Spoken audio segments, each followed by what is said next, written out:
Good day, everyone. Good day. Shout out to my girl, Jalen OG. Good day. Good to see you. Barry White, my girl, happy. Happy to see you here. I appreciate you.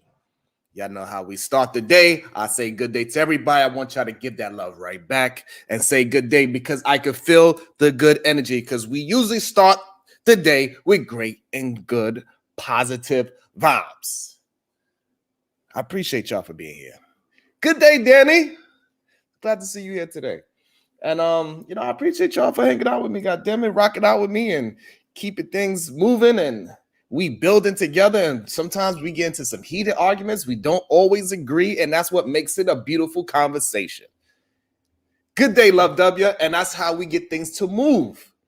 Because we have sometimes some uncomfortable conversations, some uncomfortable disagreements, but nonetheless, we get through it. And hopefully we change perspectives and ideologies. I know I changed minds. I might not feel the same way I did yesterday, how I do today, because of some great conversations that we have. Shout out to my girl, Bomb Cherries. You know, she always kicking my ass. God damn it. But I enjoy it. Jenna says, hey, sugar. Good day to you. Giving to Twin One. Good day to you. Now we do have memberships.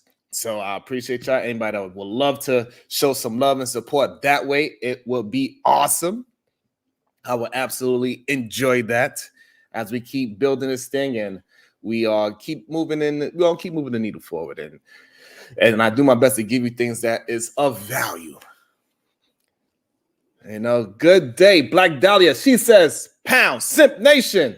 Shout out to Black Dahlia. She always showing me some love. She disagrees with me a lot, but also she shows me a lot of love at the same time. So I appreciate Black Dahlia. Dark Relief, salute to you. Yes, sir. Yes, sir. I think yesterday we got through some great conversations yesterday. The number one conversations is how you greet your man and your woman when they walk through the door. Number two, we got to understand most of these conversations, a lot of people try to frame it as it's just a man or a woman thing, but really it is just a human thing. We need to get past this whole gender war bullshit and act like it's a man versus woman thing. It ain't. It's a human versus human thing. Doesn't fucking matter. Both sides need to be understanding and willing to build with each other, goddammit. That's what we need to figure out. We got to build with each other. Amen. Right. And I think that's the real thing that we got to get through in 2024. That we are a team, whether we like it or not. Whether it doesn't matter, and it doesn't matter about your race neither. We are a team. Love is love. It doesn't matter. I know people want to frame it out as, however, love is love. If you can find somebody that's a part of your team and you enjoy them, go ahead and do that. Embrace them and love them for who they are. That's it. That's what we got to do is love each other. And it's that simple. It ain't that difficult. I don't think so. What about y'all?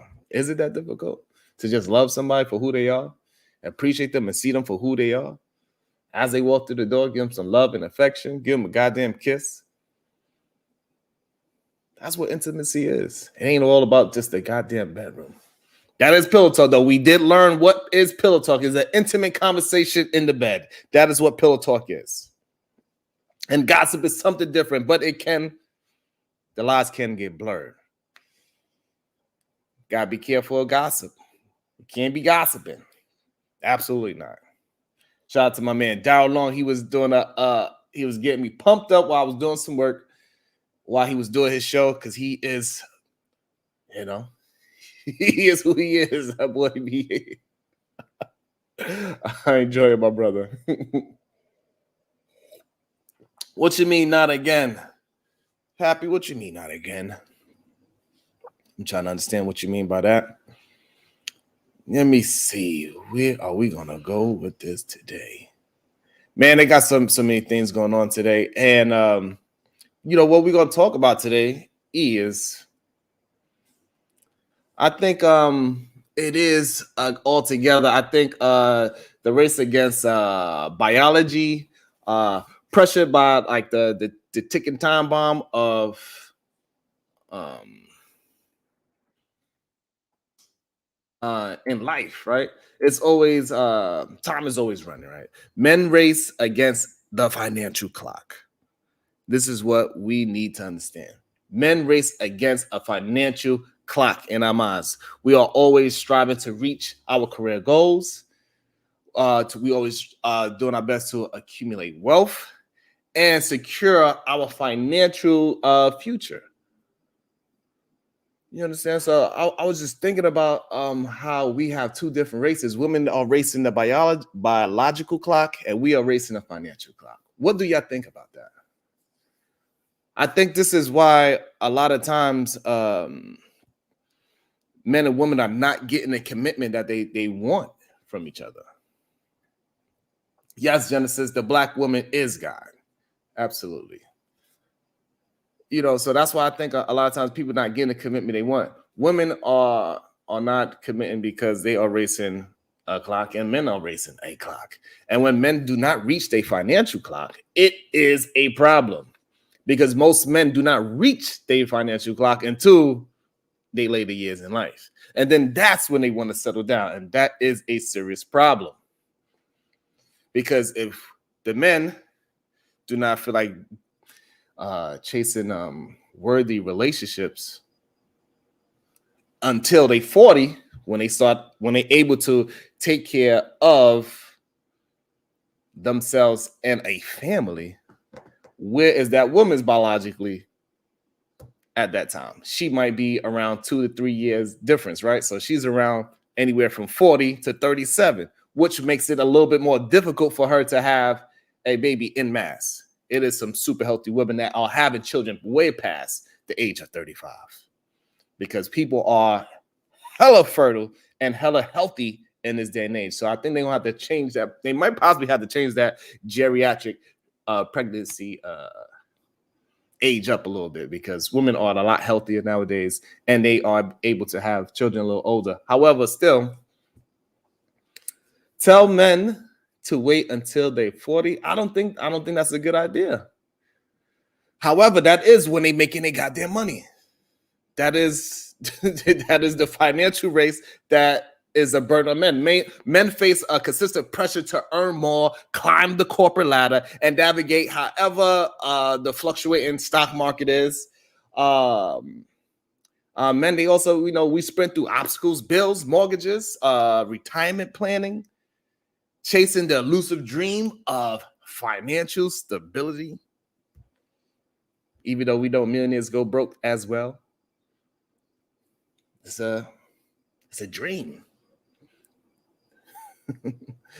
Yet, yet while men, we we race against the financial cloud. Women are locked in a different race altogether, in my opinion, right? So their race is against biology, pressured by this fertility thing, and every month that passes represents a so-called in these spaces diminishing opportunity to have children. The choice between career and family, it becomes increasingly complex as the years so-called slip away. That's what they say in these spaces. So a lot of times women face a very difficult task of balancing the desire of success because there's a lot of beautiful, successful women out there making this money, climbing the corporate ladder as well. So they're looking for that success in the workplace. And also they still do want a family. So the race and neighborhood often leads to tough decisions and soul searching and a delicate dance between career and aspirations and the desires to become a mother. So to me, that's what's happening. And so both races is very challenging in my opinion, and they are relentless, especially in these spaces. Especially in these spaces. That's what they try to throw at y'all at all times. That you cannot wait. Good day to you, Trinidad T. Easy Money Jones, good day to you. TBE Trucking. You should have a partner that you can grow with. That sounds good in theory. It does. It sounds good in theory. Does she desire to be a single mother? I don't think Happy. I don't think anybody desires to be nobody desires to be a single parent, period, man or woman. I think things happen because people are being reckless. They giving in to they sexual nature. Good day, Maya. That's all. I don't think nobody planned to really be. I mean, there's some people out there. I think that's a minority of people that plans to do it. You know, the people that's out there just trying to get the welfare and the Section 8 and all that, you know, how the talking points go. Yes, it is a few people out there that's like that. In mass, I don't think people are planning to have a child and then break up with the person they made the child with. I don't think that's happening in mass. And I think we got to be careful with the single mother thing. I think a lot of people are not believing in the institution of marriage, so they are just not getting married and they having children. And they're using the system the best way they can, which is to somewhat scam the situation and not get married and still be able to get welfare, Section 8, all that, and still be together and live in the household. We got to act like we know how the game goes. We see how the little hat community do it. They would get divorced on purpose so they can get government benefits. So technically, yes, they're not married. However, they still live in the same household together.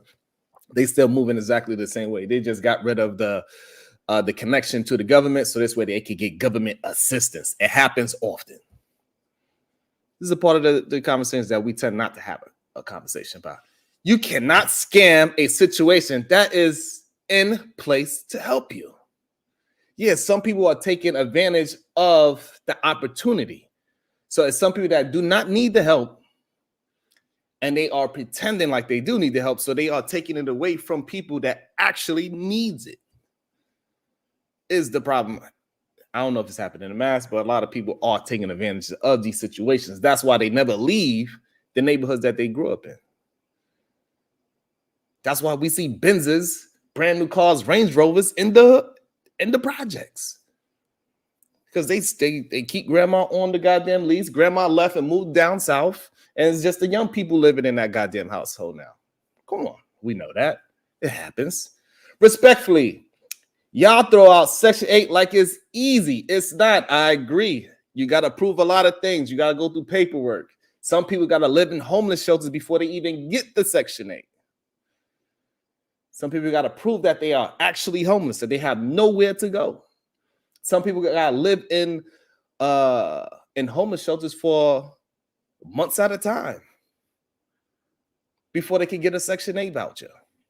So yes, I'm not saying that it's easy or having that situation is an easy situation nonetheless. But once you get it, however, Trinidad, once you get it, people that is doing their best to focus their life and do everything correctly, they struggle as well, and they do not get the help. And I think that's why people resent some people on Section 8. They feel like people on Section 8 are living better. People on food stamps are living better because they don't have to earn their food or their living space. And it makes people feel a little resentful. That's what I believe actually happens. Kids cost more than any government benefits you can receive. I doubt many people are doing that. Hey, hey, I'm just saying, I lived in the projects for a large portion of my life. That's all I'm saying. I ain't trying to mess up nobody's hustle. So if you believe that, then you believe that. Yes, the panel, the link is pinned to the top of the channel. So anybody that want to join me, you can join me. Yes. But back to addressing financial goals and family planning in tandem, right? Couples can find a balance that suits them best. Together, they could turn the race against time into a journey of shared dreams and mutual support. And that's what they was talking about when you got to go find them early. You need to find somebody that you are going to build with. Because that is the best way to find true love, somebody to love you for you, is you got to find somebody that you can build with, somebody that understands your passion and your journey. Because for some reason, people think like, well, after 30, people don't care about who you are no more. If you want somebody to love you for you, you need to find them early and quick. Tezzy K, good day to you. Because once you get my age, people do not just want you for just because you are you.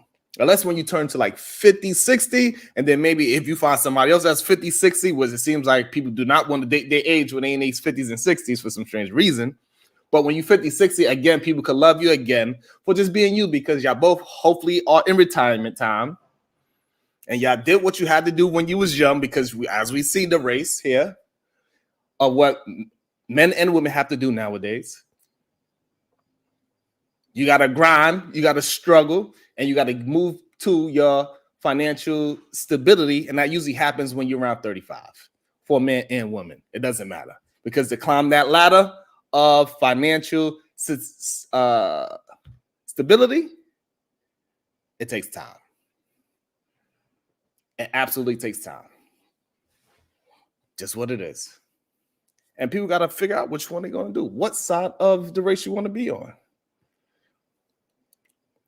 Which side of the race you want to be on? So the video that sparked this conversation is this one. So maybe he could explain it a little bit better than me. I only seen a little bit of it. I seen what the title was, and it made me want to talk about it. So I'm going to share my screen, and I want to hear y'all thoughts on it. Let's go like this. All right. Tell me, am I off? Against a financial clock, you're racing against a biological clock. Mm-hmm. So you ready to be settled down by 25, 24 even. But for most men, our clock is based on, can I pay a mortgage? Mm-hmm. Can I support a wife and 2 children? Yeah. Can I support 2 car payments? Mm-hmm. Can I support insurance and things like that? Mm-hmm. And for most of us, we're not. So what do y'all say to that? This is what most men are afraid of. They are afraid that they do not want to take on the burden of a woman because of the requirement it takes to take care of a family. Can I just not afford myself, but I can afford 2 car payments, a mortgage, or rent? This dude is full of cap, easy money. You don't think these young men are scared to hold a woman down because they can't afford it yet?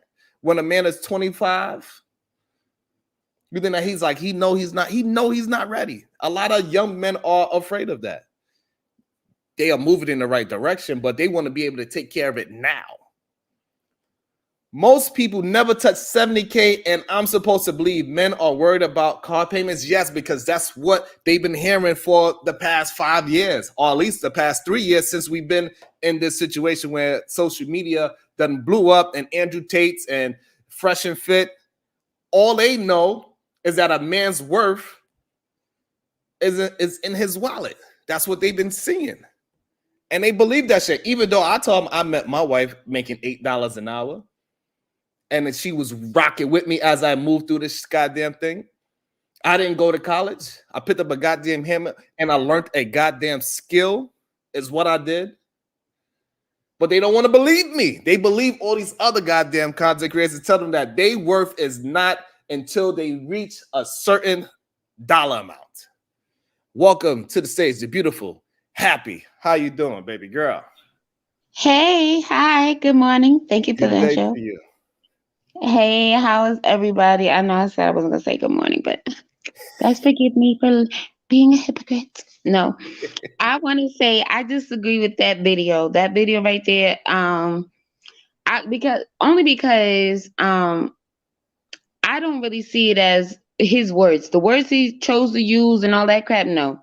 Because men aren't thinking about, oh, I want to wait till I have been able to pay a mortgage and blah, blah, blah, blah, blah. A lot of these guys aren't even thinking about mortgages. They don't, they've never experienced it through grandma and grandpa or mama and daddy, none of that. Uncles, aunties, none of that. All they know possibly is renting. You Right, understand what that I'm is saying? true. And And at so that time, they may not even be thinking about renting on their own. They might be thinking about shacking up or whatever the heck else. No, there's no excuse for that. I think that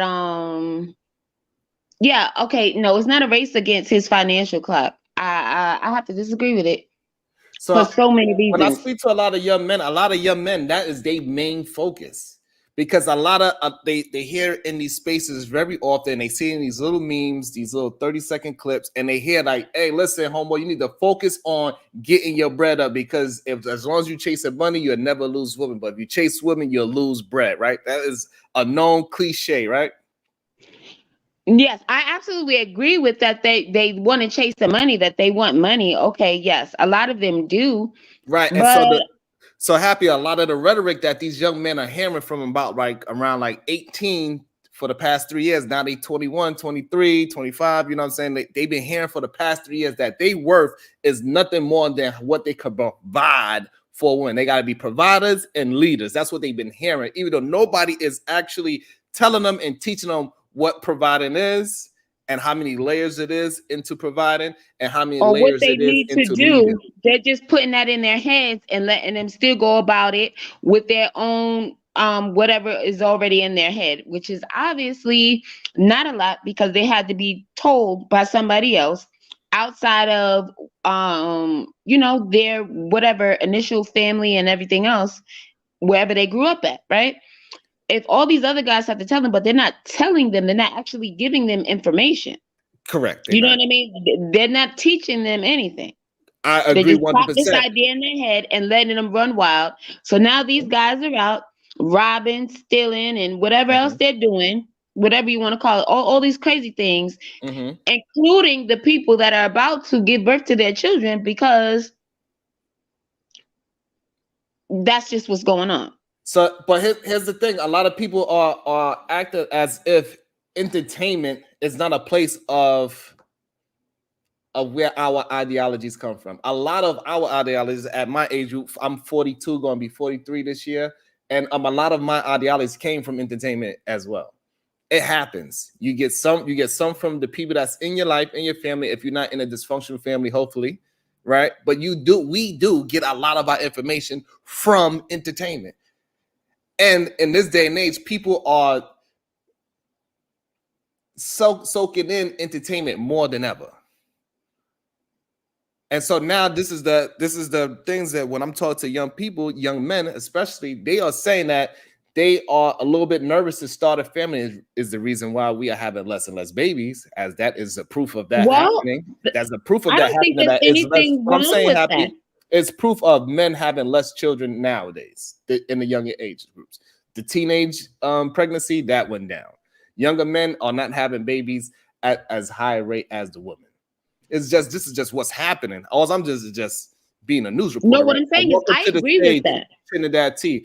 And so what I'm saying is that a lot of young men, they are doing it because they feel like they are not financially ready to be doing these things. And they waiting until they 40. And then now when they get 40, they do not know how to deal with women and all these things. And they choose the wrong and they get into this whole circle. Okay, now that's the part where we disagree right there because I believe everybody should wait because and because check this out, right? If the women waited until they were older as well, it doesn't matter if they're already financially stable and all that crap, right? The woman can still have a child later on in life. She doesn't to have a child when she's young unless she wants to. Of course, that's her choice. And she has plenty of options. It's not like she has to go get the bum that doesn't have his life together. I You agree. understand what I'm saying? I Like agree she doesn't 100%. have to wait on whoever somebody told her to go with. So now, happy, I agree 100% with you, right? I agree. If she don't want to, she don't have to. And so that is where we are today. However, now the problem is that these men are waiting until they 40. Now they ain't having children, right? And then now they talking about they want women at the age of 40, women without any children. They don't want to deal with no goddamn baby mamas and baby dads. They don't want to deal with that. And that's where the problem is starting to lie. And the women, they are also chasing that goddamn money as well. They getting their money at 35 and 40 just as much as the young men are. But that's why I see that it should be better, because if everybody is waiting, nobody's giving it up. So then y'all should be meeting at the same exact time, right? Since nobody's giving it up, everybody's waiting. What's the issue? Because so the thing is that the women are not waiting to have children. So the men, the women are not waiting. You know what I'm saying? They not waiting to have their children. They have their children young when they doing their thing and they having a good time. And sometimes babies come with that good time. Trinidad T, let me hear some thoughts that you have. Welcome to the conversation. Trinidad, Hey, Trinidad. are you there?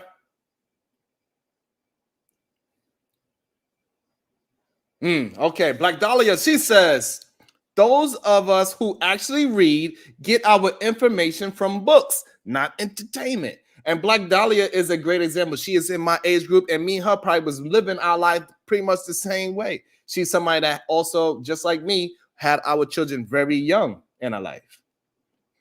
Right? And then we grind and we did whatever we had to do to find our call to get our way to take care of our family that we created. Right? So what I'm saying, that thing is not happening at a high rate anymore. All these young men, they are childless. A lot of these young men, they don't even know how to date. We see them, we hear how they communicate. It's difficult for them to communicate with women, period. But that's because all they doing is chasing the goddamn bag. No. Let's not say that's all they're doing, because obviously they are taking some notes from you guys. You even just said that a little while ago. Not from right? me. Well, hopefully they start taking some notes from me. Listen, I'm not trying to be, pointing fingers at anybody, but I'm saying if they're on the internet taking any notes from these guys we were just talking about, right? Rather. Then, and the guys are telling them, don't do this, don't talk to them, don't whatever, but they're not giving them anything else, then what do you expect, right? You get what you pay for. Let's see. I think Trinidad trying to come back. She got some things to say. She's working on her device.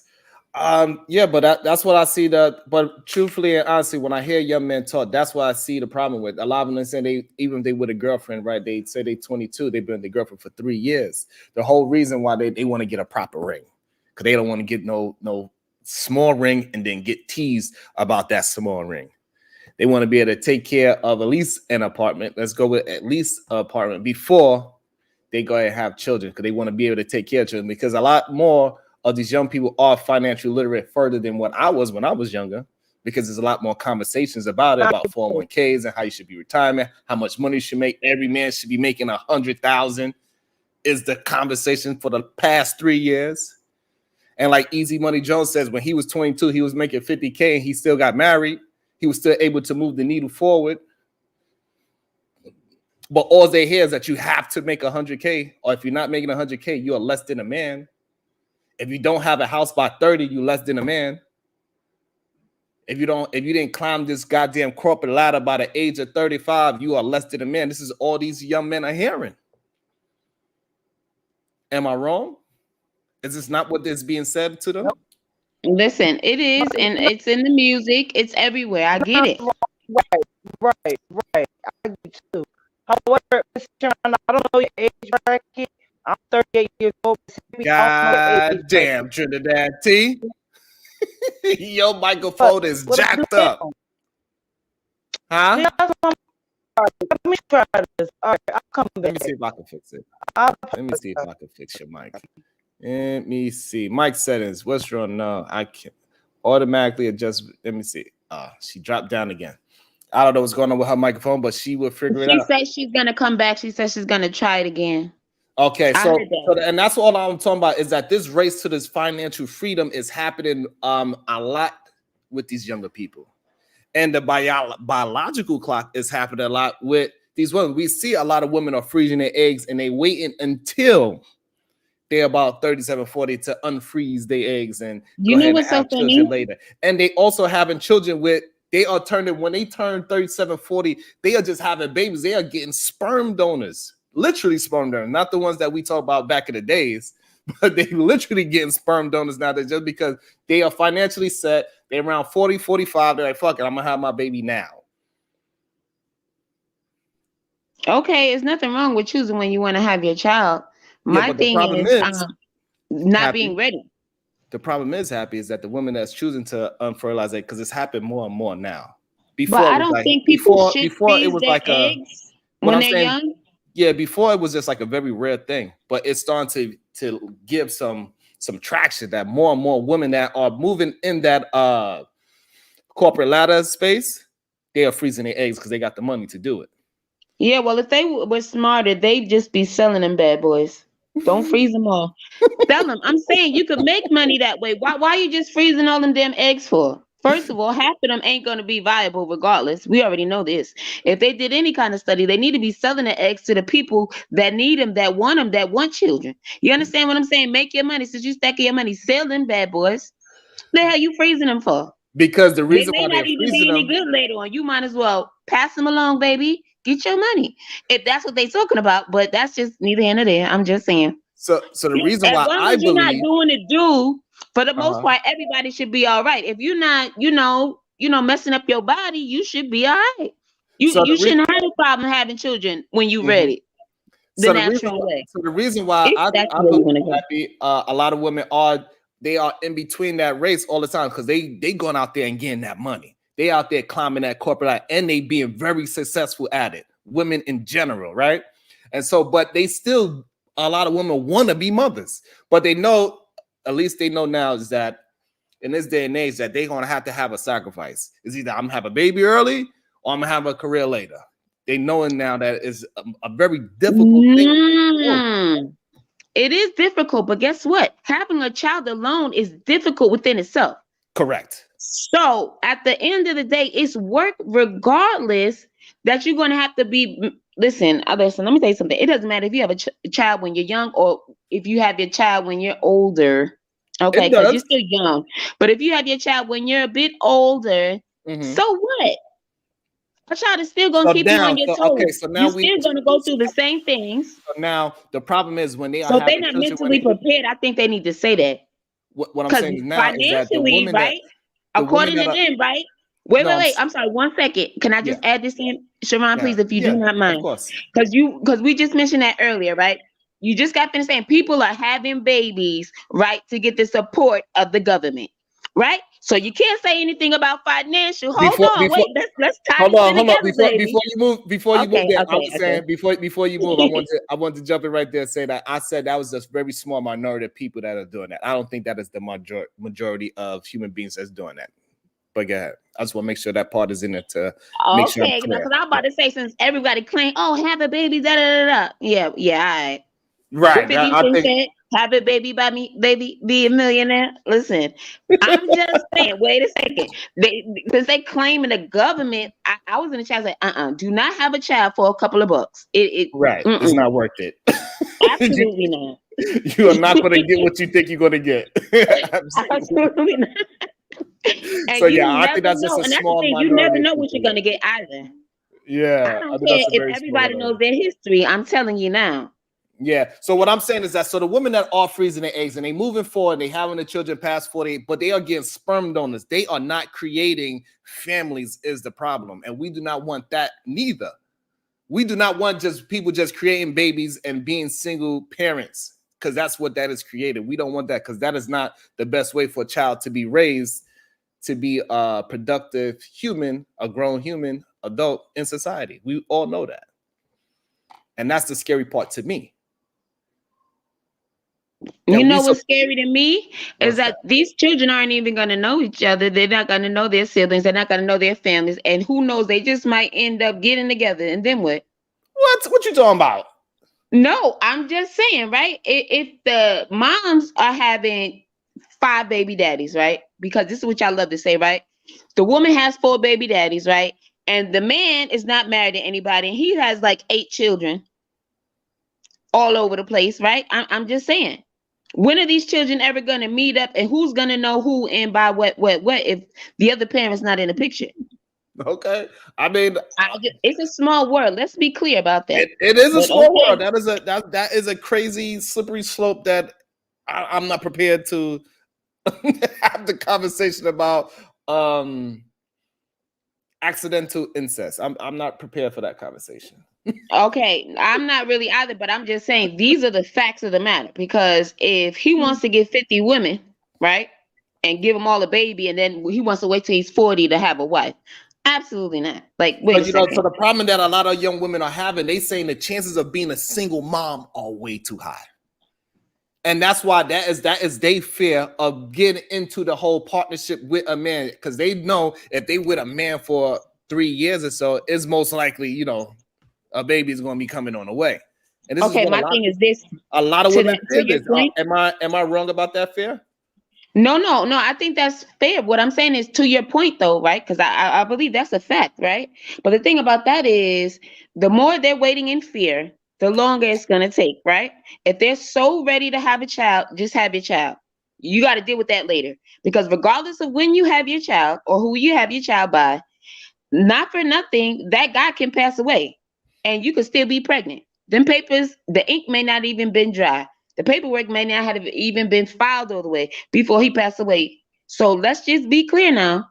Mm. Yeah, yes, do the marriage thing, of course, if you can do it. But since everybody wants to talk about it's just a piece of paper, well, is he signing that birth certificate? Nah, it's just a piece of paper.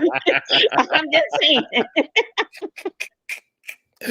All I'm saying that the fear, what I'm saying is this, Happy, the fear is real. Women are scared to get turned into single moms because, as my girl Sin7 said, being a single mom is a sure way to get into poverty.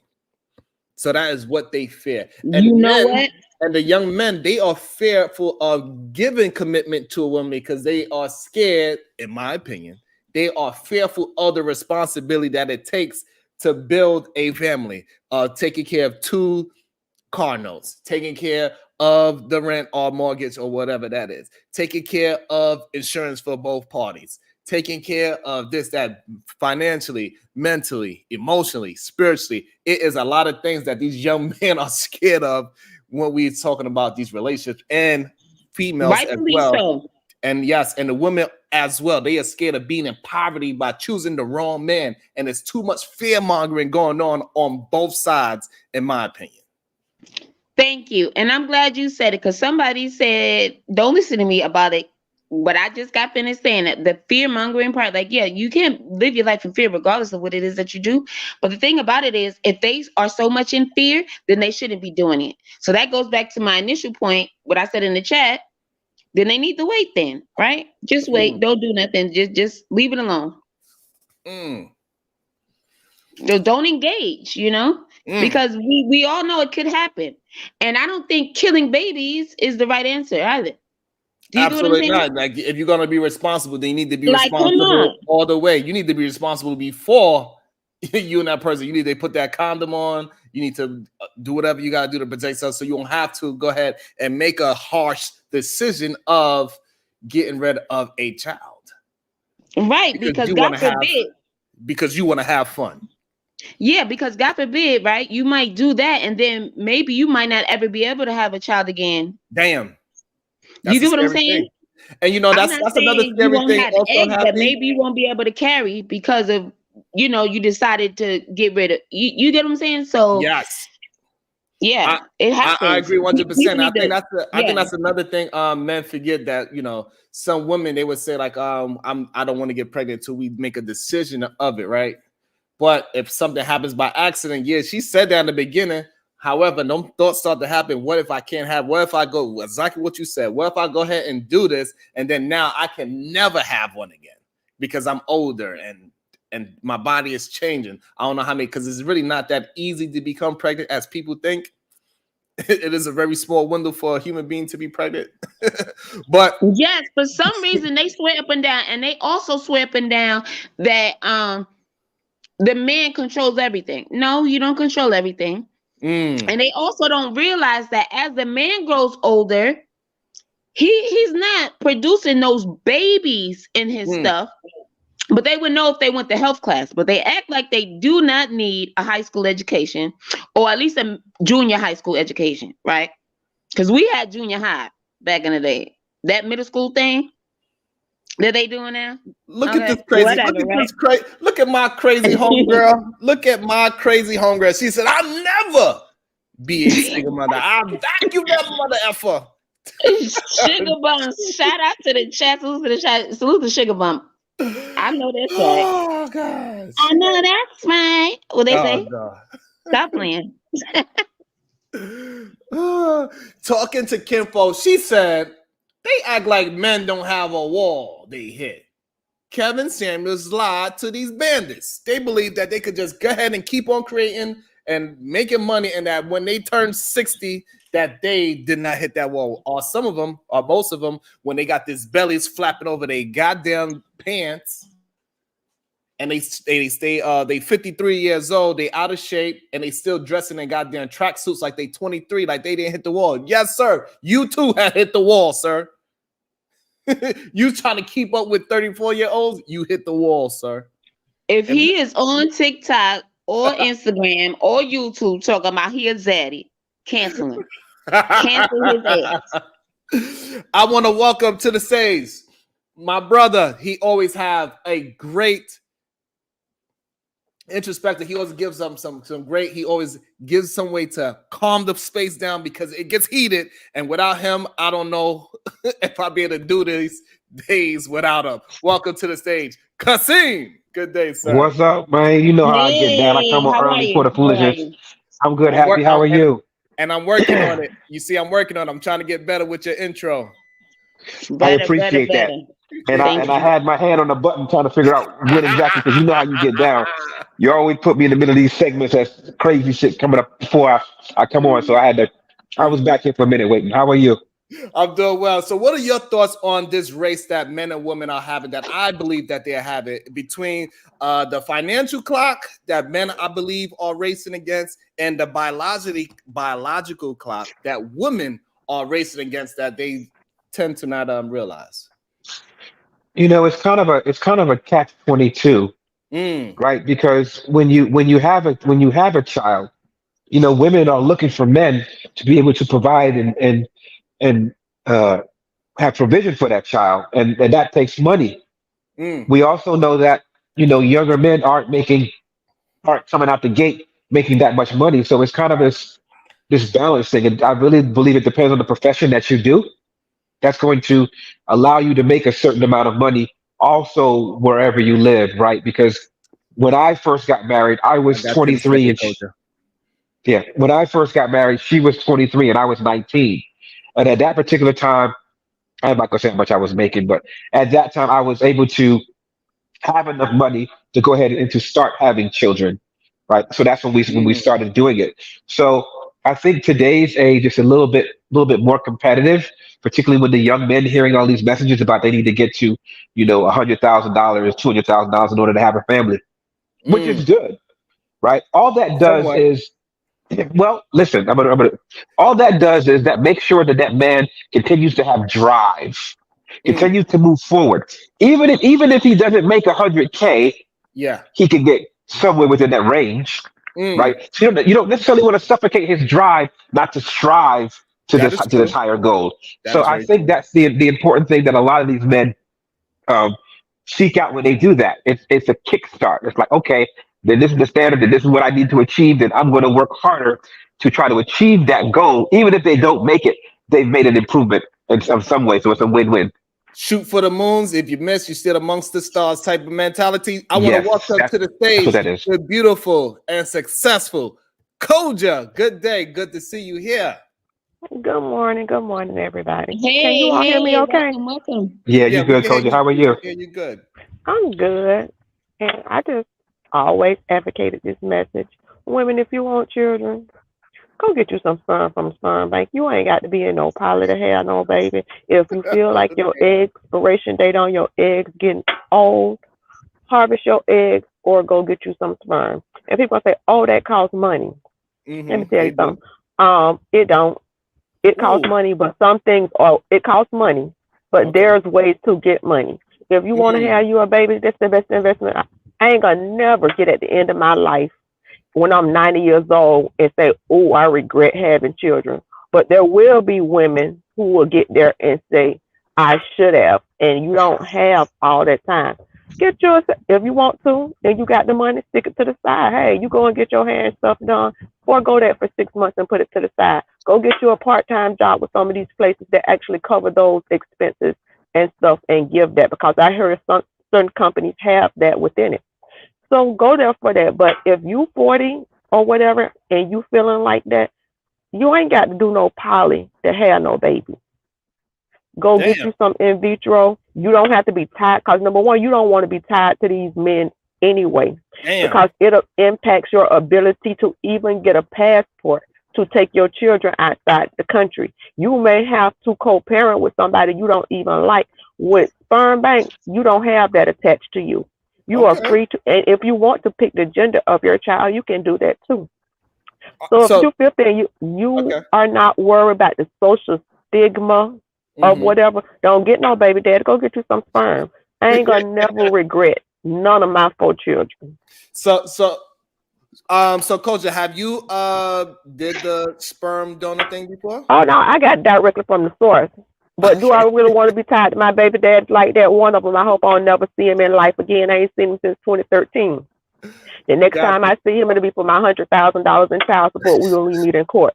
Oh, okay. So now, oh man, that's a lot for me to take in. I gotta really, That was a mouthful.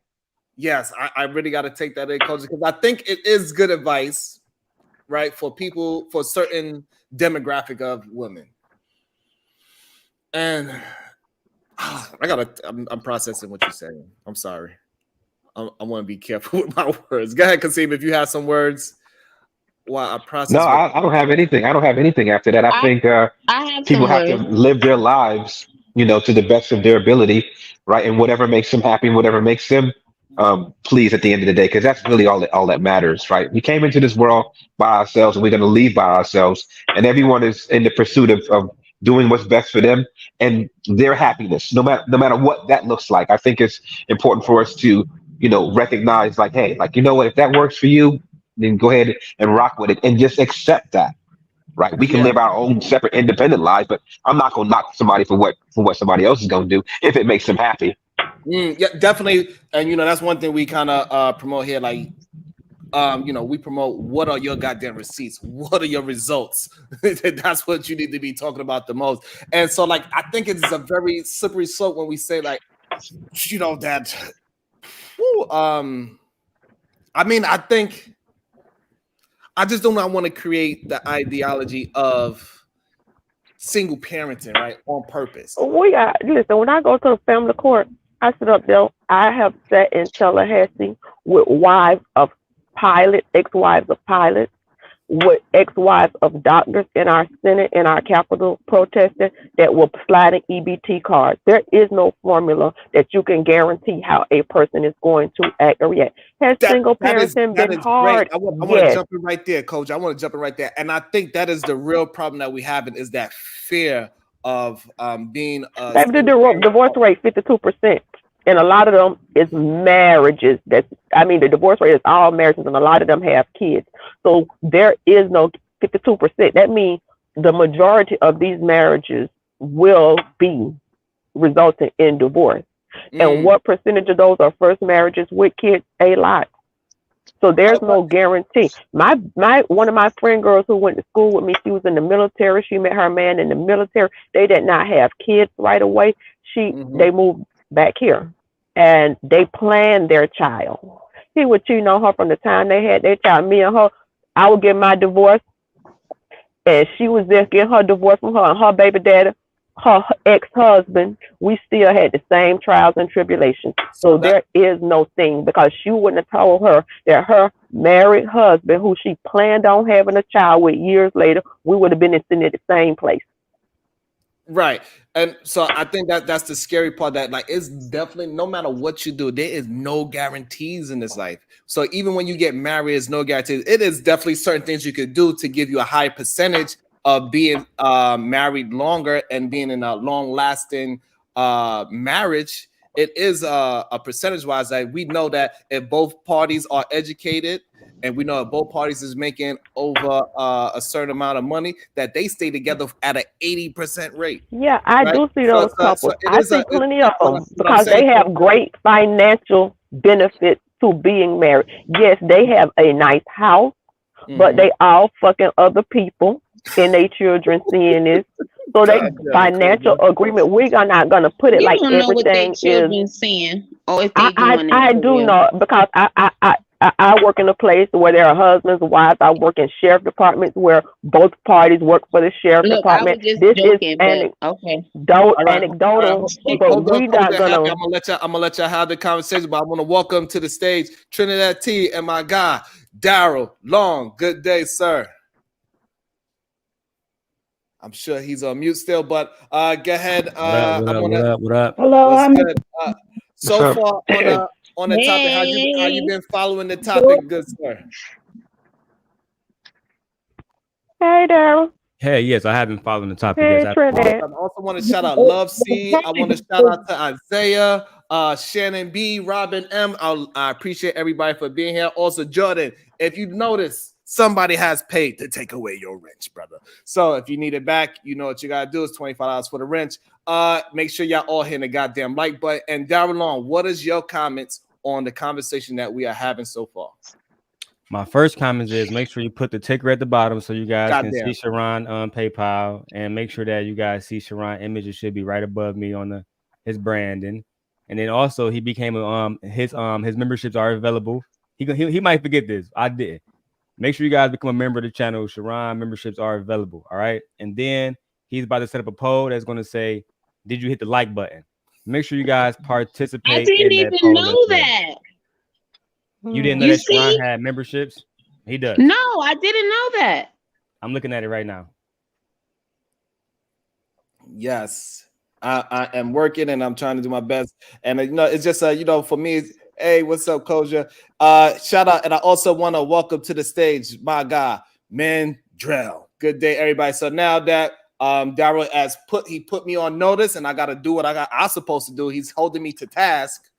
What are your thoughts now, my brother? I think that if you are not financially straight, it might not be the best situation to be in if you're dating, right? We're talking about struggle love, right? Basically, in so many words. No, we are not. No, we are not talking about. Shout out to Barry Wright. She became my very first YouTube member. Thank you, Happy. I really appreciate you. Thank you so much. No doubt. I had no idea you had memberships, yo. Well, thank you, Darrell. We appreciate you, sir. How much is your membership cost, Sharon? No doubt, of course. So, they $4.99, Sharon. My bad, Mandrell. What is financially straight? Because I need to know because it doesn't matter. It doesn't by matter. book wise, what they tell us is that you need to have 6 months worth of bills saved for an emergency fund. And does everybody up here have that? Does everybody up here have that? I want to frame the comment. Your mic is a little bit low. I'm not sure if you're talking close to the microphone, but Koja, let me take my earbud off. No, I can hear Koja just fine. Koja, you good? It was Mandrell mic messed up. Yeah, Koja, you sound perfect. So no, what I was saying is, Darren, that a lot of men are afraid to commit to women. Right, and the reason why they're afraid to commit to women is because they are not financially stable yet. So they are afraid.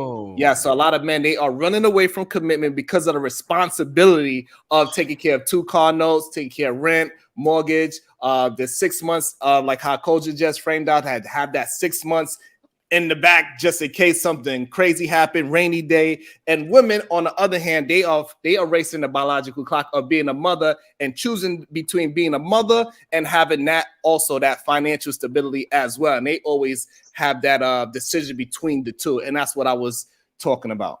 Well, I remember making an argument about this when I was at Central Michigan, right? Check. Can y'all hear?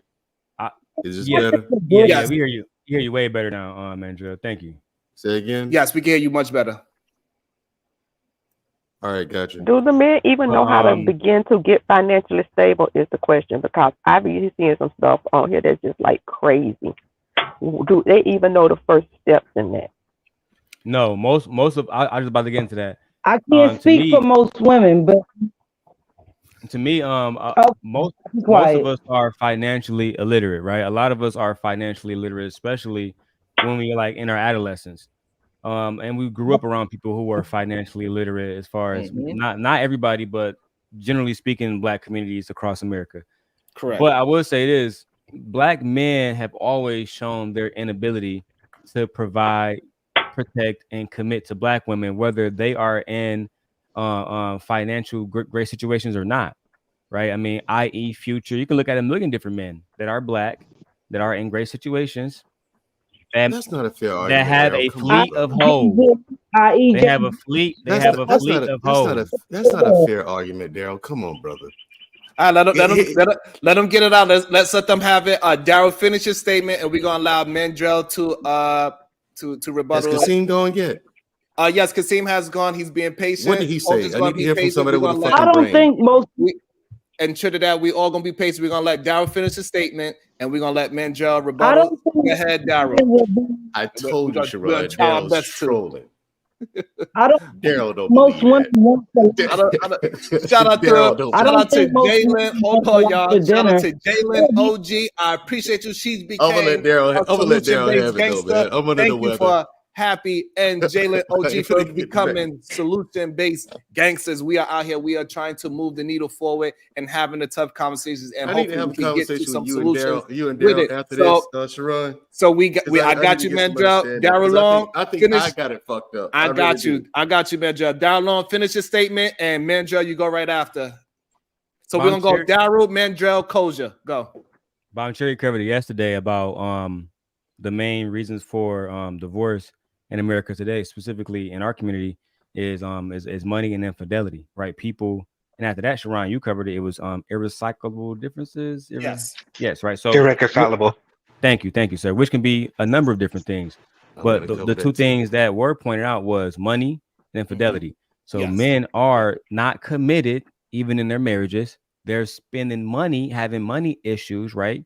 They're being pay pigs, right?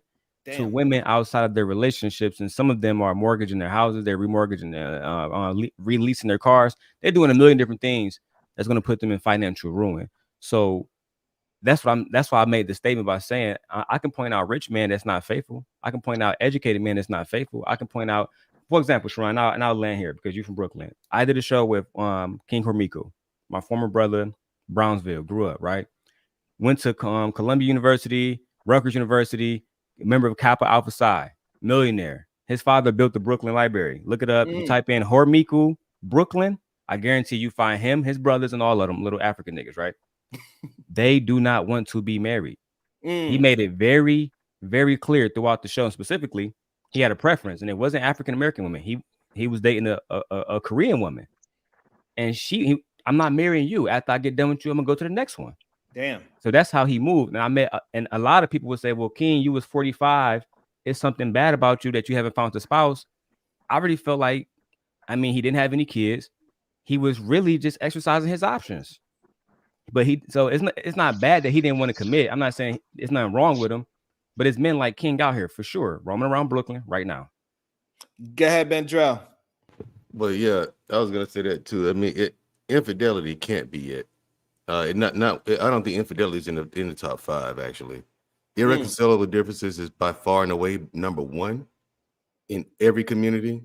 Like no matter, it's irreconcilable differences. And when you ask people to end this argument, okay, irreconcilable differences is just another word for communication.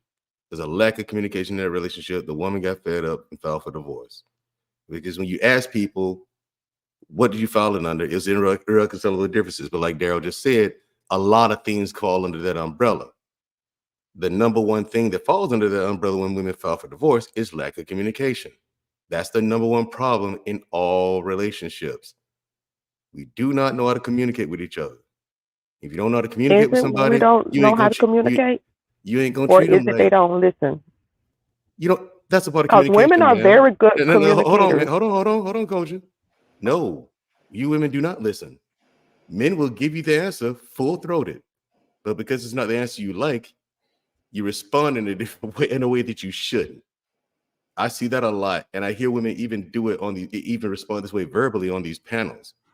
I've observed it anecdotally in my personal life, just watching people, the way people communicate and stuff like that. And I've seen people do it on these panels. It's just we don't communicate with each other well. Look at the way the men communicate with one another. You got people going at each other, threatening to come to someone's city and doing something. I mean, when you could just have an exchange of ideas. Mm. You know How what I'm saying? many Like, people go up and say, perfect example. Get it, A lot of people. and Perfect be able to example. land it after this point. Go ahead. Yeah, perfect example. A lot of people used to think I had a problem with Daryl Long because I made comments. But when Daryl and I talked, I'm like, no, Daryl, I ain't got no problem with you. I have some problem with stuff you did, and here they are. Daryl said, well, I did it because of these reasons. It was an exchange. And when we both had clarity, it was like, okay, none of this shit's personal. Mm. And we sitting here on the panel right here. We never even had to have that conversation again once we had the understanding made. That's true. All right. You know what I'm saying? We both understood. It's nothing. He understood it. It's nothing personal. That is all. You know what I'm saying? But the thing is, that's good communication. Daryl and I never had to revisit that topic after we had our conversation. And also, I want to give a shout out. I want to give a shout out to Tezzy K. We need to prioritize discipline of money and discipline of lifestyle, not how much money you make. It's a good point. I know Koja wants to jump in. Go ahead, Koja. We're gonna go Koja, Kasim, and Happy. Go. I don't think it's that. I think people can be very clearly communicate. People could just come and say, you know what? We got these babies and stuff, and I really didn't envision it was going to be this much work, and I just don't want to do it no more. Oh shit! People don't come and say that. They look for all kinds of excuses. When we got married and we decided to have these kids, I didn't know I was going to have this little bit of money, and now I want to cut my losses. I don't want to do this anymore. Not a lot of people are that honest, but they'll come and they'll find all kinds of excuses and this and that instead of just being that honest. I got into something I didn't know it was going to be this, and I changed my mind. And because I can change my mind and I got options, I'm out. Damn. Not when most people are effective communicators like that. They go around the issue and they talk and they try to find all kinds of excuses. Or like the people who I say I observe, 2 people working in the sheriff department is making way more than 6 figures because the overtime crazy. But the overtime come at the sacrifice of the time with the family. Absolutely. Now you're spending more time with the people that you work with. Absolutely. Men and women. And you have to say what things are most important. Is this money, these 2 cars, this house? Is that more important if it doesn't enable us to spend time together? So, maybe we cannot have the house, the 2 cars, the this, and the that. We may have to have one house, one good car, and one car that don't have a payment that's paid off. Go ahead and land it, Koja. You good there? Okay, go ahead, Kasim. I think people are afraid of being honest and transparent up front. People don't really do their due diligence to uncover what it takes to be a parent, the responsibilities, the financial, the mental aspect of it, and they jump into it blindly. It's only to when they start swimming in the deep end and they realize, like, hey, like, you know what? I choose not to do this anymore. But there's consequences to that, right? Just because individuals happen to change their mind, doesn't negate the responsibility that comes with that. When it comes to taking care of the child, when it comes to getting along peacefully with the child's father, so that there can be better chances of, first of all, the father coming to visit the child, but also the dynamic being there. I think if we were all up to our own devices, I think this world would be pretty messed up. So there has to be some type of responsibility, some type of moral guidelines to that, in order for us not to continue to go upon this cycle, because it's a very selfish cycle, right? And if we all fully devolve into our selfishness, it's not going to be good for the community. It's not going to be good for the society. It's definitely not going to be good for the family unit. Thank you. That is I enjoyed that. Go ahead, Happy. I agree with Kasim. Yeah, that was on great. that part about it, because my thing is this, right? Where I think a lot of it changes is actually during the pregnancy as well. I don't think a lot of people are really ready. They don't really understand that, okay, all of these new hormones and things like this, and that's where a lot of men I've heard they definitely start, they did start disliking their partner all of a sudden.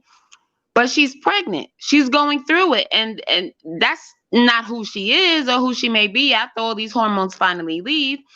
Even though it could take even like maybe 3 months after the pregnancy. At least. Okay, but but men don't know this. They're not thinking about that. They don't understand that. And it's like, yeah, so you really have to be ready. You really have to know these things going and do your research, things like that. But even with all the research, I mean, I think there needs to be an agreement in place. Like, listen, take these classes, get to learn what it's all about. Listen, do you still want to sign up for this? And then go from there. I think there'd be a lot less friction going on in that part. But but back to the money part before that part earlier, I think it's not just the money though. People have to realize that there's credit. Okay? You need to put your credit. As long as you're working, it can be done. Don't think you actually have to have the 100,000 in your bank. Because you don't have to have it in your bank to get that credit to have that credit. And people have to realize that, baby, without the credit, you really ain't got shit. But it is what it is. So y'all keep going on cash if y'all want to. But yeah. And so I wanna go into, because I think it kind of moved. Y'all just moved on right into this topic right here. So a Florida mother, she is charged after leaving her 3 children alone for several days to drinking and drunken with a man. Says she wanted a day or 2 of not being a mother. She was tired. Damn. First up here at 5:30 and on just one station. You're looking live at a Coral Springs apartment complex where a mother's accused of leaving her 3 young children home alone for more than a day and ignored their attempts to reach her. Hello and welcome, everyone. One of those kids was desperately trying to take care of her younger, hungry siblings. A knock on a neighbor's door led to some help. We go back live to Coral Springs now, where 7's Vanessa Medina has this exclusive. Vanessa. That's right. A 12-year-old was left in charge of her siblings, just 3 years old and 6 years old. These little kids were starving. They ran to a neighbor's house after 35 hours being left alone. Okay, Jenkins. How much is too goddamn much? 35 hours? Come on, ma'am. This is not a normal mother. This is a drug addict. Ridiculous. This is a drug addict. That's not a regular mom. So we can't compare that to a regular single mom and a person who got a drug history. They're not the same. I can understand her wanting to have a day off. That's why when men create these false narratives about moms not wanting the kids to get the dad for the weekend, that's crazy. But this is a drug addict, so it is not fair to compare a drug addict to a regular single mother because they're not the same. Those are different dynamics. I'm a single mother. There were times I wanted a weekend off, but I didn't leave my children in the house. So that is not something a regular non-drug addicted single mother would do. I agree with Koja. I agree. I second. Or go ahead, Trinidad T. In the order I came in, but I'm with Daryl and Koja on that. That's not fair. Hold on, man. Hey, Trinidad. Hey, Trinidad. Still, your microphone is not clear. You are still breaking up. I tried to fix it on my end, but I cannot. Maybe try to drop again and come back because your microphone is still messed up. However, yes. This woman might be a drug addict and an alcoholic and all these things, but she still chose to have 3 children, right? And she also is tired of being a goddamn mother. This is what we was just talking about. I get that, but comparing her to me and other single mothers that are working is not the same. That's like me comparing you to Pookie off New Jack City. That's not fair. And women do get tired. I got tired on weekends, and I love those. That's why when they say, "Oh, she don't want me to get the kids," that's crazy. Because when my children daddy come and get the kids, when we wouldn't even, they bitch didn't even pay child support. I got food and bought food to take to his house during the Christmas break with him and his wife. So you're not gonna compare a drug addict to a normal single parent. And yes, we do want breaks, but we want them when the children are in safe environment. So now I could 100% agree with you on that, right? But I didn't compare her to anybody yet. I was just showing that. But I'm saying, that's too much. But hold on, what I was saying is that yes, people are being tired. And guess what? It doesn't matter because any man do something in the streets, he punches a girl in the face. Guess what? I'm part of that goddamn man. That's what happens. No, I think no, that's not you. That's not you. That's not you. That's not you. And we don't do that. Hold on, Coach. Here's the thing, Sharon. The thing that you don't do is pull the same bullshit you would complain about. I didn't compare it to nothing. But you just said, hold on. You just stop, Sharon. Sharon. You're not dealing with a moron. Come on, dude. What I'm pointing out. We know what you were doing. Hold on. What I'm saying is Coach caught you. So did I. The conversation. Hold on. So did Kasim, but he's being quiet. Mandrell, I'm pointing out what happened in real time. That's all. When I played the video, I was just playing a video of a situation. But this isn't relevant. And then Koja, she put herself in it as being a single mom. No, you say she's tired of being a mother. You said the part about she's tired of being a mother part. And that's the part, because we all get tired on the weekends, but that and a drug addict is not. I've gotten tired plenty of weekends that I actually wanted to time out, but putting me in a comparison to a drug addict, that's a drug addict behavior. My mom was a child abuse investigator who went in and took drug addicted babies. I lived around this my entire life growing up. So you're not gonna. My mom is a single parent. She ain't never left us home. And she wanted her weekends out. She had an auntie or a sister, or we went to somebody's house. Did she do it often? Maybe she only got a break once every 3 months. So, Koja, now we could talk about regular parents. Back in the days, parents used to leave 12 and 16-year-old children alone. Back in the days, there used to be 12 and 16-year-old children working in the field. I'm with you, Koja. What I'm saying is that back in my days, when I was younger, when I was 12 years old, I was already at home alone taking care of goddamn my little siblings and little cousins and nieces and nephews and all that shit. So we're not going to act like that regular women that are but your mother wasn't on drugs and she didn't leave you there for 3 days. And my mother was not on drugs. But it was very common knowledge for white kids to babysit at 13 years old and be paid at that time. Black kids did it too. I'm not trying to frame anything. Let me finish a full sentence. Bottom line, I'm not trying to frame it was just normal for them to pay kids to babysit. It was normal to pay kids to babysit at 13 years old. The thing is, Sharon, this really was irrelevant to the subject matter. You brought a drug addict into a conversation about single mothers. Now, a drug addict, that is a whole other subject entirely. She might have been a mother. Nobody said she was a drug addict. She was. Yes, the news did. They just did it. The news did not say she was a drug addict. Did you not read the same article that I did? Drinking and drugging. Drinking and drugging, Sharon. That doesn't mean you're a drug addict. Excuse me? What drug? Other than, yes, it does. Once you do crack, you're an addict. Once you do meth, you're an addict. Okay, Sharon, let's look at Daryl. Hold on. If you do a drug one time, that does not. Hold on. If you're doing drugs on a weekend, that does not turn you into an addict. Take you the stop, Sharon. Baby, this body ain't never had no drugs, no coke, no nothing in it. None of that. The most I believe Clinton when he said he didn't inhale. So you are not going to sit up here. Once you hit drugs one time, you're a crackhead for the most part. Ain't too many people turning back from that. You hit meth one time. I ain't talking about the weed. You hit meth one time. You ain't coming back. Now you cut your weed with some coke, then you is a crackhead. How long? You're a drug addict now. I'll take that. Here's the thing: he's not a drug addict. Marijuana is not an actual drug. Okay, it is though. Go ahead. Yeah, it is not. That shit was about money. Stop it, Sharon. Let's call things for what they really are, not the textbook fucking definition. But that's why your conversations don't go anywhere. Yeah, no, conversations. Let me make my point. Hold on. We've been talking for an hour, having great productive conversation. You gonna say the conversation don't go nowhere? That is fucking insane. That's gaslighting. This has not been productive, Sharon. Whatever progress you made, you ruined it with a bad play. With that video. So hold on. You did it. This actually goes to your credibility. It goes to your credibility because if you got to, if you got to make a false narrative to prove a point, that means you don't have any point. Koja, I want to be able to talk with y'all as well. Y'all cannot just over talk me. Like, let's have a conversation, not just over talk each other. Please, I don't know why everybody you do that, Jesus Sharon. Christ, everybody would get the opportunity to talk. Playing. So therefore, if I'm playing a video that something happened in society, how is that me derailing a goddamn conversation? That is fucking insane. It did not specify. Well, here's It how. did not specify what drug she used. It doesn't matter. It Sharon, does.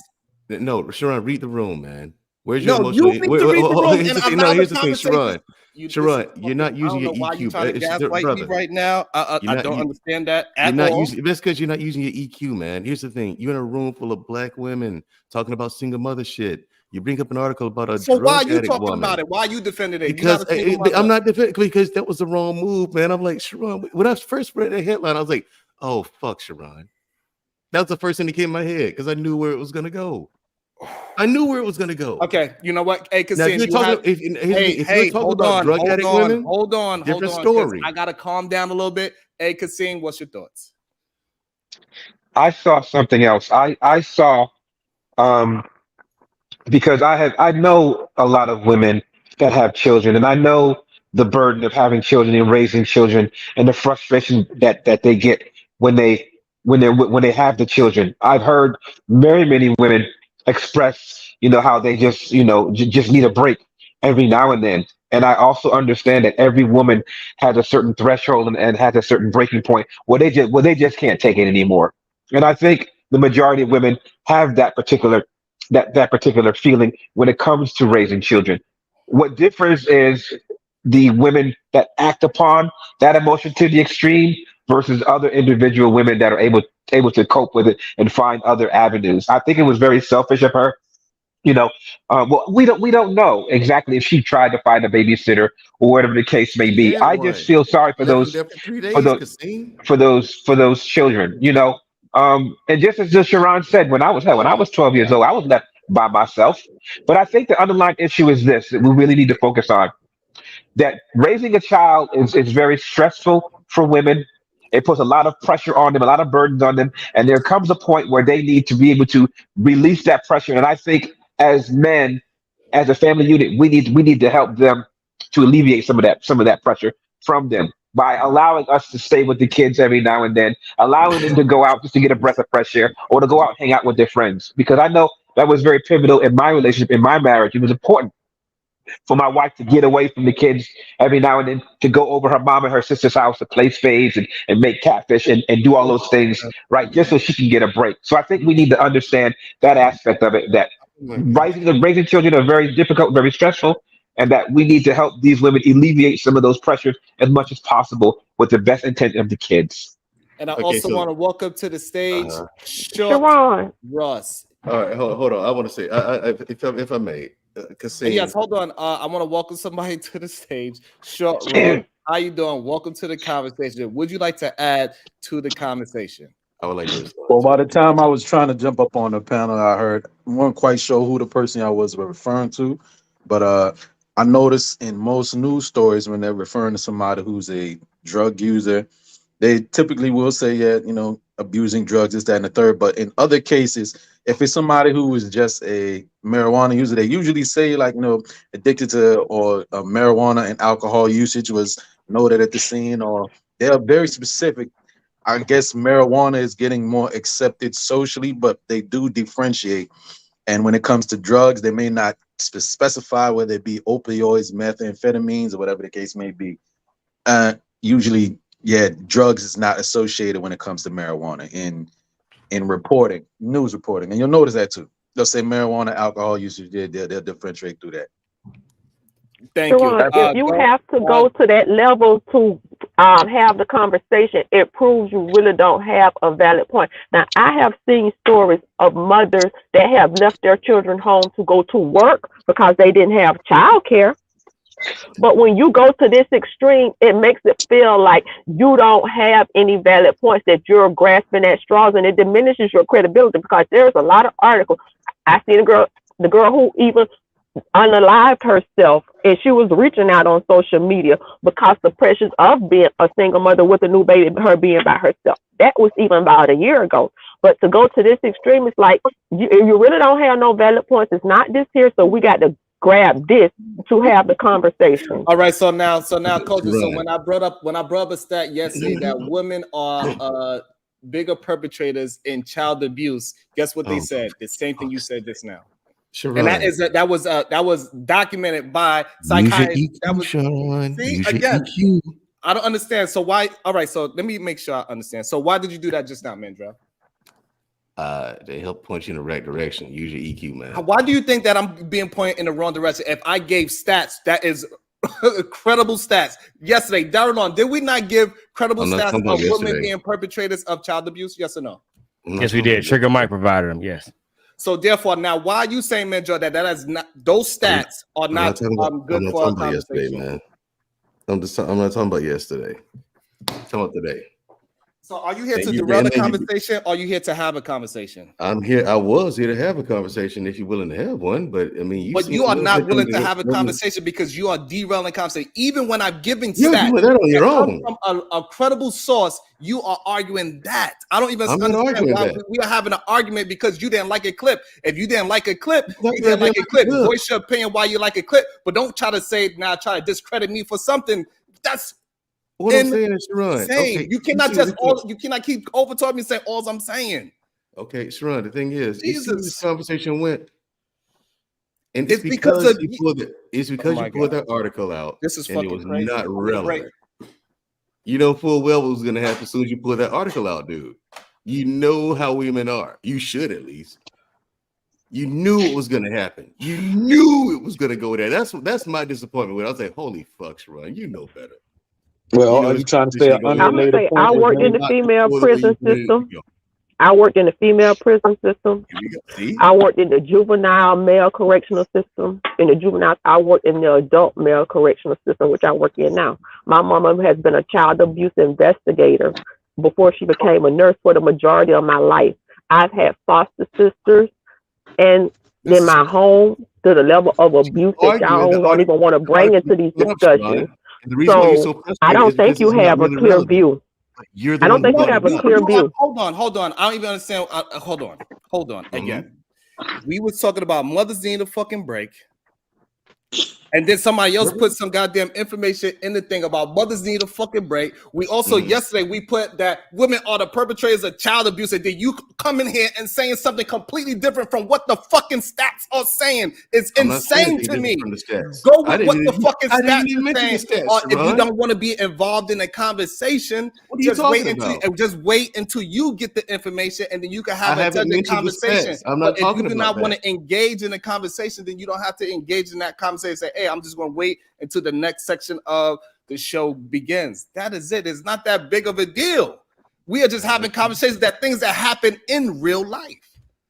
Okay, fair enough. Let's do that. You know what, Sharon? I got that correlation that you were trying to do, but I think what happened is that people focused on what exactly she did and what exactly she was doing. Exactly. But if you break down that barrier, all that drinking and drugging was just a way for her to cope and to escape out of her reality. That she was tired of being it, she couldn't deal with it. She went on a freaking drug and drinking binge to get out of her reality. Right? There are other ways that other individuals do it. Some people when they stress, they'll go for a walk, they'll go for a run, they'll get high, or they'll get drunk. Right? So it was a way for her. Wait a minute, hold on for a second. I'm gonna land this. It was a way for her. I think it was a very bad choice. But we got to understand that it was a way for her to get out of that stressful situation, and she wanted to be out of that reality, and she did that by going out, getting high, getting drunk, and being with this man. And the fact that y'all act like this is not a reality of human beings, that people, they fall short to the pressures in life and they start to drink. This is the reason why drink is the number one fucking drug. It is normal people that they fell short because of all the fucking pressure, which was started from the beginning of men falling under pressure of making money. And it's the reason why when they are climbing the corporate ladder of all that pressure, they start drinking at a very young age, and it goes off into when they get older, they fall into pressures. They start with drinking, and then next they sniffing coke to stay awake. This is how this shit happens, and y'all keep acting like just because this one person, she was considered drinking and drugging, but it is a transition that you go through, succumbing to the pressures of life, and y'all acting like y'all ignoring it because y'all are. I'm not ignoring it, but we didn't make these rules. She was able to come out of it, and Coach was able to come out of it. Like, this shit does not exist. It's a fucking lie. people. I'm not I do diminishing not that, get but it. we When I didn't make start these talking, I'm rules. just We you didn't would make the rules Koja, because you would I be am able more to than accept willing to Koja, work. you would be I able am to more than willing not to have to put that stress on a man to do that. Y'all made these rules and these roles. And when we try to renegotiate the rules and the rules, you say, no, we want to keep all the old time things. We want you to still do all the cooking, still do all the cleaning, still do all the child care and work. So when we try to renegotiate, say, hey, we both gonna work. We're both gonna be this, so you don't have this pressure. Then you say, well, I still want the old stuff. There's no negotiation. You can't cherry pick. So you don't want that stress on you, and it takes 2 incomes to make it in some of these days. Then you have to renegotiate. You can't say, woman, you have to do 48 hours inside the house and 40 hours outside the house, while now I'm only going to do this amount. So there's only so much a human body can take in exhaustion and stuff. So if you don't want those old dynamics and pressure that led to that, you have to rearrange some things. Allow us to have the conversation, Koja. The conversation was not talking about that at all. But you said the stress and the working and taking the coke and the drinking, that is directly linked to that. I'm not trying to argue with you. You spoke, you interrupted me. I allowed you to speak. Allow me to speak as well, so we can have a back and forth. If that's what you want to have, and we're gonna have a back and forth, you gotta allow a space for me to be able to have a back and forth with you. Can we do that? Well, you shouldn't have said the single mothers are drug addicts. But you said something about pressures, and when I'm responding to that, those are the things linked to working, and you said taking coke to stay up and work and pressure. So I'm responding. I want. So that right there. Who did I say was starting with drinking and taking coke? Who did I say? That's what I said. Use your EQ. Hold on, man, Joel. Who did I say was taking the drugs and the coke? Who? Male or woman? Men or women? The woman. No, I did not. This is the problem that y'all are having. Y'all not listening tomorrow. Y'all just listening to respond. I said they're men. Not listening. I said but that's what they heard. I said what you mean what they heard? The words that I said. The words that I said is that men. Okay. The words I said is men. They are falling under pressure. They start drinking and then they start taking coke because they want to stay up longer because they are grinding longer. Those are the words I said. I was talking about the men. What men are you talking about? I don't know any men who take coke to stay up longer. Baby, you just not in those fucking circles. I don't know, but I'm telling you what is going on, and you trying to fight back, even though you don't have no idea of what the real world is going on. Clearly, because guess what? Kasim can tell you, like, yes, these are the pressures that these young men are going through. I know a whole bunch of executives that do coke in order to keep that drive going. I know a lot of them. Yeah, I know exactly. But I spoke directly. Hold on, Koja. Hold on. So again, what Koja was saying, she was mischaracterizing what I was saying because I was talking about men, and she went over into single mother, and then you. No, I didn't. I didn't. I said I said men set up the dynamics, and when women want to contribute and say, "Hey, I'll work to alleviate some of this pressure off of you," meaning we have to rearrange some things if that's the case. Then y'all don't want to change the old dynamics. I'm saying women are saying, hey, you ain't got to go out and work 2 jobs. We can do this together, but we have to have some reorganization of the old things. I spoke directly to that. So I don't know how you're saying I didn't address that because that's what I spoke directly to. So Koja, so what I'm saying is this. So what you are saying is those words is not being produced in mass. Most men feel like they have to take care of the financial burden of the household. They got to take care of themselves, their wife, and their children. They gotta pay for 2 car notes. They got to pay for rent, life insurance. This is what most young men think they have to do to sustain a family. Yes, and most women will allow him to do that. They will. They was like, I don't give a fuck how many jobs you better get 20 jobs in order to make this shit happen. But men are created a dynamic. You created that. Women didn't create that. You did. And when we're giving you another option, so that is not an us problem. That is a you problem that men are putting on themselves, not a woman problem. Koja, but women are expecting men to be the providers, to get the money. We all know that. And some men will provide a certain, lifestyle situation based upon their means. But all men want to do that, and women expect men to do that. intrinsically, biologically. You can say this thing, right? But I know biologically, when you get with a man, you're expecting your life to be better and you're expecting him to carry most of the load. And we know that. Most women will allow the men to do that. Most women don't have a problem with the man working one job, two jobs, three jobs in order for them to provide, for the household. So let's really be real. So if you don't mind me responding, Kasim, I I don't disagree with like what you're saying, right? Not all of it, right? But men built this system, this patriarchal system that we exist in, that make them want to go out and sniff fucking lines so they can stay up in Redwood. Men built that system. Okay. So to her point, Yes. even though you're right that they are taking care of the women, every single thing that they built is the reason why they are in this stressed out fucking situation. Women don't control inflation. They don't control a lot of these different things. They might influence them, right? They influence the economy, but they did not build it. They don't control it. No, they don't. Right. Yes, we do. So Yeah, all right. and So, the thing if is, we are all on the same page, is that I don't even understand why y'all try to argue me right now. Because all I'm saying is that young men are falling and they are succumbing to the pressures of having finances before they have a relationship. This is what the young men are doing. That's why these younger men are not having children. That's how come 60% of young men are childless while they are in the workforce, is what y'all are missing. So when I'm talking to these young, go ahead, Mandrell. Why can't they do both? Like this, you're going So on. the My thing is, reason why can't why, they do so you're both? asking a question, right? I don't know if it's a rhetorical question or not, because I'm giving you the answer why they cannot do both. I'm telling you, because they are succumbing to the pressure that they gotta have a mortgage already by the age of 25. They gotta be making $100,000 a year for the past 5 years to be qualified as a man. Just not like these are the pressures that young men are having, and then young women are following in the same pressures. They are trying to climb that same financial ladder, and now both parties are getting together at later dates, which is being detrimental to the family unit, is what I'm trying to frame out. But for some reason, you are arguing against it, even though you yourself did not marry young.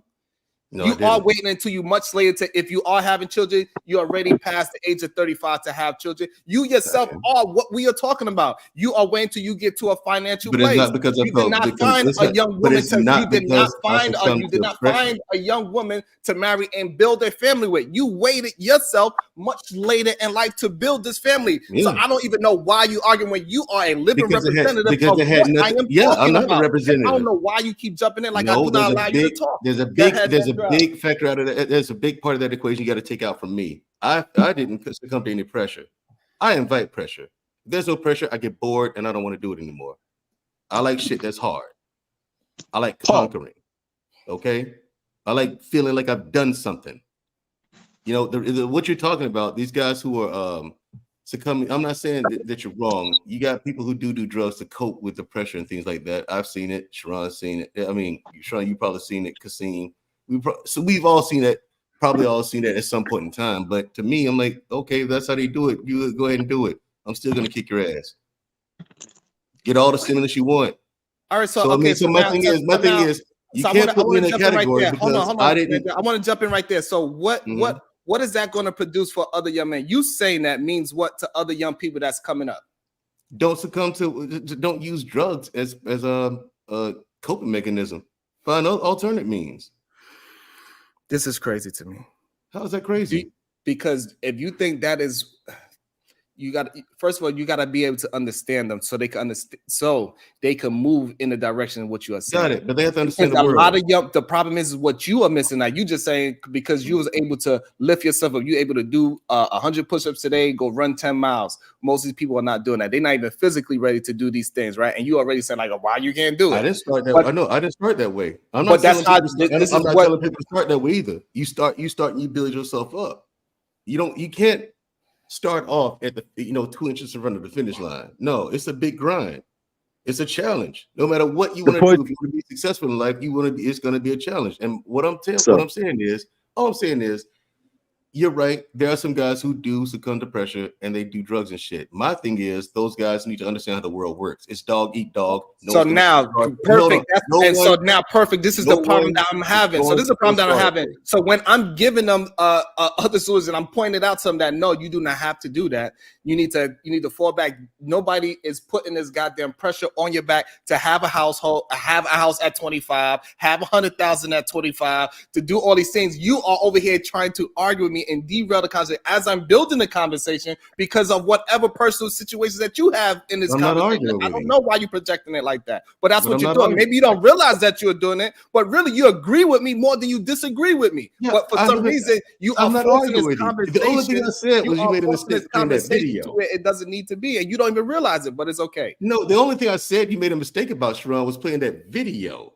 No, the only problem is that you can't see. You don't have no foresight. That's the problem that we really have. You don't have no. The problem that we have. The problem that we are having that you don't have on your panel. I knew when they were going to take it. The problem is that you don't have no foresight in conversation. You only looked at it. Oh, she's a drug addict, so therefore you saying that all black women are drug addicts. But I didn't say none of those things, Jack. You didn't use none of my words. You use your projection of what you've seen, and then you got triggered, and then you put it on me. I wasn't triggered by that video. But guess what? Kasim, Kasim is somebody that has foresight. I wasn't triggered by the video. Kasim was somebody that had foresight, but so he was able to see like, all right, where we are going with it. I saw where we were going. It was not. I was not doing it out of trying to bring somebody down. I was just putting out. I know that these things happen. Sharon, I'm gonna take all your cucumber slices. Y'all keep over talking me. Go ahead, Koja. I'm gonna take all your cucumber slices and I'm gonna tell Darryl to share his weed with you. You need to calm down. I understand that, man. Okay. Thank you, Coach. I needed that. I appreciate you. Also, wait, hold on. You can misunderstand what I disagree with you about. Hold on 1 second, I also want to welcome to the stage Sean Antonio. And everybody, please hit the like button. Please show some love and support. Tip your goddamn host. $1 Cash App is all we need. We got 155 watch it. If everybody tip $1, that would be awesome. Go ahead, Sean Antonio. Welcome to the stage. What's up, y'all? What's good? What up? Hey, what's up, man? How are you? Hey. Hurry up, Sean. Welcome. Damn. Oh, he gone anyway. Well, anyway, Sharon, until he comes what back. What is Sharon, the cash app? We need 10 members. Here's the thing, Sharon. It's going to misunderstand what I disagree. What I didn't take issue with, but I thought you made a mistake on. When I saw the headline of that article, I was like, and I looked at who's on the panel and who's in your chat. I was like, oh no. My foresight told me where they were going to take it. That's why I thought it was a mistake to play that video in particular. And that's exactly where it went to. No, therefore you. Okay, so I don't know what the idea of triggered means, but that's I wasn't triggered. I was like, Sharon. I was laughing the whole time. How you think I'm triggered? Yeah, my bad. I got a call. I got a call. My bad. You know your audience is gonna take it somewhere and it shouldn't go. Shout out to Happy for shopping on my website. I appreciate that, Happy. I just literally came up here to speak from a listener standpoint. What's your website? I'd buy some stuff from you if you told me where to get your shit from. It's right there under my name, bro. It's but you know, I mean, anybody that knows me know I don't come on here. Y'all never hear me talk about my clothes. Y'all never hear me sell stuff. I don't talk about my stuff either, man. You know what I'm saying? But it's BeRichNYC.com. I appreciate that though for sure. But no problem. Now I got to get on your ass in a second. Pause, because you my guy. Look, I'm just telling y'all from a listener standpoint. Sharon introduced the clip before he even framed the argument. Koja, and I ain't trying to be disrespectful. Koja, you went where you went with it, and I'm not invalidating anything you said, Koja. But then Mandrell, you went where you went with it, and then y'all was my point, though. I knew. But I get it, bro. It. But there too, Mandrell, you're a strong voice. You got strong opinions, and then just us as listeners, it's hard to hear because y'all was over talking every single time that Sharon was trying to say something. We listening in the crowd right now. I still have no idea how Sharon was going to frame it. I was interested in seeing how he wanted to frame it. So just from a listener standpoint, I would love to hear Sharon play the video, frame it, and then if y'all tearing that nigga's ass, then tearing that nigga's ass. But y'all Well, didn't give let him a me say chance to this. frame it. Every Hold man on, up you're here doing is it right now. You're doing it employed. right now. You're doing it Every right now. I just man got is here. employed. You're I'm doing it not right going to bring now. an You're article doing it about right now. unemployment It's not your to talk channel, about you but black it's not men. your I'm channel. not finna do Do that. what you want to do on your channel. It's not your channel. It's disrespectful. It would be leave. disrespectful If you're being to disrespectful, compare why you stay somewhere to where you're being the Pookies disrespected? and the Ray He Rays didn't even lay out and the frame a argument. What are you talking conversation. about? That's He not the never. way you build a He. conversation. I'm But not going to tell go me when back he and pick said out that. the Tell me when he drug said that. dealers and stuff to Hey, talk to look. you men because that's not Tell you. me when he said that. He never got a chance because you did what you just did. You don't have the patience to let people get I'm their not. complete thought out. You're It doing it would be right now. disingenuous to You have are a doing it conversation right now. and pick up an It's article not. about You don't unemployment understand the word and talk conversation. about you men You don't because understand the that's word not you. conversation. The conversation goes back and forth. You Mhm. want to talk, and I'm not invalidating anything you said. I don't want you to think I'm doing that. I'm just saying, in terms of us listening, if you read the goddamn comments, us listening, it's hard to consume when everybody's jumping in. Let him frame it, and if he's fucking wrong, we'll all call him wrong. But please respect the host and let him frame it. And that goes for my boy Mandrell too. Mandrell, I love your workouts, bro. You going hard. You motivate me. I appreciate that, big dog. You going real hard. I see it in you. He probably got another Yeah. phone call. Yeah. Also, Tezzy Kate, he says that. you're triggered because you have no self-discipline. Who triggered? Again, I don't know. Before y'all think that y'all are so, because maybe y'all feel like y'all just so smart and that you understood where I was going before I ever say anything. Cool, I get that. But allow me to say it. Have the patience to allow me to say it, and then you could tear me apart. Then, but you cannot just see something and just think that I was going to trash anybody because you didn't allow me to. The same way, so same way, like how if anybody say men beat women's ass, I do not jump up and start defending men off the rip just because. No, I wait until they frame it, and then now I can have an opinion on what they said and break it down, what the words they use instead of projecting onto myself. Because guess what? Because what I was saying is that, like I said earlier, and even Kasim agreed, even though Mandra, you probably not a part of this, maybe because maybe we are in the New York area, so we see it a lot more. These young men, they drinking a lot earlier, they doing coke a lot earlier. This is doctors and lawyers as well. The people that are I see it from them, from executives. I see it. What I see it age is the from drinking executives. that you see in starting? I'm What agreeing age with is you, the drinking Sharon. that you see starting? Jesus.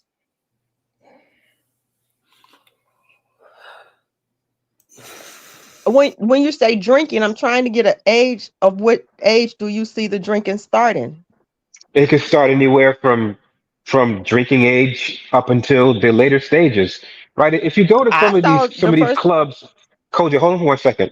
If you go to some of these clubs, right, particularly here in New York City, and you go inside and you see the VIP section, all these bottles, a lot of those individuals, they're there are corporate people, executive people, and they drink a lot, right? And part of that drinking is a way for them to escape the stress from the job, from their relationship, whatever. So it's a way for them to release. However, the more that they continue in that particular behavior, it just doesn't end at the club. It begins to infiltrate their work life. I know plenty of guys that had little small little nips in a little medicine in a little closets or whatever. I would come in there and sit down. Hey, Christine, what's up? No, you want a little something something? And they have a little bottle of Jack Daniels, or they have a little bottle of tequila. Take a quick swig and then going about their business. So the point is that we do see this, right? And it doesn't really matter what the age. With some boys, it starts earlier Can I in speak to teenage that? and it goes all the way up. Yes. Can I speak to that? I'm gonna tell you, like I say, I grew up around a lot of this stuff. The ages of the drinking and the marijuana uses and stuff that I've observed from my career and as a child, my mother's experience and talking with her about the foster care system is 9 years old.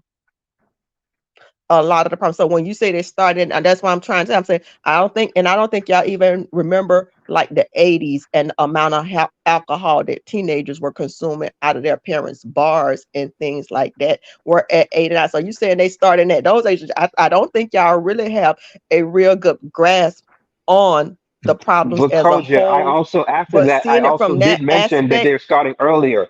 I did say that in the beginning. I said from 22 up, that's why but I then I asked went him back to and put an said, 8 because these and then behaviors are starting at 9. Koja, and then I said that starts earlier in the teens, and they work their way up. I did say that as well. This So let me just ask this, Mandra, what is it that you want to talk about? Because clearly you don't like the way how I'm talking. You don't like the views that I'm choosing. So what is it that you want to talk about? No, What's it's your not thoughts? that. No, it's not that.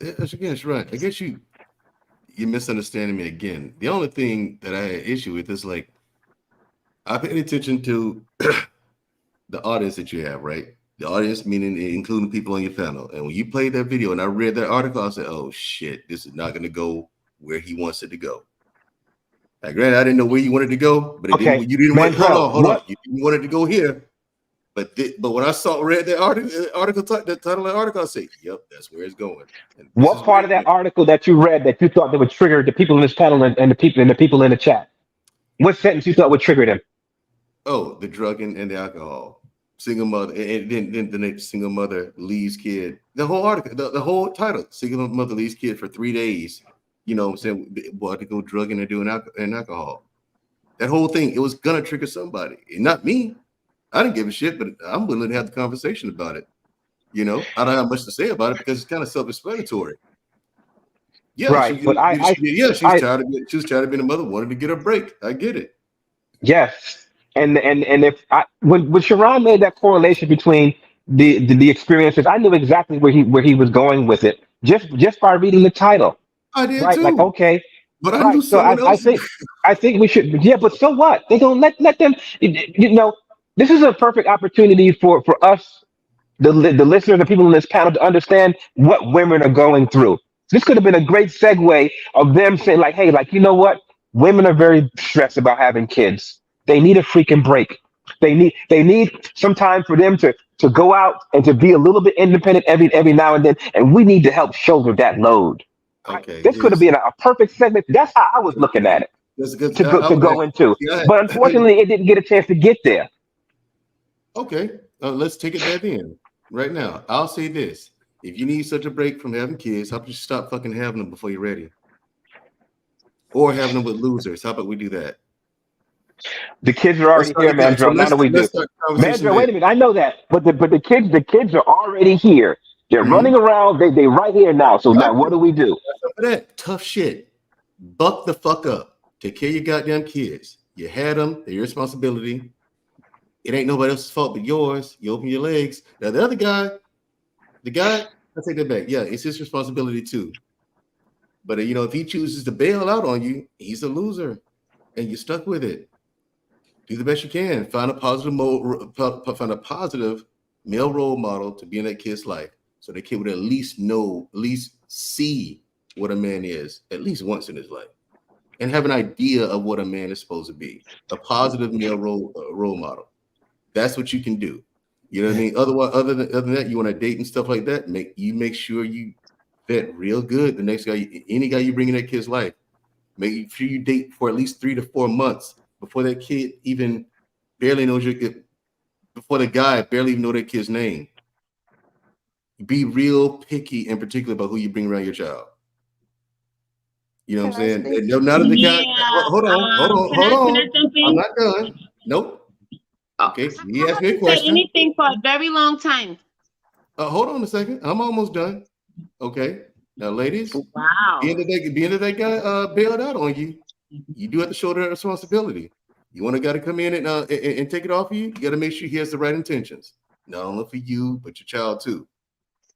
You don't want to repeat the same mistakes, which means your communication got to be down pat. You got to learn how to communicate with men. Oh Lord, can I talk now? Yeah, fine, go ahead. Thank you very much. I appreciate that, sir. Mandrell, thank you so much. Yeah. Sharon, Kasim, Zarel, Koja, Short Ross, I'm gonna skip over you because I said your name first, right? Yeah, I'm about to get out of here because I ain't got time for this shit. All right, enjoy the rest of your day. Happy, be No, he good. is just so full of shit, and y'all listening to this. I'm over it, and I don't think this is right. What happened to me? What happened to the other people on the panel that wanted to speak? I don't think this is okay, sir. You taking over the show here for no apparent reason. Because I'm not gonna lie to you. I don't agree with shit you just said or none of that because you've been talking for way too long about absolutely nothing. You've been derailing the shit from the get-go. I don't even know why you're here, sir. But I'm gonna say like this: I don't got nothing against you, and that is cool. Everybody has their own opinions. But yeah, I just wanted to interrupt and say that, and I'm gonna wait my turn again. Thank you, Happy. Appreciate you, Happy. Hey, good day, Drive By Bev. What are your thoughts? Hey, you guys. Good morning. Good day.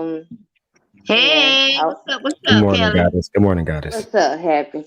I was having a good time this morning. I was rocking out with Ray this morning, listening to the West Coast music, crip walking, and everything. Then I come over here, and y'all fussing and arguing. Why? Mandrell, that was real cold to say. Even married women need a break every now and then. So it ain't just like no single mother thing or whatever. And Absolutely. pull your big draws up and all that kind Yeah, of stuff y'all like come up that. here talking all that shit Please about let her finish. black Please girl magic and all let her that. finish, brother. Let her finish talking. Go ahead, Okay. Kelly. I don't understand what black girl magic has to do with it, but okay.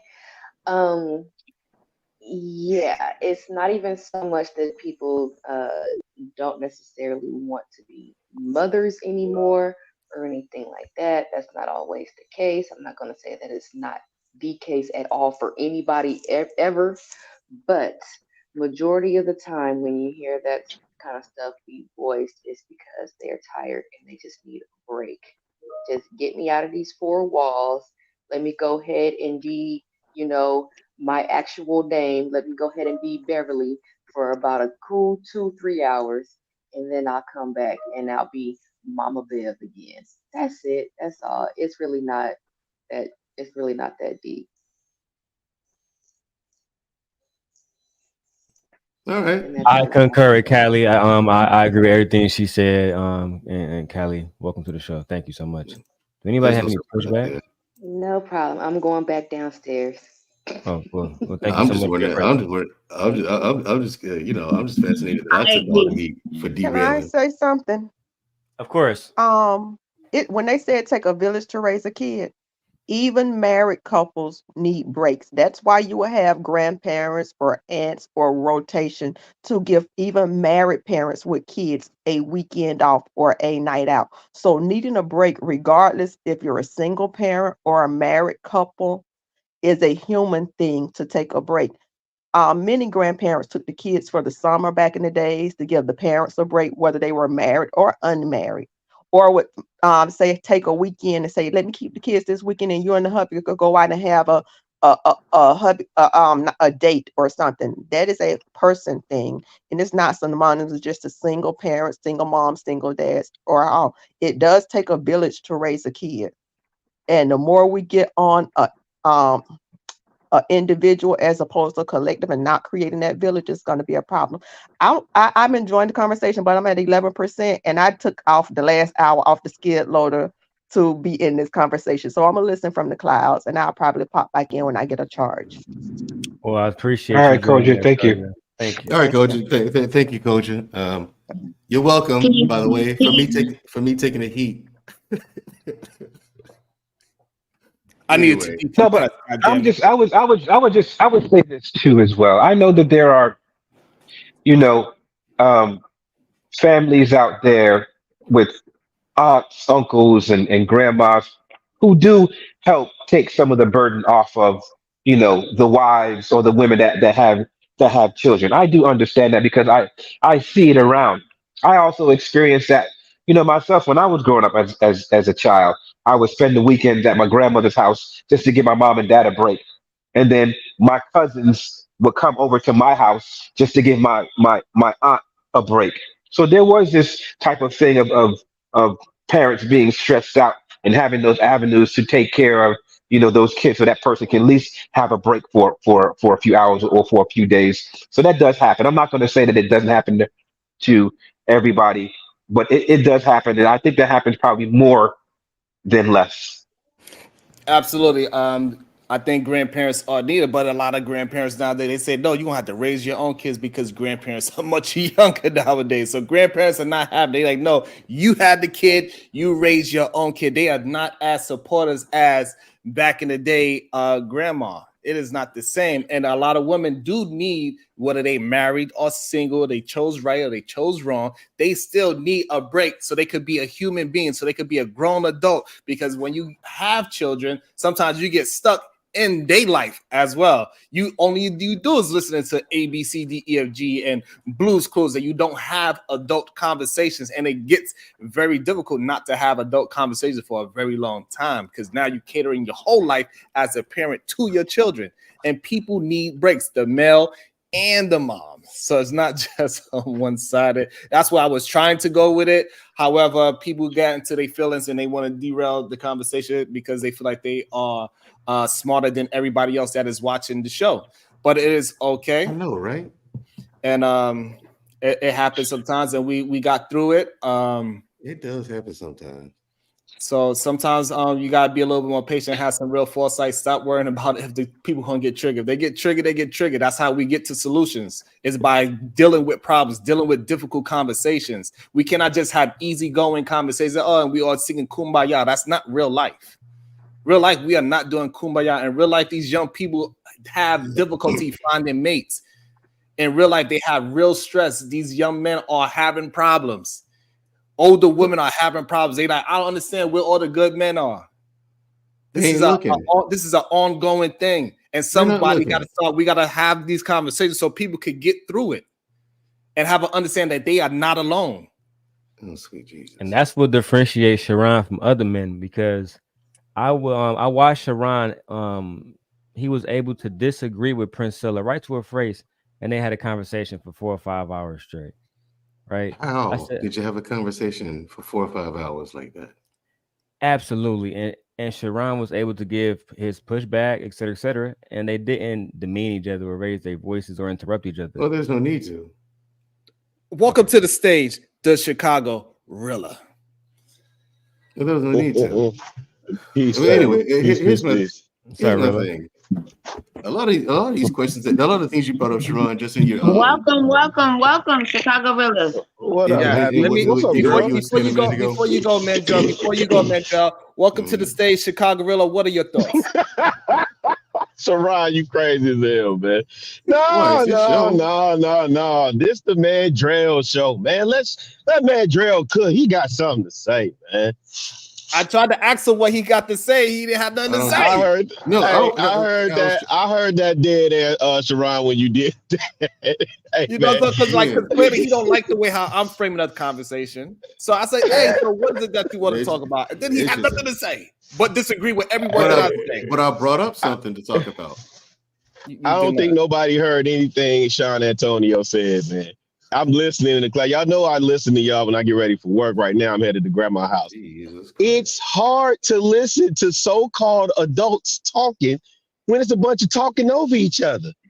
Listen, man, say what y'all want about the young lion, man. One thing I'm always amazed at, for the most part, that brother's, and Kasim does a really good job of it too, but that impulse control is a motherfucker. Yeah. Right? It's like, yo, we gotta let people finish it. And Sean said it perfect. Like, let that person finish their complete thought, give them enough rope to hang themselves, and then rip their ass. But we be like, just cutting in it from a listener's perspective. I'm just being honest with you, dog. From a listener's perspective, it's just hard to follow the content. But I think y'all did arrive at a very good point for Sharon's case for family, right? Because it sounded like everybody was saying we need community. Mothers are having a hard time raising a kid. Married couples, fathers are having a hard time. People need breaks. And so sounds like we shouldn't be having all these arguments about community and family, right? Sounds like y'all making the point for Sharon's case of nuclear families and children and community. Sounds like it to me. But good job, guys. Just stop talking over each other, please, and thank you. Yeah, y'all. Appreciate you, Chicago Rilla. Thank you, Chicago Rilla. And just may I add really quickly, Sharon, Happy did not get to answer or weigh in on that topic. You know, Happy was silent the whole time. Thank you very much. Hey, Happy, I see that it was triggering, and so I don't want to trigger nobody else. I don't want to trigger nobody else. I don't want nobody else to get mad at me, because for the last couple of days, people have been trying to get mad at me for whatever reason. I don't know what they projected on, but listen, I ain't do nothing to y'all. All I'm trying to do is have the conversation, is what I'm trying to do. So what we're going to do, we're going to try to move on to our next topic, Happy, and you're going to be the first one to have the conversation in it. Okay. Talk. And this is something that we have to look at. They're taught to be a man and internalize everything. And then on top of that, us women, we have never learned, we were never taught what it means to create the atmosphere for your man to open up himself to you. And so in times, in moments where your man opens up himself to you, it's very hard for you to receive it. In fact, in a moment where you were upset at him, angry at him, mad at him, you used that information that he gave you, which was so sacred, against him. It was a slap to his face. And now you're asking yourself, why doesn't he talk? Why doesn't he want to speak to me? Why isn't he going the same way that he did before? So we have to learn how to create the atmosphere for a man to open up himself to us. But it's imperative that we know that this atmosphere comes from within. Men don't talk.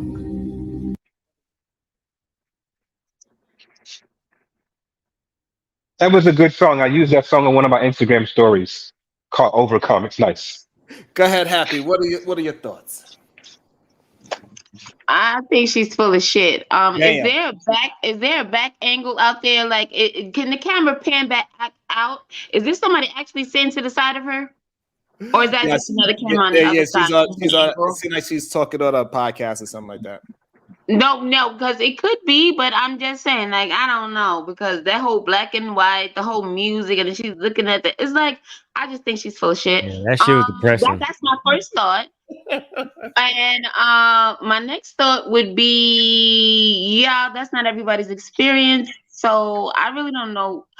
See, when I was saying that at the end, I was just more so just, joking and joshing at Chicago Rilla, letting them know, well, it wasn't Happy, right? Because I've been on this, blame Happy shit. But neither here nor there, right? So that's why I'm like, but I didn't really want to go first. I'm not saying I can't wait my turn. Okay, regardless of what. Okay, fine. Let me just focus on this, gather your thoughts on the life. I do not. I think she's full of shit. Okay.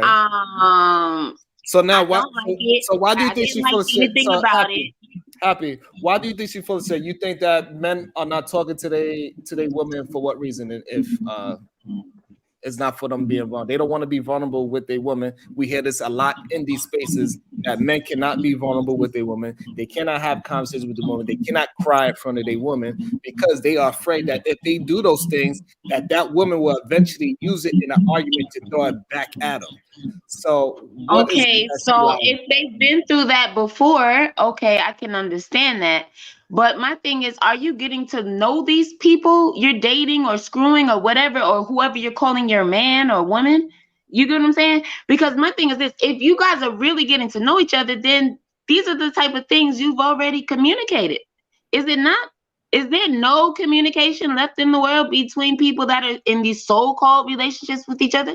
Because she kept saying, your man. Well, first of all, a lot of us grew up with it being the husband.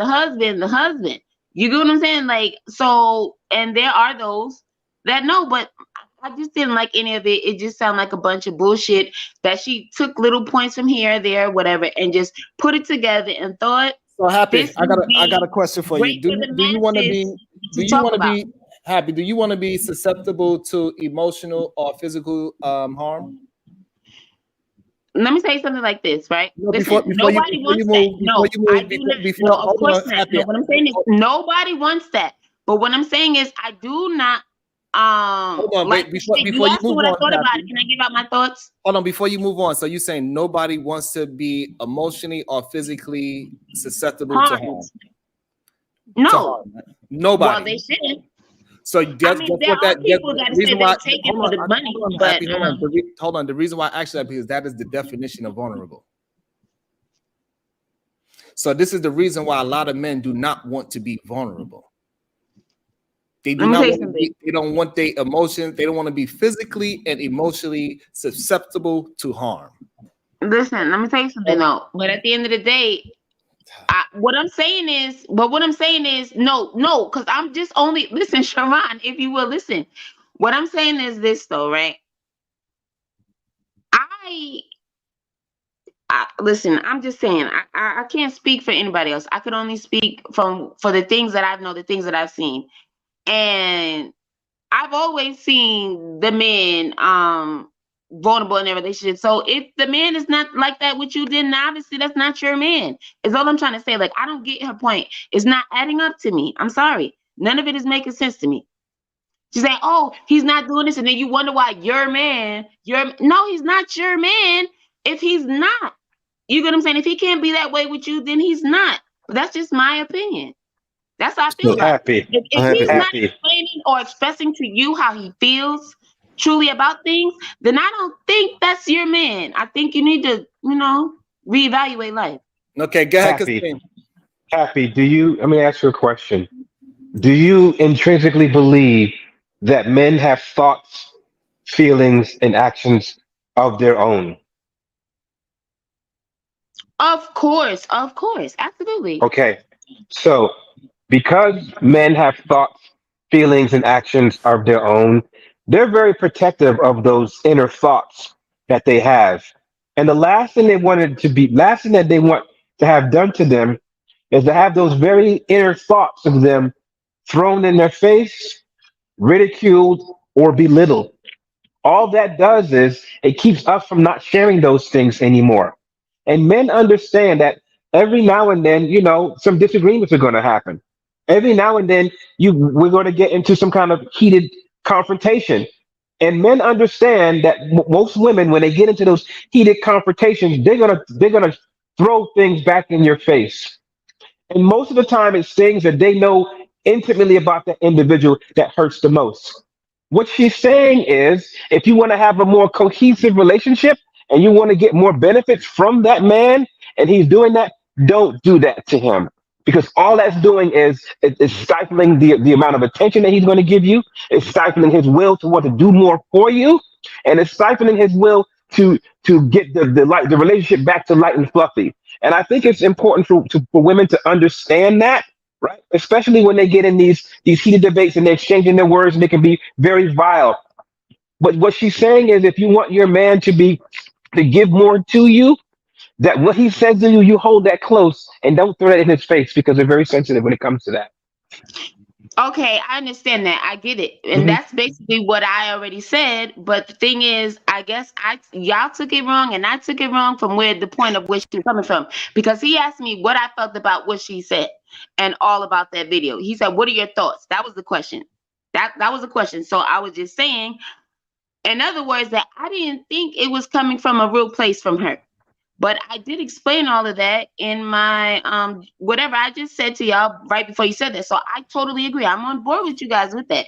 I agree with that. I understand that. That's why I said, if a man is not like that with you, then I'm saying it's reasons behind it at the end of the day. I also want to welcome to the stage the beautiful MJ. Good day. Good to see you.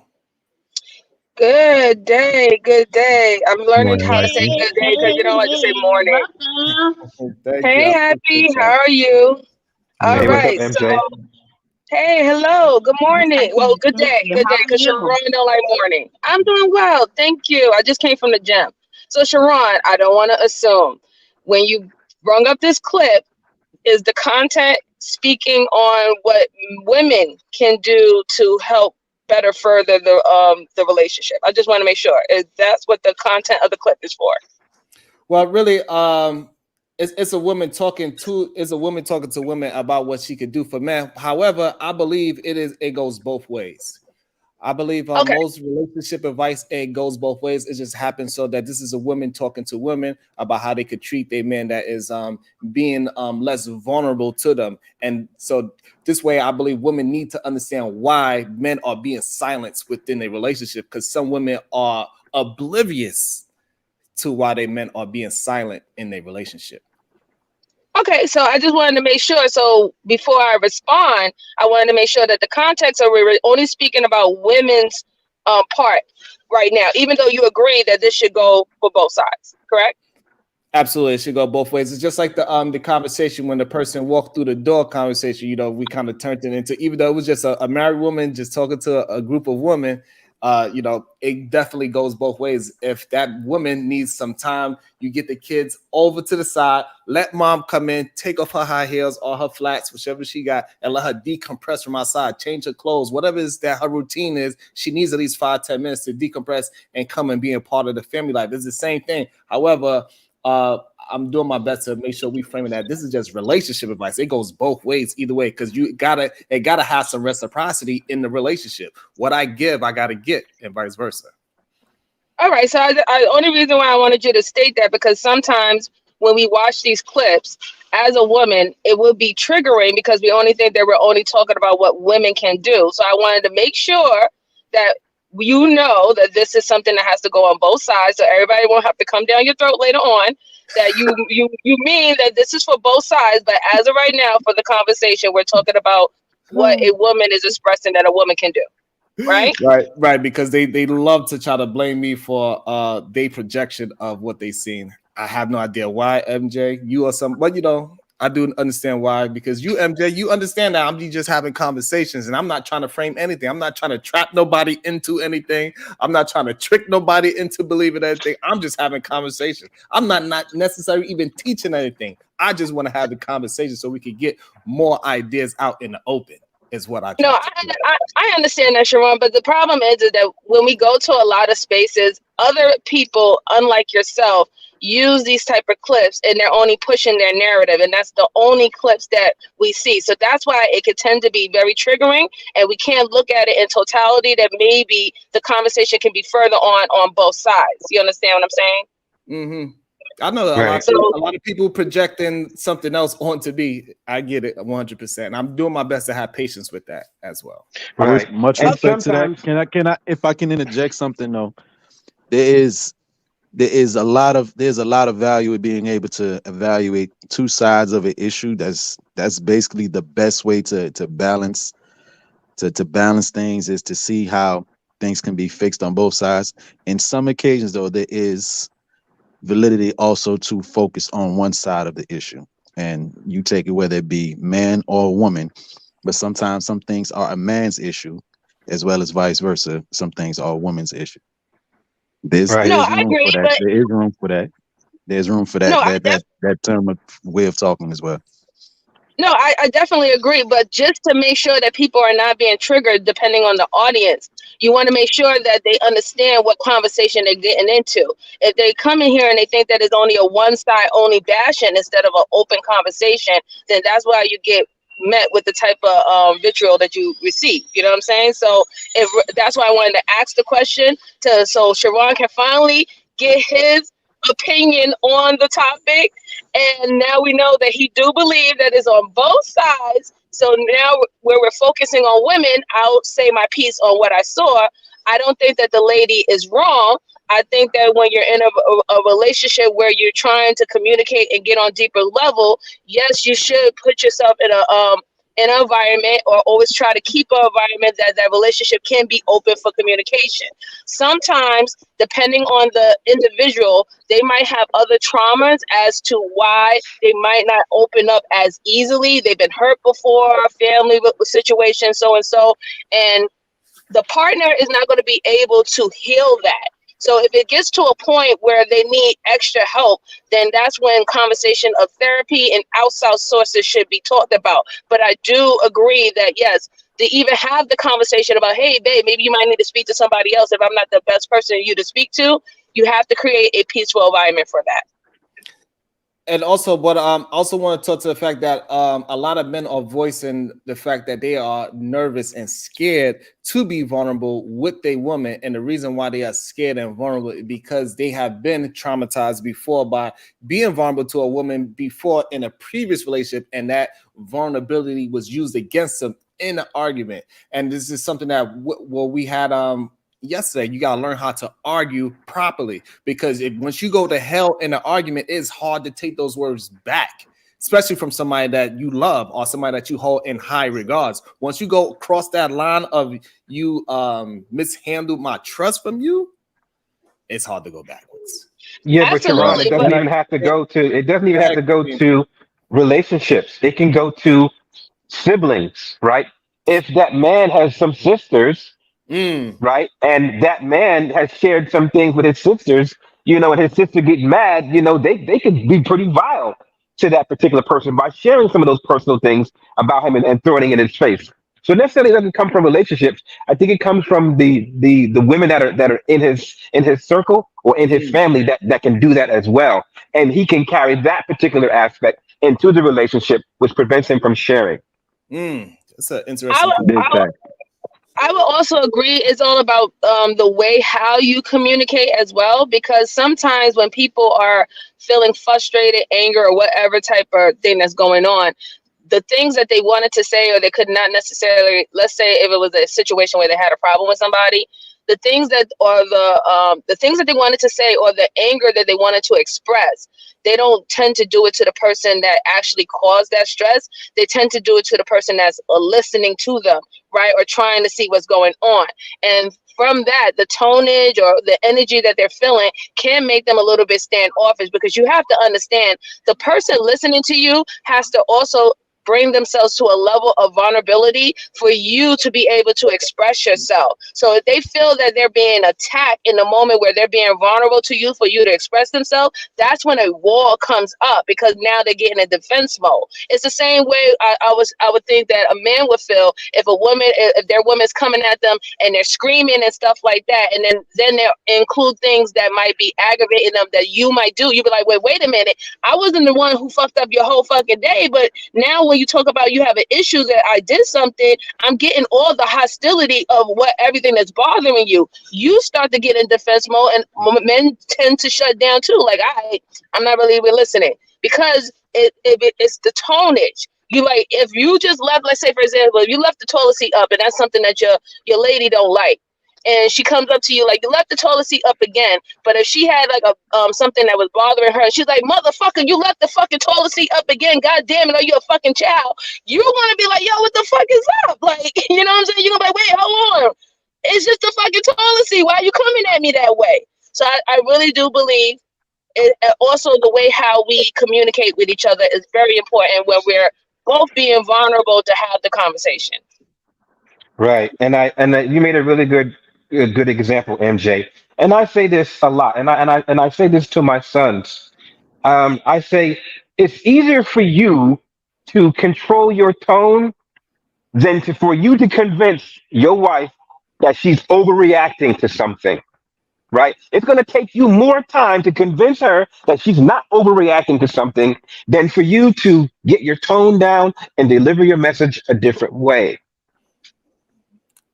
I agree. I find that problematic. And I'm sorry, Sharon. This is go ahead, my brother.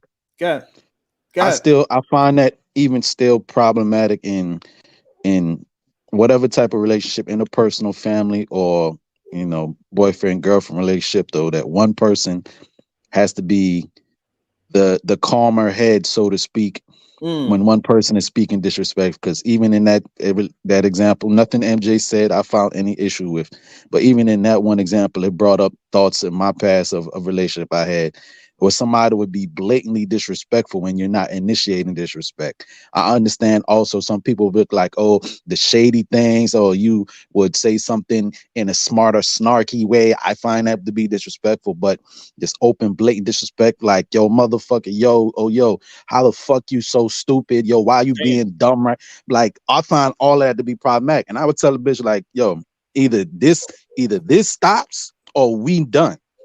Like, there's not gonna be no room for ever. Like, and I don't know how other way to to try to talk to that person. Like if you telling them, yo, I don't like when you do that, this, that, or the third, we can communicate better.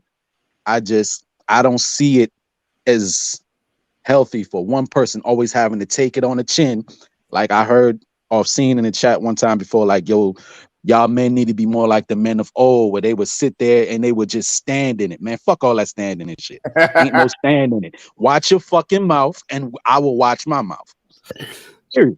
I agree, but I agree, but then that's the other side too. There's many times that women are met with aggression and voice from their man, and when Sharon plays these clips, the woman is told automatically is to calm down and place that peaceful environment for him, so he, whatever level he is, he can tone down before having a conversation. So doesn't that speak to, like, what you're saying about that initial disrespect or that initial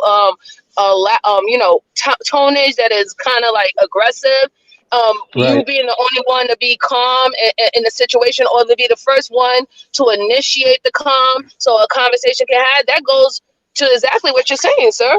And But women do that all the time. But at the same time, we according to the conversations that we have a natural aggression because of our testosterone, and women are supposed to be our yin to the yang, and they're supposed to be the ones that calm us down with their softness and femininity. Because if Darren Long didn't have MJ, he would be on beast mode 100 times a day. But when he has a chance to talk to you, you calm him down. He hits the blunt. He eats some food. He put a smile. As soon as I said your name, you put a smile on his face. Those are the things that when men we say that these are the things that calm us down. Women, for some reason, they push back on that. They say, "Why we got to do it?" But this is how the yin and the yang works. That's just how it goes. And sometimes we just get these pushbacks. And I really don't understand it. I think it goes to the communication part, and we got to learn how to be the best at our natures instead of trying to fight each other's natures. So once we understand each other more, we could communicate with each other more. We don't use stupid words like submit to me. You know what I'm saying? Like, these are stupid words that we use in these conversations that nobody uses in real life. I want to welcome to the stage the LA Project. Good day. Good to see you. Good day, y'all. Hey, Lauren. How's everybody Hey, doing? how are you? Hey, girly, what's up? What's up? Hey, happy. Good to see What, you, boo. before we move on, what is your thoughts, Lauren? Well, I kind of I heard a couple of things that I did. Well, y'all been taking notes, okay? Because I'm telling you, if that ain't some of the same things that I was saying yesterday, I'm proud of y'all. I know it does hurt when people, like I said, throw stuff in your face. But also, I just think a lot of these issues that are being spoken about are just, they should be on a mutual level in general. We shouldn't be using silence against each other, whether you be man or a woman, unless you just really need to take a beat to calm down, and so you can approach the situation in a better or rational way, right? But what was it, Short Ross? He mentioned something that, like, yeah, no, I agree. You shouldn't be taking shit on the chin. But every time we turn around, and this is where I have to agree with MJ, it's, oh, well, women shouldn't be doing this, and women need to do this, and women should be more like this. And I never really hear the conversations of, well, okay, instead of, encouraging men to leave responsibilities, let's teach them some things before they even get there, like how to even pick the right woman to roll that dice with. You know what I mean? So there's a lot of things that I just feel like should be more mutual, instead of just one person being expected to do certain things. You should just be a decent human being. If you see your partner coming home and you know them, and you know that there's something that's bothering them, you should know their temperament. Okay, well, he probably don't want me all up in his goddamn face. Let me just, hey, babe, you know what I'm saying? Go relax, whatever that person needs. Like, that should be the process, right? Instead of making somebody conform into something, you should get with someone who is compatible with you and who doesn't mind, keeping those things in mind in general. So I just think there's a lot of mutual stuff that could be happening on both sides. Yeah. I probably should now in some of these conversations too, just to be conversationally concise. But for one, going to the communication between men and women, I find in my conversation or my relationships with people that I guess the way that I'm able to express my thoughts, I get a closer and deeper connection with people, even if it's not uh intimate relationship, just like between friends or whatever the case may. And I enjoy it because it it's a good feeling having somebody that you can just naturally flow with and talk to. Unfortunately, I think though, even though I find it to be very easy, it's not something that's very easy for other people. I wouldn't pin it necessarily all on men. You know what I mean? But there is some men like, they're very short, they're very blunt and very direct with whatever they have to say, and they don't necessarily share their inner feelings or what they're thinking. It's just surface level conversations. Cool, whatever the case may be, right? But and there was another point that I had, but I don't want to lose it. But I'll leave it there on that one. I'll just say that for our gentlemen, I do find that communication, that open and learning your interpersonal skills is very beneficial to get your point across. Find a better way to say what you need to say. Right. And I think that the baseline of that is basic human respect. If we keep that in the forefront of our minds of basic human respect, I think your outcomes and the way that you engage with people are going to be a little bit better and a little bit more favorable. Right. I'm just a big believer in watching what you say to people and how you respond and how you say it to people. Right. And I think the way that you communicate that, you're going to get better outcomes. Because some of these things that I hear a lot of men talk about when it comes to going back and forth with women, particularly women in this space, and it's like, you know what? When I'm on a panel, when I'm talking to them, I don't get that energy from them, right? Because it's the way that I approach it. It's the way that I communicate. It's the way that I respect them, so that they can be more in a calmer space where I don't get that same reaction that somebody else would get from another person. And I'm seeing that more and more in these spaces. Absolutely. Hey, man, Judd, would you like to add to this part of the conversation? Yeah, if you tell a woman something that's very intimate and personal, and she uses it against you, throws it up in your face and stuff like that, and comment, you can never trust that woman again. She doesn't respect you, and That's a mutual thing, in my opinion, to though. do, of course it is, man. But we're talking about women at this point, because there's a tons of things that men can do that let women know that we don't respect you. Yeah, but both sides, men and women, we do ignore all kinds of things, that warnings, like red flags, things like that. We as human beings, we tend to ignore these things, but then later on wonder what happened. Well, you missed something, that you should have paid closer attention to. And this is just one of them, because this one, it's like what Kasim was saying, basic human respect. You don't take something that's very close to somebody and very intimate like that. No matter what, there are some lines you don't cross. That's one of them. You don't weaponize that against somebody and use it against them. I don't care how mad you are, but when a person does that, they don't respect you at all. And if they do respect you to some degree and they're just that impulsive, try to get them some help. But you can't be in that relationship with them anymore because there's nothing you can do for them. You can't help them. They have to go and do something else somewhere, go find help somewhere else, but it ain't gonna come from you. If you were the person that could help them, then they never would have made that comment to you in the first place. You just seen that comment coming from them towards someone else, but not you. Laura, can I ask you a question? Oh, go ahead. Is she there? Yeah. What's up? Yeah, can I ask you a question? How important do you think um,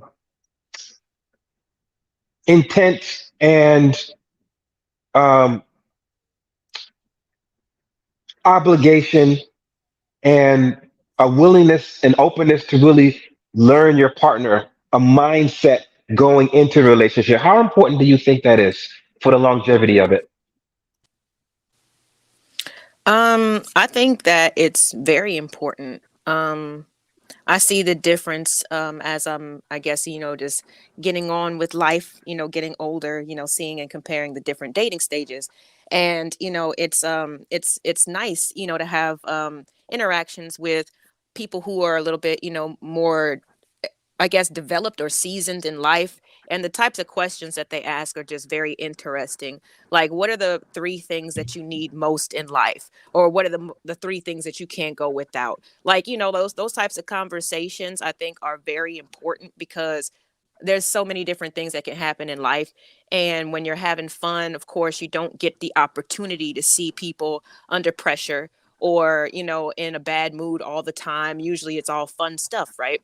So I think it's very important to really get into those conversations. I've actually had told some of my female like coworkers and things like that those same sentiments, and they think that I'm crazy for approaching the situation like that. But I think that it's important because, like you said, to really get to know your partner, like that's to me, that's like everything, because you're an individual, you know what I mean? You're your own person, and I'm choosing to get to know you, the inner, the fabrics, the makings of you, and all that stuff, So it's not just about us just sharing a space together, but like, yeah, let me see, what you've learned along life. Let me see your perspective, because I could potentially learn from that as well. So me personally, I think that it's very important in the process Right. for And longevity.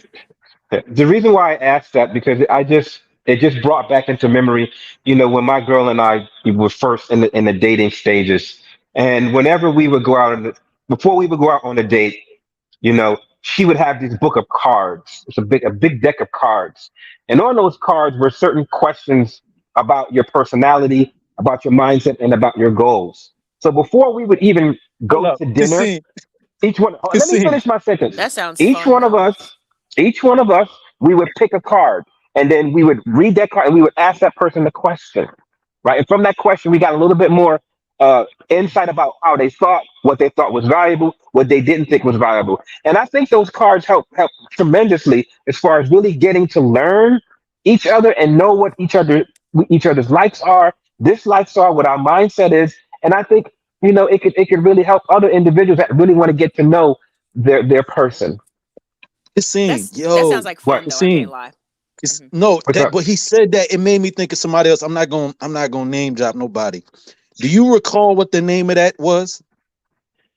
I well, The deck of I think cards. she's upstairs. I could send her a message and ask Yeah. what those things are.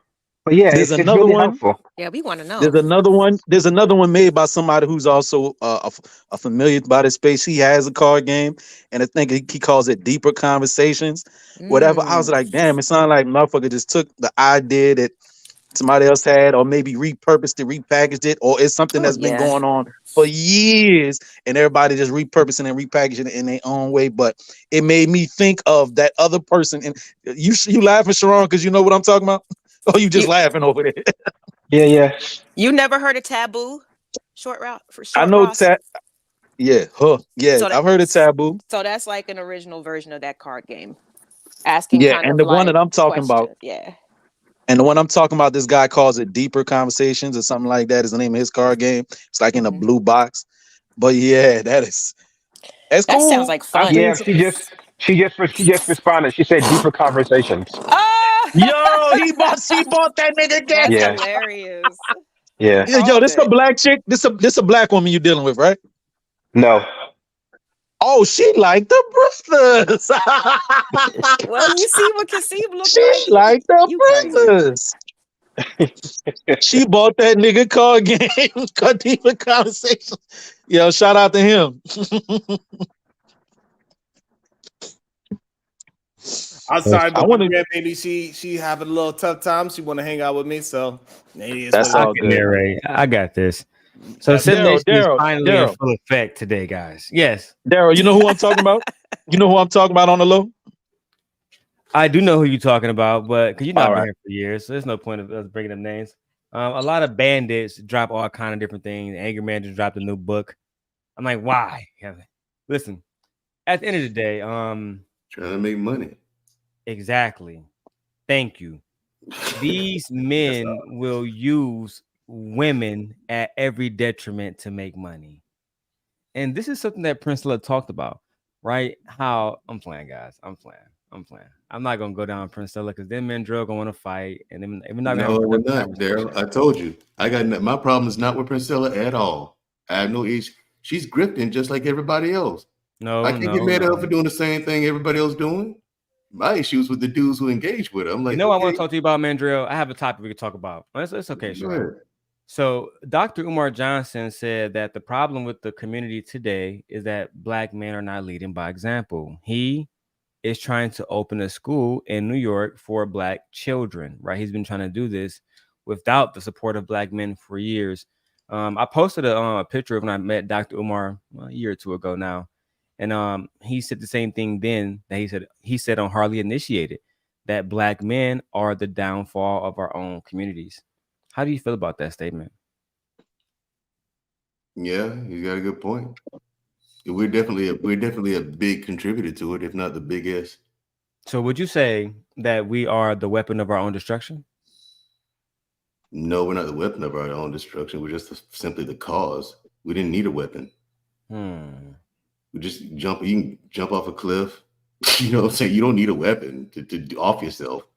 You know what I'm saying? But the thing is, we let the pressures that that our government put on us get the better of us, and we fell for almost every trick they threw our way. And we never did anything to pull ourselves out the hole.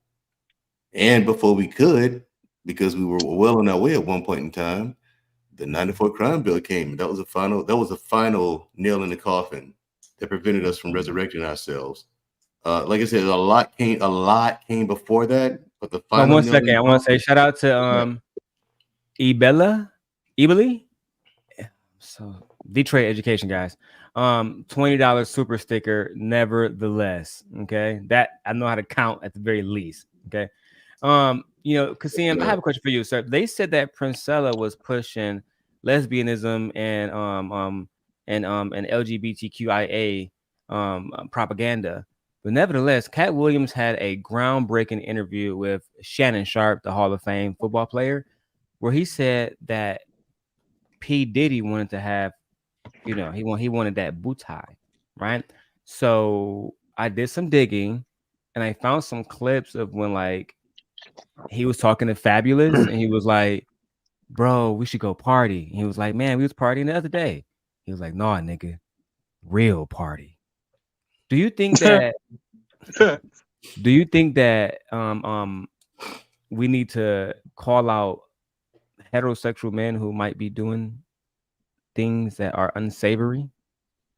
Well, I mean, first of all, we should, before we jump to conclusions about what he meant, we should ask him to clarify what that definition of party is, and then based upon it, then based upon an answer, then we can go to a certain conclusion. But I wouldn't necessarily jump to conclusions just yet based off a statement that he has to say. He has to clarify or define exactly what do you mean by party. Cat Williams said that he had to tell him that you can't have my body. You have to tell him no. But you got to watch the interview, man. It's groundbreaking. I saw that interview. I saw it. And I can't believe you had seen that question and not me. You gave me how do you give me the easy one, Daryl? I mean, that was obvious. Of course. Questions are curated, banded appropriately. I disagree with a lot of things with Dr. Umar, but that ain't one of them, Daryl. Come on. If we're supposed to be leaders, it's obvious. We are the ones responsible. Now, there's plenty of blame to go on both sides. Lauren, as the only woman up here, these bandits want to overtalk you, and they don't want women to have a voice. What is the one thing that you would like to see Black men tackle that would benefit Black women in 2024? One thing that I would like to see Black men tackle in 2024. Or change their behavior or address. Whether it's their degeneracy, not raising their children, selling the most drugs, being the most populated in jail. You pick it. It's up to you. I think overall, just being more honest, stop the blame shifting and stuff like that, because every person has the power of discernment and to make their own decisions. You can't keep on going around blaming the whole world as if the whole world is just against you. But, that's just not how it works 100%, So it's like, there are certain things like, okay, if men say, okay, you're a single mom, you got, I don't know, more than one kid. How did you get here? You should have chose better, right? you should have asked more questions. You should have done more, right? So I think that's in every single one of us in a lot of situations. Like you don't have I gotta to. head, y'all. See y'all later. Peace, All my right. girl. Like you don't have to compromise yourself for money. I understand if you're broke, you got responsibilities. You might have a family. That doesn't mean you have to put on a dress. That doesn't mean that you have to compromise your morals or your integrity. But if you do, then you just need to be honest with that instead of shifting the blame. So that's one thing that I would like to see. I hate to say accountability, but I'll say that. Hey, some men don't have no moral no moral compass that tells them that putting on a dress is wrong. Hey, that's to each their own in their own. You know what I mean? Because there'll be some people who are part of the rainbow mafia that say if a man wants to wear a dress, it's all right. If a man wants to wear a dress, hey, maybe that's not in their moral compass. So, Short Ross, if let's say if Kevin Hart approached you today, I'll give you $2 million if you play my trans girlfriend. You're gonna put you in a dress. You're gonna be basically Sinead, right? More sophisticated. We want you to be sexy. We want you to smize a little bit, right? You know what smizing is, right? Sexy ass. Yeah. Would you accept that role? I can't see myself doing that. Nah. I can't see myself doing that. Nah. Okay. Why? Everybody they say with a lot of people, everybody has a price. And I understand why that's said, because there's just some money that's just totally life changing, right? And for those people who are in Hollywood, they take roles. I had to sit back and think about that when Kat was talking about that in the interview with a lot of the men in Hollywood are putting on them dresses. Think of was it Woody Harrelson did it with the white dude, or whatever the white dude's name was that did it with Wesley Snipes. When Chris Rock did it in Fresh Prince, it was crazy. He pulled up and he was like, "Hey, Will Smith." Yeah. Too long food. But and that's why I made that statement. That was Patrick Swayze, not Woody Harrelson. Oh, Patrick Swayze bans it. Go ahead, Happy T. Yeah, I don't know white people's names. I just know Scarlett Johansson. And let's not make it about race. This is more about your memorization, right? About race. So keep going. Yeah. So it's more so again what people's level of comfortability. I took into account that this is that is the entertainment business, right? And you can't necessarily tell somebody how they should, what their morals or what their standards should be for what they do to get money when it comes to something that's not illegal. That's not illegal to do so. And there's many people, especially coming up in this generation, millennial, Gen Z, and so forth, that don't necessarily see an issue with that. I personally, I do have somewhat of an issue with it because it's almost shaming, so to speak. It's But now that Sharon back, I'm gonna let him curate it. But my last question for you, Short Ross, would you rather be yourself or Tyler Perry? Would I rather be myself or Tyler Perry? Oh, no, I'd rather be me. I'd rather be me. My attitude and my way of handling people is not the same as Tyler. Okay. I like my personality. I like my style. Now I would take Tyler Perry money. There's only one way to get it. You gotta. It's only you gotta. I gotta put on the dress. Maybe. I gotta put on the dress. Maybe. Well, let me do a couple of boxing matches.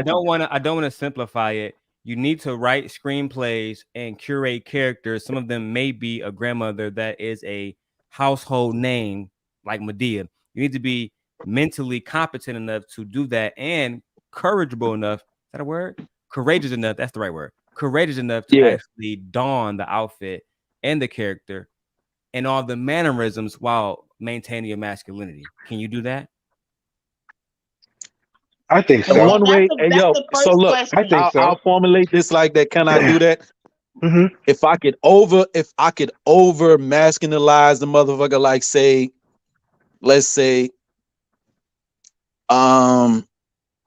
overtly over the top masculine ass motherfucker. I'm trying to think there was a role somebody did it. He didn't cut his facial hair, he still had his mustache, still kept his beard and all that. He was like, "Hey, what's up, nigga?" Like just on some OD over the top type shit. Like you see it's a man, he ain't trying to effeminize himself, but he had a wig on and he had on a sundress with with the excessively over fake, like 2 balloons in the shirt. Like, what's up, nigga? Damn, nigga, you cute. Like yo. Darrell just asked you that same thing. He said a more sophisticated Shanae. That's exactly what Medea was. Nah, that's you basically feminizing yourself in that type of role. You feminize yourself trying to portray to be a woman. You know what I'm saying? Did he really though? You know, in a lot of plays, he broke character and spoke in his regular voice. Yeah, I recall that a couple of times. Yeah. You know what? Being honest and transparent, I think most men can do that, especially if he grew up around women. His mom, his sister, they can mirror her behavior, her demeanor, not necessarily to the exact particular person, but they can do that easily. And I think that's all Tyler was doing, was basically taking on from what he's seen and what he's experienced, and then mirroring it. I think most men can do that. There was some women, I do recall a couple of times that has been said, but some women had an issue with a lot of these dudes, like when Martin did Shanae and Jamie Foxx did his character. It's like they doing an over exaggerated representation of black women. Yeah, it's like An over exaggerated representation of black women, putting them in a bad light, a character of black women. But we see this every day, right? Even at a more, let's say, local level, we see Instagram comedians putting on wigs. We see it all the time, right? As a way of to generate commerce and to generate income. Now, how do y'all feel? And I don't want to, like, I'm derailing, but it brought to mind the character that Ricky Smiley does. Do you feel like that's an over feminized caricature that he's doing? You heard what Kat said. Kat said the only way he's gonna do a movie with him if he put that dress on. He said, I'm about to say, I'm just gonna quote as a good man. I think he played better as a woman. So I want the best person for the role, and he felt like it was that man in the dress. Damn. I concur. Yeah, but if you look at these things, a lot of the time when you look at these things, they're still able to have their masculinity. They're still able to keep their masculinity. A lot of these women that they deal with don't look at them, in a particular way because they done a certain role. So I think that's important. Patrick Swayze was one of the best ones to do that, and besides Robin Williams, right? Even though Robin Williams had played Mrs. Doubtfire, there were still women that would still get with him that knew his masculinity, right, and took on his masculinity and accepted his masculinity. So I think that's what it really boils down to. So we got. And I'm gonna keep it all with you. Doubtfire was not Shanae. Right. Was a fly girl. Doubtfire, one of my favorite Miss Doubtfire was an older woman who was not sexualized, So exactly right. But even I had no problem. To your point, older woman who wasn't sexualized. I had no problem with Doubtfire. Even Martin Lawrence was still able to keep it. Even Martin Lawrence, after he done Shanae, he was still able to keep his masculinity. He was still able to pull him, and they didn't really necessarily look at that as seriousness. Well, you see what Martin did? Well, I don't have a problem with Martin did either, because Martin did several characters. Like, that was his stick. He did Dragonfly Jones. He did Lil Roscoe. He did mad different. So when you saw him in Shanae, like, we just thinking of another character. But unfortunately unfortunately for Ricky Smiley and for Tyler Perry, they're typecast with that's the only character that y'all could pull off. Martin pulled off mad different characters. And even Jamie Foxx in a way too, but they he also played his grandma as well. He played about two different women. Sometimes his Mama Martin or whatever. Yeah, Mama Lawrence. Yeah. And then Big Mama House. So he played a woman. The problem is that when men are doing this, they don't look at it as they are taking jobs from women. It is women. Matter of fact, Sharon, goddamn roles. Why are you taking? That was the one. You're making it more difficult for your counterparts to work. And then now we have Taraji complaining about goddamn pay. You want to know why? Because they willing to pay Martin 10 times as more to play a goddamn woman than an actual woman. It's a problem. Wait. Can I say something? No, but back then they weren't really trying to pay those women to be in those roles. They wanted those men in those characters because they thought that would be hilarious. They're comedians, right? They're comics. Right. But those women didn't want to be seen. Those women didn't want to take on that character, that persona, to making them seem like it's just the whole of all black women that act like that. I think that's what it mainly was. They were like, hey, you know what? I'm not going to be the show pony to exfoliate, stereotypes that's in the community. Somebody else could do that. But I could have swore as well that there was like some, not positive feedback from the men because they really didn't want to be seen represented that way either.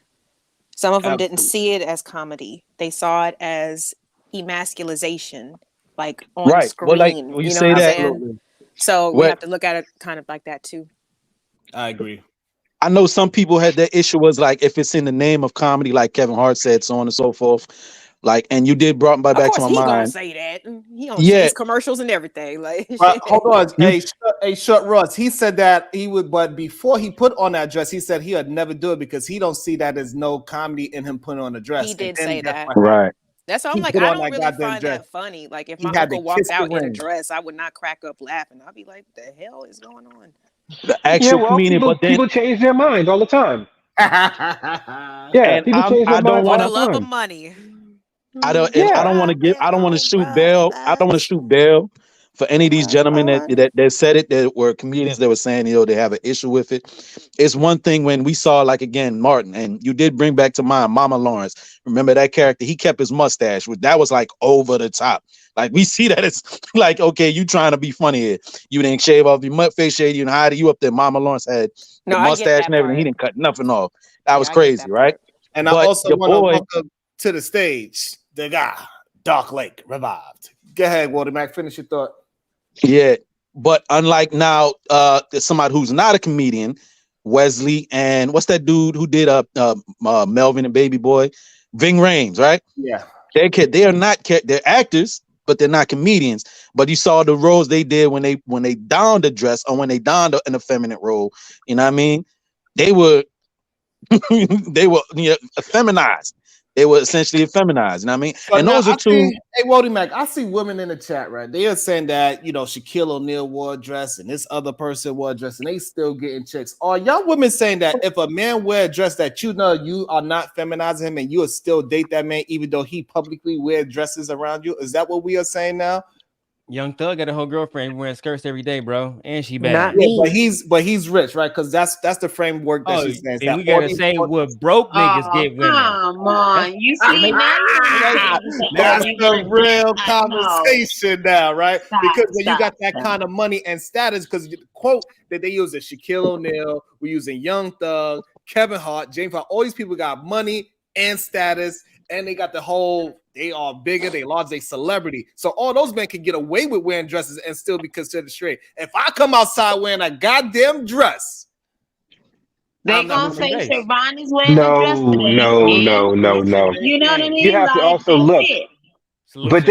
But they're looking at Maybe Shaquille you're O'Neal's. celebrating part of your family's heritage. Y'all wearing kilts that day. Like, come on, No, that's but they're looking at Shaquille O'Neal's. They gonna They're looking at wait for you Shaquille to get O'Neal's on the internet and track find out record. why you was wearing a skirt. That's all. They're looking at Shaquille O'Neal's track record. They know he plays ball. They know that 99.9995% of the time he's a masculine man. Right. So it's not like, you can go back in his earlier days and see him wearing skirts and dresses and blouses and stuff like that. It's like, no. Shaquille O'Neal, like, yeah, he played basketball, blah, blah, blah, blah. There's no way in the world he could be, an effeminate male. He's just putting on his dress for this one particular occasion. I'm still going to rock with him. What about Oscar I De got La a Hoya? clip of him. But also, Hold on. When I they got a found clip out of Shaquille Oscar, O'Neal bending over Kevin No, Hart hold on. over the car. I want to do the whole thing though, but remember, Humping him. Shaquille Humping his O'Neal butt. is a huge fan of comedy. He has put on shows, and presented shows of a lot of different comics all the time. So he thinks it's funny. He likes that. That doesn't take away from.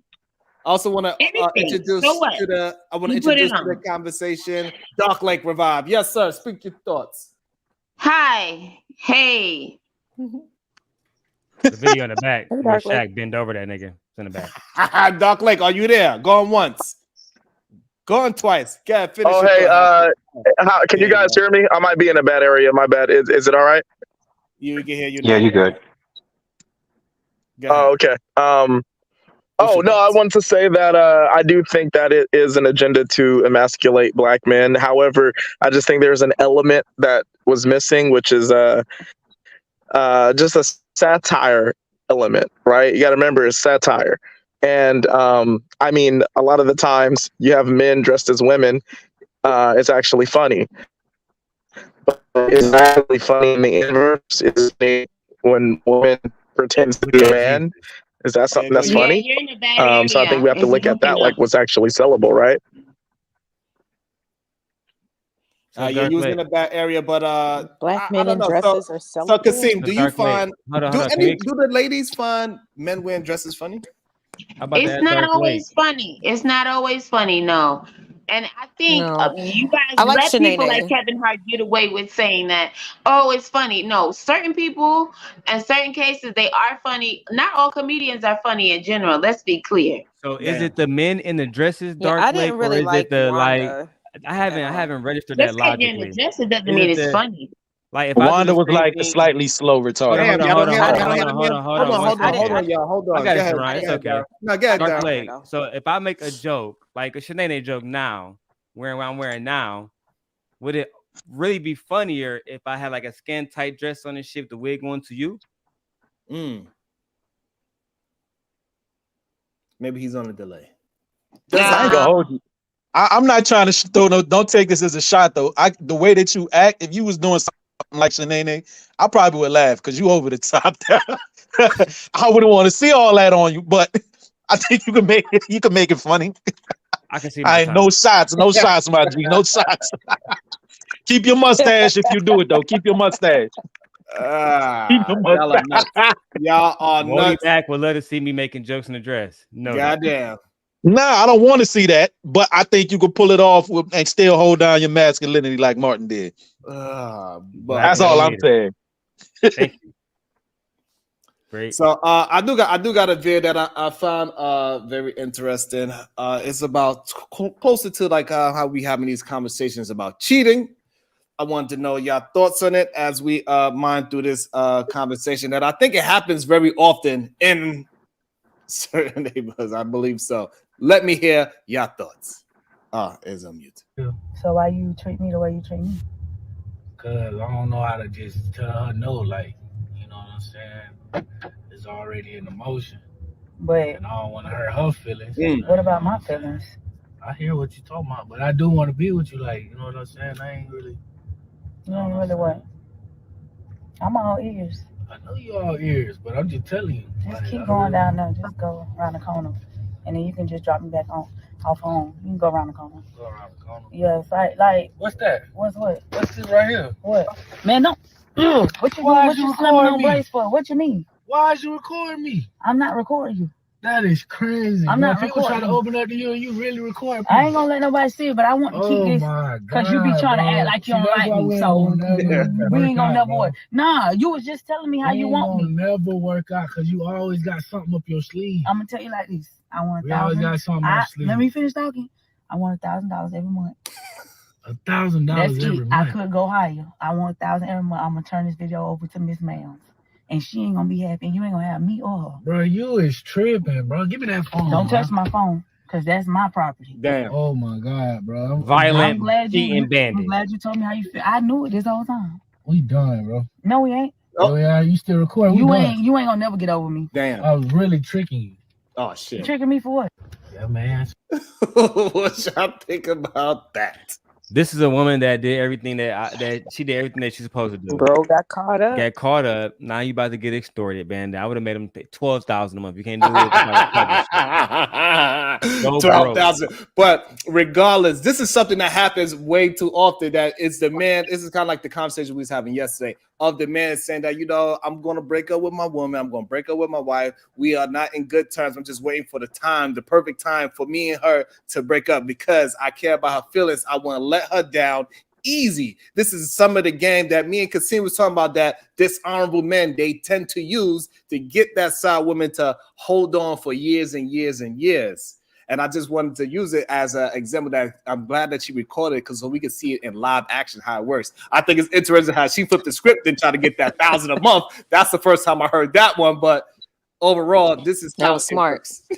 Nah, that's not that smart though, because I mean, it's technically there is a charge for extortion under the law in most states, right? Mm. You can also try to get it for extortion. your significant other gonna know either way. So which one would you Hey, rather that might have? be less than the alimony. If he's married to Yes. that woman, that might still be less than the alimony or child support If that was for the the case, next I would Okay. go ahead. 15, Well, I 16 guess years. If, that's the dice that he's willing to roll. yeah, if that was the case, That's the dice I'm if gonna that was roll. me, I would go ahead and confess to my girl because Damn. I want the narrative to come from me and not from her. Mm-hmm. Because she's always gonna And be waving that. She's always gonna be waving that. I got Yeah. the video footage. Once she did that, I'd be like, okay, cool. I just go ahead and just go home and tell. Well, however, at the same time, Yes. I believe it is Yeah, that that's a man's choice fault because he was stringing her along. She has it Yep. seemed like the way how she framed the way how the conversation is framed that he was giving her some idea that he was eventually going to move on to her. And now she seemed like she's again tired of her being looking like Getting the fool. strung along. Yeah. Typical married bandits. This is Yeah, what we don't know. he was We talking don't know about. if he married. What? We don't know if he married. Uncommitted for sure. She called her Miss Ma'am. That's all I know. Yes, Right. Or they could be living together. This man about Right. to find out all this. We don't pay that $1,000 and I could You're get gonna more. lose me and her. Feel me? I'm sorry. I mean, false hope, Sharon. I think it's a lot of false hope that gets put out there, and it's so funny because a lot of people laugh at the famous Black female movies and stuff, but this was a situation in Waiting to Exhale. Like, this was Whitney Houston's character, and her mama was like, he's a good man, Savannah. You just need to give him some time, and you're just like. But he's going back to his wife and saying that he's going to divorce his wife to be with her. And he didn't have it was just, it was just whenever he's in town and it's convenient and he can stay with her, so same thing. Yeah, but let me ask y'all this: out of it, for that man, out of those two women, between the woman that he was, cohabitating with and his side piece, even if all the information came out, which one of them you think might still be cool with him and stay with him? Ooh. You said after watching this video, this clip? Yes. Let's say with this particular clip. You said out of those two? Out of those two women, women, yes. They both Between staying with him. They Damn. both staying with him. They are both staying with him. That's why she was done. I was waiting for my turn because she went about that all fucking wrong. Damn. She knows damn well. She ain't going nowhere. Please. He probably sent this to the internet. She know damn well she's staying with him because she wasn't even trying to hide the phone. He knew darn well her hand don't be sitting there like that. Why her phone up like that? She knew he was. Oh please, that's a game. Ain't nobody trying to hear that shit. They both staying with him. Okay. Hey, Happy. You heard how she. Hey, Happy. You heard how she said. Him, right? You heard what they into, right? They both staying with that man. Hey, Happy. She said you ain't leaving nobody. No, you're not. He said it's over. What she say? No, it's not. I mean, we should laugh at the stressful situation, but it is kind of funny because, like, a lot of the times we hear the talking points, but we never see it in live action. And like at night, we see it in the movies, we hear it on panels, but we got to see it firsthand. So now, do we still say side chicks are winning? No. See, now I'm feeling like this is a skit. No, she's not winning. I don't even know she's a side chick for real. That's what I'm saying, because she went about that totally wrong. Like, it just seemed, weird. Like, everything's out of place. But obviously, we know they're winning, right? Because, I mean, if she could run up in the church pregnant, trying to beat up on the wife and get the pastor up out of the church. Oh, yeah, you see that? Hear about that Bible video? No, we didn't see that. Hey, Lauren, the way how we know that it's not that is not fake is the way how he hit those brakes and she went flying forward. That was not fake. All right, listen, y'all. I don't mean to interrupt you guys, but I gotta head out and head to the office at 1. This has been a great conversation. Thank you guys so much for allowing me to come on your panel. But keep up these conversations like this because it's really cool. I appreciate All right, Kasim. You want to be out there. publicly, so I appreciate that. Don't fire nobody today. Don't fire nobody. I appreciate that because people be acting like they coming over here and that we just having just bullshit conversations, which is egregious to me. That shit it kind of annoys me sometimes. They try to act like they are fucking the holy endowed human beings and that we not having really good conversations. That shit pisses me off a little bit. I ain't gonna lie. It's all good though. It's all jealousy for me, man. I know for a fact that Stamp Empire SBG got the best Can't nobody debate us. Nobody got better women than us. I mean, unless you want to go to fucking Fresh and Fit, but they degrade women. We don't do that. With whatever podcast is the white version of Fresh and Fit, right? So it's only one place where like we can have conversations like this, and that's here. Now, if you want to go get fucking bamboozled by somebody like Luna, then there's spaces for that. Oh boy, he's a nut. Stop. He's a nut. But yes, I just wanted to have that conversation in real life because I think this happens way too often, and people do not talk about how these men manipulate the women. They use their current relationship and say how bad it is, and they make the woman feel bad for him. He was saying, hey, listen, this other woman, she's always bringing me down. I'm sad. I stay in the fucking in front of the garage for 30 minutes before I walk in the house because she always demanding the things. I mean, damn near cry. And then the woman feel a little bad. Like, no, you don't deserve that. You a good man. Good old God-fearing man. And then in reality, he is just running game. He cannot be honest to handle two women in the first place. So he got to play this game, and he loves the fact that he might get caught. That's why he is going to entertain and most likely pay that $1,000 until he realizes he can't afford it anymore. That's why I was kind of confused with the question a few days ago if women like drama or if men like drama, because I feel like it's both. Like I know plenty of men who will put themselves in situations that they don't even need to be in, but it ends up in drama because they just end up doing too much. Like I got stories, but we don't have time today. We always got time for your stories, Lauren. No, take your time, Lauren. Take your time. I'm about to roll a blunt up. Man. Okay. I gotta say this real quick before Lauren goes straight into it. Make sure you guys hit the like button. Send Sharon. Send all of us a cash out. You see Lawrence at the bottom. You see Sharon got his PayPal. Kick one of us off, and specifically Troy Ross. Kick one of us off. You know what I'm saying? But specifically Troy Ross for double the money. Make sure you guys become a member too, right? Sharon need at least 10 members, guys. Let's go. Let's get it together. Let's get it together. Closed mouths don't get fed. Angry Man taught me that. That's it. Stop complaining about over here that I'm asking for a goddamn. I don't even understand why when they come over here, they like, oh, Sharon, you want money. So what about the other fucking channels? They don't want no fucking money too. Why are you even saying that shit? What the fuck is that about? I'm doing an Angry Man. I need 60 donations. 60 donations. Oh, you notice that, Lauren? That every time somebody send me a dollar, like, oh, Sharon made $1. What the fuck is that? Right, but then like people, like some people won't even ask for it, and I'll just see them coming in, and I'm just like, why are you giving him money? Like, what the fuck is going on? Pocket watching 20, 50 at a time, and I'm just like, what are they doing besides allowing arguments to happen? That's not what you want, Sharon. You know, it's gonna take some time. You might have to, like I said, format, things a little bit differently, but you all right. You on the right track.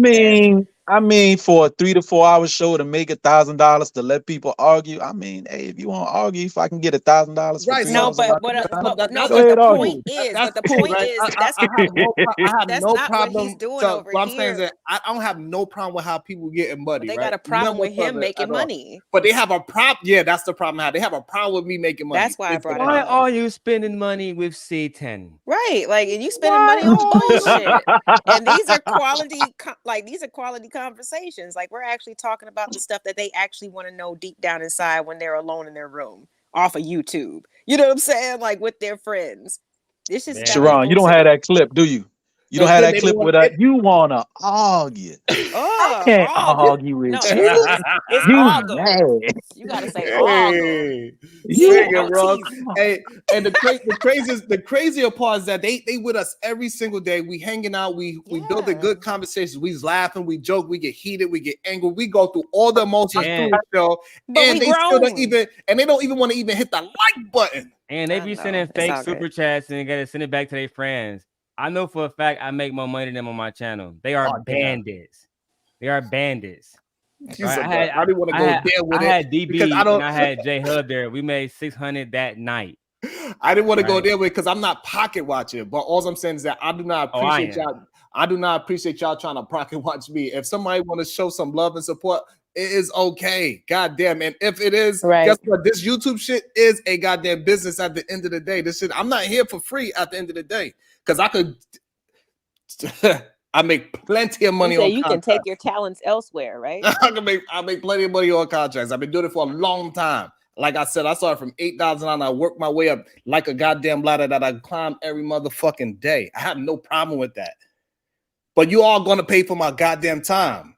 That is simple as that. I'm not doing this shit for free. And if you think that I was, then you were sadly mistaken. And I apologize if you thought that I was here to do it for free. But my time is worth something. How did I lose the channel yesterday by monetize today? What did I lose? Because we out here grinding. That's what I do. Shout out to OG J Speed. I'm still learning. Good day to you, sir. Hey, good day to you. Stop beating on your goddamn chest. I just gave your last goddamn 3 subscribers. I did that, goddamn it, with all my channels, goddamn it. No, I appreciate OG subscribers. Hey, listen, OG J Speed, I will always give him his flowers. He was rocking with me when I first started, when it was just me and him. Sharon, you got 1,000. Go to your YouTube. What's up, OG? Yeah, I got 1,000. I just gave it to him. I gave him his last 3.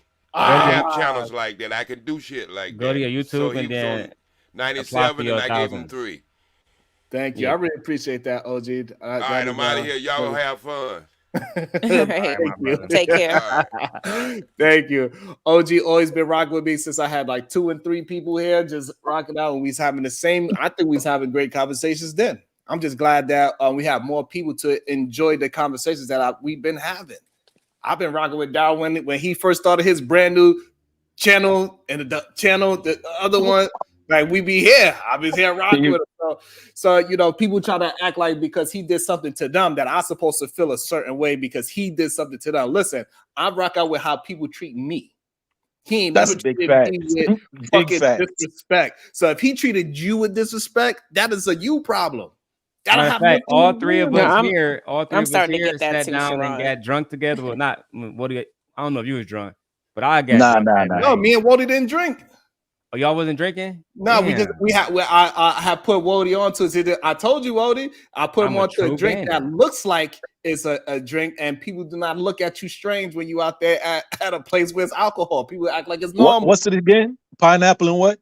I ain't telling nobody online. God damn it. All right, yeah, I got that is membership. That is membership only. Membership only. Information. God damn it. You want to know? Yeah, I'm gonna have to remember. I couldn't remember things that I do personally. Then we're gonna have to do that in memberships. You have it only. in bars in New York. That's it. Join a We're membership. just having general conversation. We're gonna just have general conversation. I can give you my thoughts and opinions. But now we want to get into personal things and how I live and how I run, how I eat, how I build my family, how I started from $8 an hour to where I can tell you how much I made. You know what? That might be good content too, Sharon. But you're gonna have to be a goddamn member to consume that goddamn content. I'm not gonna get. Gonna have to have a paywall. I'm sorry. I am not here for fucking free. There's plenty of motherfuckers that's doing pranks that's making fucking money. And if I'm here, curating, and we are all here giving our time, all of us are here giving our time. We should be able to make $1. Tip me a goddamn $1. I'm not even asking for no fucking big donations. No, I'm for it. You know, if I was at the level, I would be charging too, but I can't. Ain't you got a big channel, Lauren? That's why I look at your channel. Your channel. Don't you got a whole bunch of subscribers? No, I know you got mad niggas. Mad niggas that subscribe to you just on your profile picture alone. Nah, I got 108, buddy. I got 108. You ain't checked the real so therefore channel. we got 100. We got 131 people here. Show some love to the goddamn hosts that are here. Send $1. All our cash apps is here. Or subscribe. We need Lauren to get her numbers up. She's working on getting her hours up right now. Show her some goddamn love.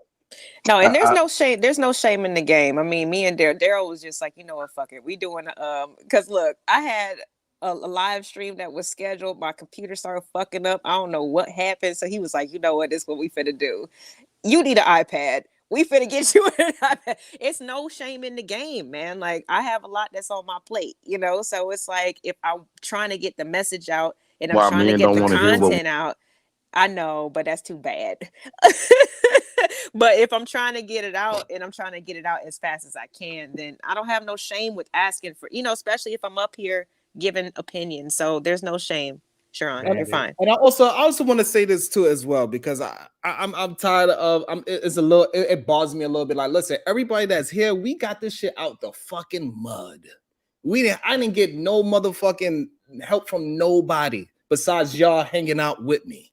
We built this shit together. When y'all got complaints and all that, I try to acquiesce to certain people, and then we try to keep moving and build this plane as we fly. I didn't get no fucking help from no big YouTubers. I ain't getting no motherfucking pass the goddamn baton to. I built this shit from zero. And I ain't getting no, even though I do have people's numbers that I can fucking call them right now and he'll answer the phone. I ain't getting none of that. I ain't asked for none of that. I got this shit out the mud. I built this shit. We built this shit ourselves. So don't try to play me. You go get your shit the way how you go. We don't say other people's names in these fucking chats. We having conversations.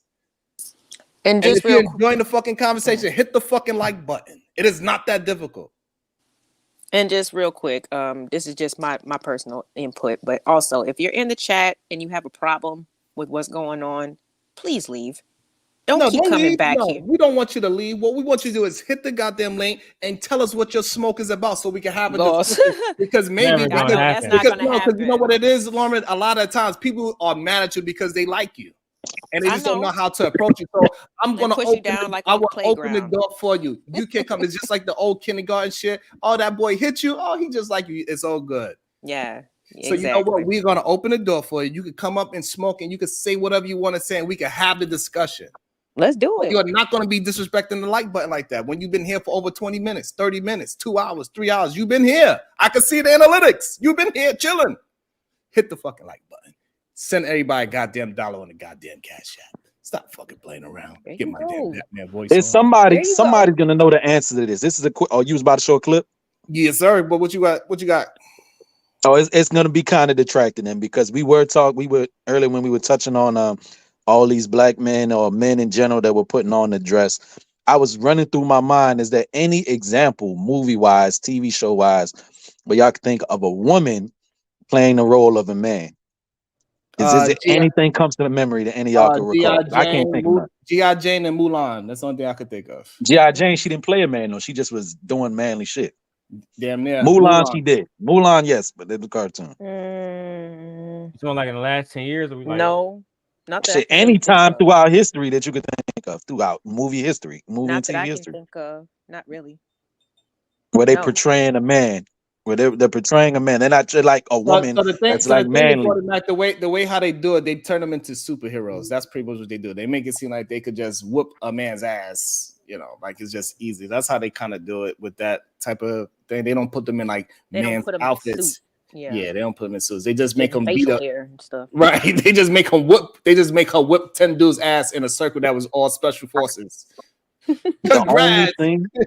Thank you. Brownsville, New York, cousin. Congrats on 1K subs. Like, share, and bless. Thank you. God damn it. I didn't know. They telling me thank you to OG. He said he did the last. He said, I seen you need that little bump.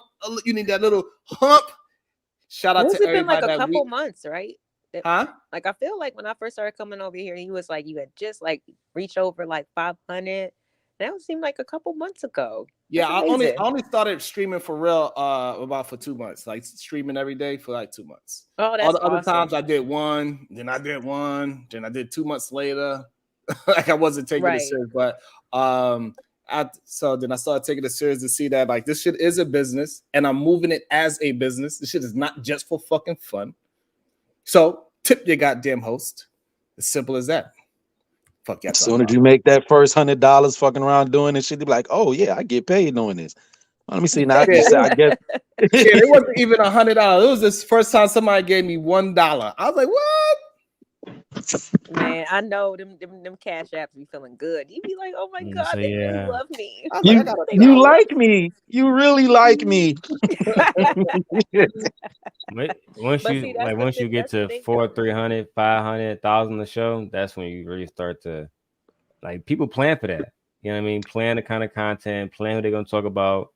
Because if you can rile up a crowd against anybody, whatever opposition, people gonna spend their money to shit on those people. That's just the way to work. So I think that people are very good at riling up their crowds and taking advantage of them. And because this is a business, and niggas are spending money on Luna, and she married, right? So at the end of the day, it's like talking shit. $44 a month. So if I know niggas gonna spend $44 a month on that, I know they're gonna give up a super chat in a heartbeat. That's just the business. I this sidebar. When that information came out, I know at least one person did it because he said he went and paid it just to see it. In your estimation, if you use a number, I think about 4 people went and bought it just to see what the content was because they had the money to throw away. In y'all estimation, how many people you think, number wise, actually paid for that shit real quick? So I assume she made about $200. I'm not going to do here. I'm not going to pocket watch. I am not going to, because that's not what the conversation was about at all. I'm not going to pocket watch. Get it however you get it. Shout out to the people that stayed and that's people that's really rocking with us for real. I'm glad that the people that are here that's hanging out with me, I really appreciate y'all. Also, I appreciate Jalen. She says, congrats on 1,000 subs on the Cash Apps. I appreciate that. Lauren Mack, she also says, hey, Sharon, you are appreciated. I really love that. I appreciate that. I receive that. Thank you, because the same way how I'm giving energy, I want to receive it back. I appreciate that. That shit, it goes both ways. I really do. I really appreciate that shit because it is people just here, just watching to go and report and gossip. I seen this whole week people just been trying to tear my content apart, even though I don't even review other people's shit. We here building real content, real conversations. I don't do a whole bunch of panels on my panels. We did it one time for the first time in like 2-3 months. Out of one show. But you know what happens? And I'm doing 5 shows but you know a week, what? sometimes 6. Y'all gonna put some respect on You know what my happens name. though? Like, you know what happens like with real conversations though, right? There might be, you start with your topic, and then you start with your premise, and then you get a little bit of pushback, then you defend your stance. It's like a roller coaster. You know what I mean? So it's going to go up, it's going to go down. And there might be certain things that people might want to pinpoint or put a highlight on it, but it might just be a part of your process if they were to listen to the whole video. You know what I'm saying? Like, to see your whole thought process, to see how it progressed to, okay, well, did we see how it ended though? We're listening to this part in the middle and we're highlighting it, but are we listening to the conclusion? You know what I'm saying? So it's like, it is real conversations, and that's kind of what they're built of. So don't be worried about it. It's just part. I mean, I love it, honestly, because that's like why I call myself the LA Project. I'm not a perfect person. I am my own personal subject, case study, cautionary tale, testimony person, vessel, whatever you want to call it. That's what I am, because every day I am trying. I know that I'm not the smartest person in the room. I know what I know, but I know that there's a lot that I don't know. And so there's no problem for me to be like, hey, well, what do you think about this? And then you give me another perspective, and it makes me turn that square into a cube. You know what I'm saying? So I can see some depth and some dimension into it.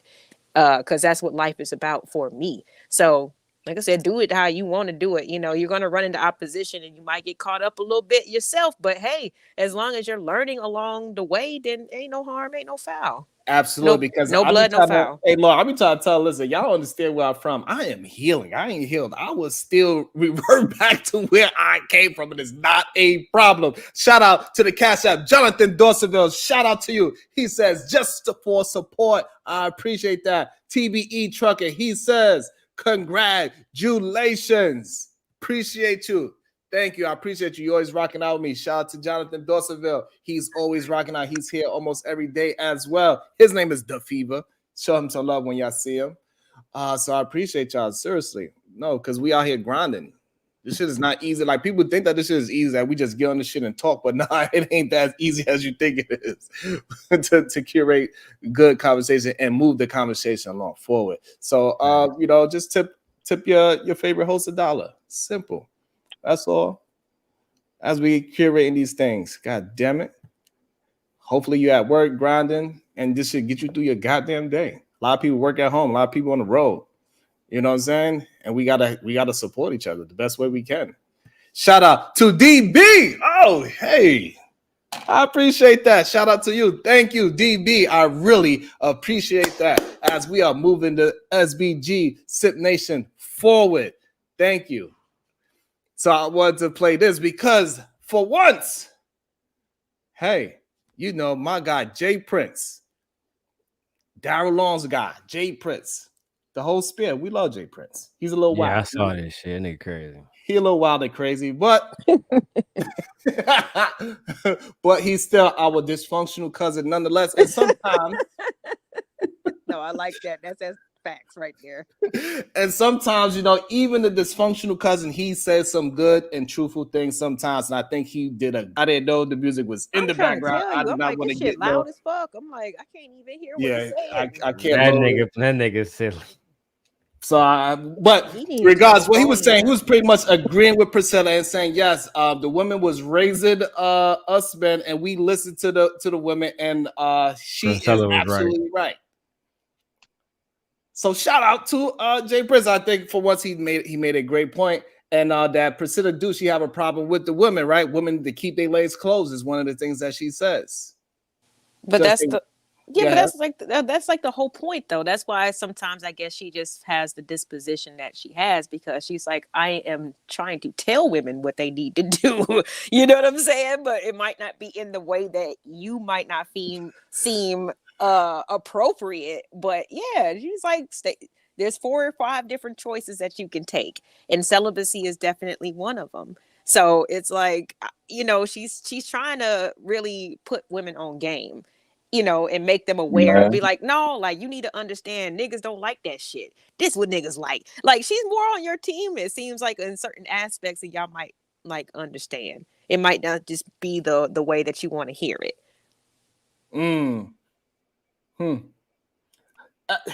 Yeah, I agree. I think for the most part, if you was to listen to, that's how come I think me and her was able, like how Daryl said, was able to have a conversation, because I don't disagree with her on totality. I only disagree on the way how she approaches the way how she get to her truth, because she sprinkles a little bit of dishonesty with her truth. This is the only problem I actually have with it. But for the most part, I agree with probably 90% of the things that she say. Well, it's easy to agree when you have somebody. It's easy to agree when you have somebody quoting CDC or scientific studies or off through history, right? If motherfucker said Rosa Parks was kicked off the bus, Rosa Parks was kicked off the bus for sitting in the front because she refused to go to the back. So therefore, we can assume that in the 60s there was a lot of racial tension. They're like, shit, well, yeah, what you said was true. I can agree with history. I can agree with science, no doubt. I can disagree with your opinion on the shit you just read, though, because like I have an issue with a lot of people's interpretation of the Bible, because a lot of people will spin shit for their own narrative. Correct. Right? That is a great point. That is a great point. A lot of people do have arguments with the Bible, even though the words is very clear, but people interpret those words very differently. 100%. People's interpretation is the disagreement, not necessarily the facts. The interpretation of the facts is the disagreement. Yeah, I agree. Well, maybe somebody needs to like actually reinterpret it, then like actually prepare themselves in that way, because that's the only thing that's missing, an actual like argument that's competent with her points. Like, it's going to take some time, but people don't even want to read her book, and they're just like, well, I don't want to buy it. Okay, well, I don't know how you're going to combat her points or know where she's coming from if you don't do your research. That is a great point. That's one thing me and Dad would agree on 100%. Like, if we're gonna have this conversation and she already framed out how she want to have the conversation, then you need to do the study, interpret it the way how you see it. She already got the way how she see it, and then you attack the point, not the person. That's the problem that we have often in these ways. They want to attack the person instead of attacking the point. Right. And that's not. Speaking of which, that's I got to give me another library rhetoric, card. right? Go ahead, Lauren. What'd you say? I said that's the remedial rhetoric, right? Yes, that is the remedial rhetoric part that I'm talking about. One of the reasons why I started doing my shows and base it the way it is, because I got tired of having these conversations, and because they couldn't beat me in the conversation, they bring up some bullshit. Oh, you got a wife. Oh, you don't care if you bring another woman. Oh, you got a girlfriend. Like I said, I can have one if I wanted to. That's what they do to us ladies as well. Just, to be honest, oh, well, are you in a relationship? Are you married? Have you ever been? Are you a mom? Yes. Oh, well, that's why. I'm just like, man, how can you deduce, like, like, it's just, I think there just needs to be a little bit more context and nuance, because we all know somebody that's got some crazy circumstances of how they got to where they are, but it's our job as content creators at this point to kind of like help just give them, like I said, a different perspective. Absolutely, Lauren. I know this young lady. She had she had 4 kids. She have 4 children. She had them young. Guess what? Neither one of those men is in her life. You want to know why? Because the first one, he had a heart attack at the age of 28. And then the second one, when she had the other 3 kids with that one, he got shot in the head. Damn. Yeah. See, so there's a lot of They would say that this woman, what, she don't deserve to go and find somebody? Right. That's what the world is saying, Sharon. That shit is insane. Yeah. And that's Well, what the problem is, because there needs to be more It's a compassion. huge problem. And just going, I know that you have a problem with the statement incapable of love, but that can go for both genders, right? Because of how they're operating. If they're just going off of mere survival, they only care about their, see their, their production, whatever, their family. Love is more of a collective thing. It's not an individual thing. So when those types of behaviors or responses are like given, that's where I think that conclusion or where that statement comes from, if that makes 2 sense. things to what you said, Lauren. I was trying to just wait to make sure you get your point out. One to that last statement where you just said an incapable of love is an issue. Is if I'm listening to somebody in conversation, I can only draw from what they said or what they said exactly. Everything else is inferred. And if the statement was men are, you made the statement that yes, that goes on both sides. True. But what that person said, even though that's not necessarily too much of care or concern, and what I was going to highlight in the conversation we're having right here is her exact statement was men. She hyper focused on one in particular. Anything else outside of that would be strictly like how you did, or you putting your own, your own ideology on it. But now, as far as where you said earlier in the conversation, men ask the question, are you in a relationship, are you married, so on and so forth, right? My outlook, or the reason why a lot of people take certain stance on things in conversation is, do you have experience on the things that you're speaking on, right? We have, I'll use the gentleman will know I'm going with this, like the Stephen A. Smiths and so on of the world, the sports analysts of the world, right? They're very knowledgeable about the subject because they study it, they speak to people who are in it, and they watch it very closely. And you can gain secondhand knowledge from something that way. I have no issue with that, right? So I said experience being the best teacher.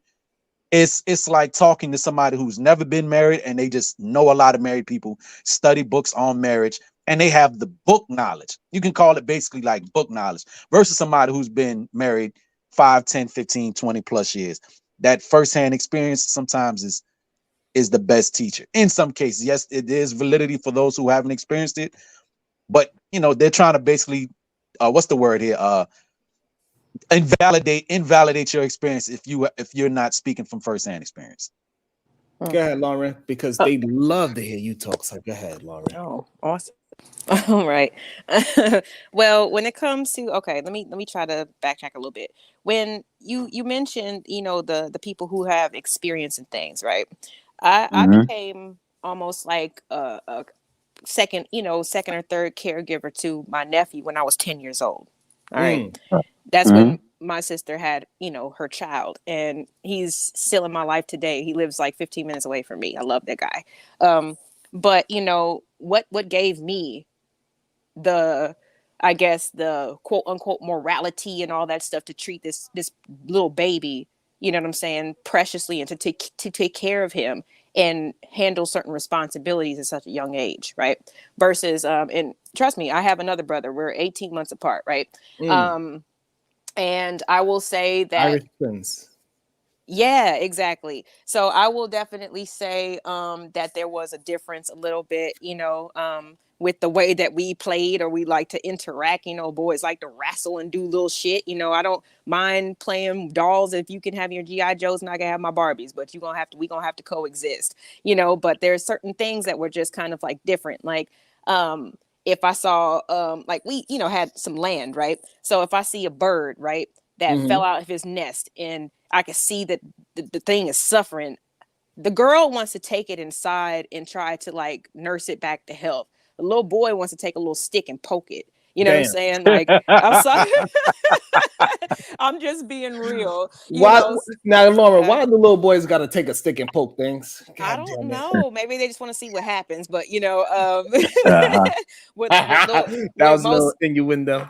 But Yeah. man, see, but hey, it goes back to maybe nature, right? Because I'm just saying, like, but people can be developed at the same time, right? Because like I said, I have an Irish twin, so he became a nephew at the same time I became an aunt. So he still had to help out. And then on top of that, when our father passed away, my brother was 15, so he had to become the man of the house, at the age of 15. Yeah, exactly. So it's like there's certain things that sometimes happen, and hopefully those people can rise to the occasion, you know what I mean, to actually like handle it in a healthy way, to further their life in a good space.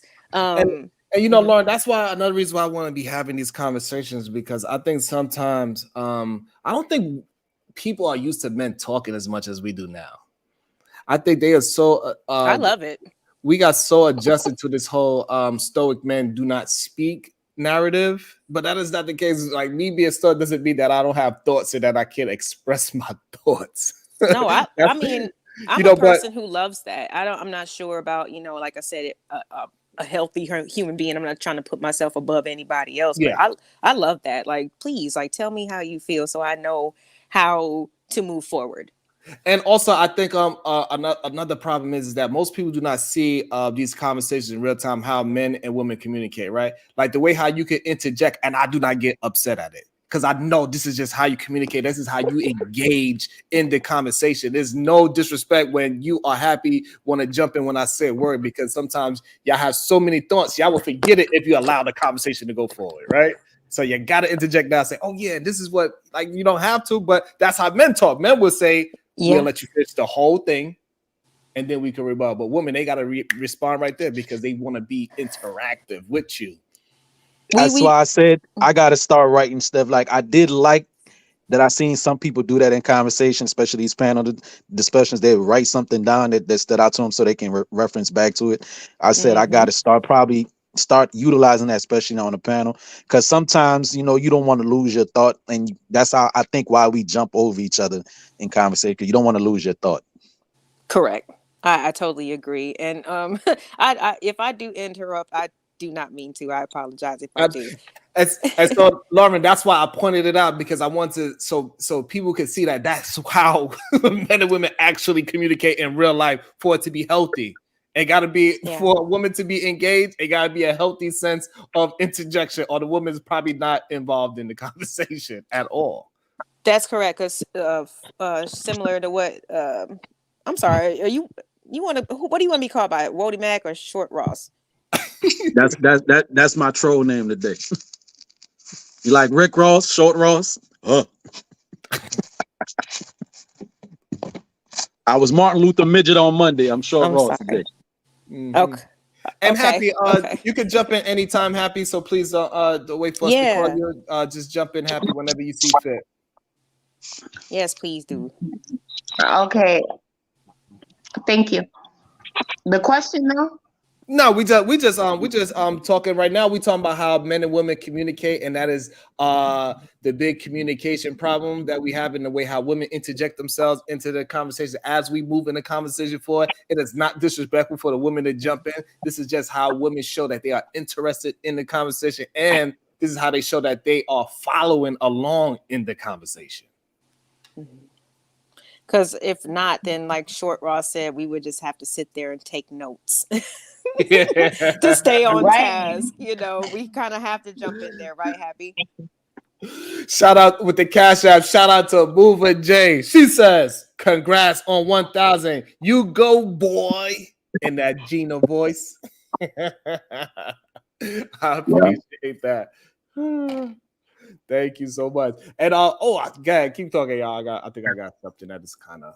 I had it, and this is just a playful jab, but it was about a day or two ago. Lauren came up and I can't recall exactly what the conversation was entailing, but I was sitting there listening. And I was like, it's funny to me because again, we speak about privileges, white privilege, black privilege, so on and so forth. But your experience, you saying like I forgot what it was exactly, but all I kept recalling in my mind was like, it seems like though you're speaking from a place of, so to speak, pretty privilege in certain scenarios with your interactions with men. Well, hey, I want to play this video. But it was this week, and I remember you had jumped up, and I can't recall exactly what the conversation was entailing, but it was related to your interaction with men, and I was like, yeah, your experience is not going to be everyone else's experience because you're speaking kind of from a place of pretty privilege. Well, I'll just. Hey, I want to play. Hey, Laura, I wanted to play this video. It was a comic. He was on stage, and I think when I seen it, it just reminded me of how men and women just communicate each other. Even though this had nothing to do with the jokes or anything, but the way how they was communicating with each other, I was like, God damn, this is something that people need to start to recognize. Sometimes it's just a language barrier. I don't know how we all speak English. However, it's be a language barrier. Boyfriend that you're with? I'm a woman. What's that? That right there already. What? Why did she say that? I'm a woman. Yeah, the dude you're with, is that? That's my husband. Oh, okay, cool. You're great at answering questions. I knew you were. I don't see gender, Seattle, but did you think I didn't think you were a woman? Yeah. Oh no, I knew you were a woman. Okay, good, cool. Wow, thank you for trying to fucking derail my career. All right, well, I'm like, I like your vest. She's like, I'm a woman. I'm like, all right. No one didn't think you were a woman till you said that. Now everyone's suspicious. So I just thought it was hilarious. Like, they have their own, like, it's like sometimes y'all have your own language going on sometimes. And I thought it was just hilarious sometimes. That's just how it be for real in real life. Shout out to Berry White. She say, I can't pronounce this word, woman. Happy, say the word that you wrote, because I can't pronounce that. Felicitations. I cannot pronounce all your milestone. Thank you, Happy. I'm sorry that you had to reiterate it, but I could not read that word. I apologize.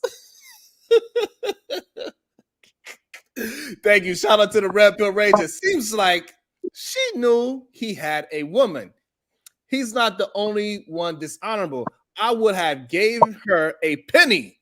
I wouldn't have gave her a penny because if you on business, your woman won't leave. Goddamn, he is talking to the fact of the video that we have played earlier. Maybe he's a little bit behind right now. And so, yes, that woman is not going anywhere. We do believe she ain't going nowhere. She just trying to get $1 for her holler. She said, I might as well get paid for it. Since I'm busting it wide open anyway, I might as well get paid for it. And you want me to keep this secret? It's our little secret. I'm gonna keep how that song went. Yeah. Your little secret. There we go. How we should keep it. Nobody knows about you and I. Hey. Think so, but they don't really want to know. Yay! Shout out to the Red Pill Red. He said, if he a bandit, she's a bandita. That is very true as well, because what kind of woman is going to take that kind of deal in the first place? You knew what you was getting into. And this is the part where, everybody says on both sides, people say this on both sides, you should have chose better, right? So they're going to say that she should have chose better because you knew he was a man that was in some kind of woman. And then he should have chose better because he put himself in that position to get extorted. Yes, it is a crime. However, you put yourself in that position to get extorted from that woman by stringing her along and playing with her little emotions. And you know what Big Worm said about emotions? Playing with my emotions, Smokey. Don't play with it. .com.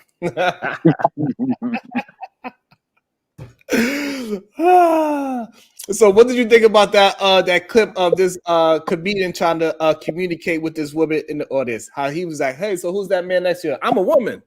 I think that is hilarious. I'm going to do my Sim God impression and be like, I'm going to let the women speak first. I don't know if it maybe was like a LGBTQ type of joke, or maybe it was like leading that way, and that's what he was like, oh well, thanks for like basically messing up my whole like shit, like because he sounded like that was going to be like the basis of his whole like set. No, he said no. What he said was he said you trying to derail my career by trying to make that put that whole LGBT thing on me. Like I wasn't. I just asked you a question. Like it didn't have nothing to I'm do with just you being like, a woman. why'd you pick her though? Like in the crowd, like she's sitting off in the corner. Like I'm pretty sure there was somebody center stage or somebody who was, if you were getting optics or whatever, dressed a little bit nicer or whatever. Like she just had on. So I some think what very happens, I casual think, clothing hey Laura, that I think guess- what happened was he was probably having conversations about couples. Oh, okay. And he said, so is that your guy next to you? Is that your boyfriend next to you? And then she said, I'm a woman. That's what happened. He was probably playing couples in the crowd. He said, so this is your boyfriend sitting next to you? She said, I'm a woman.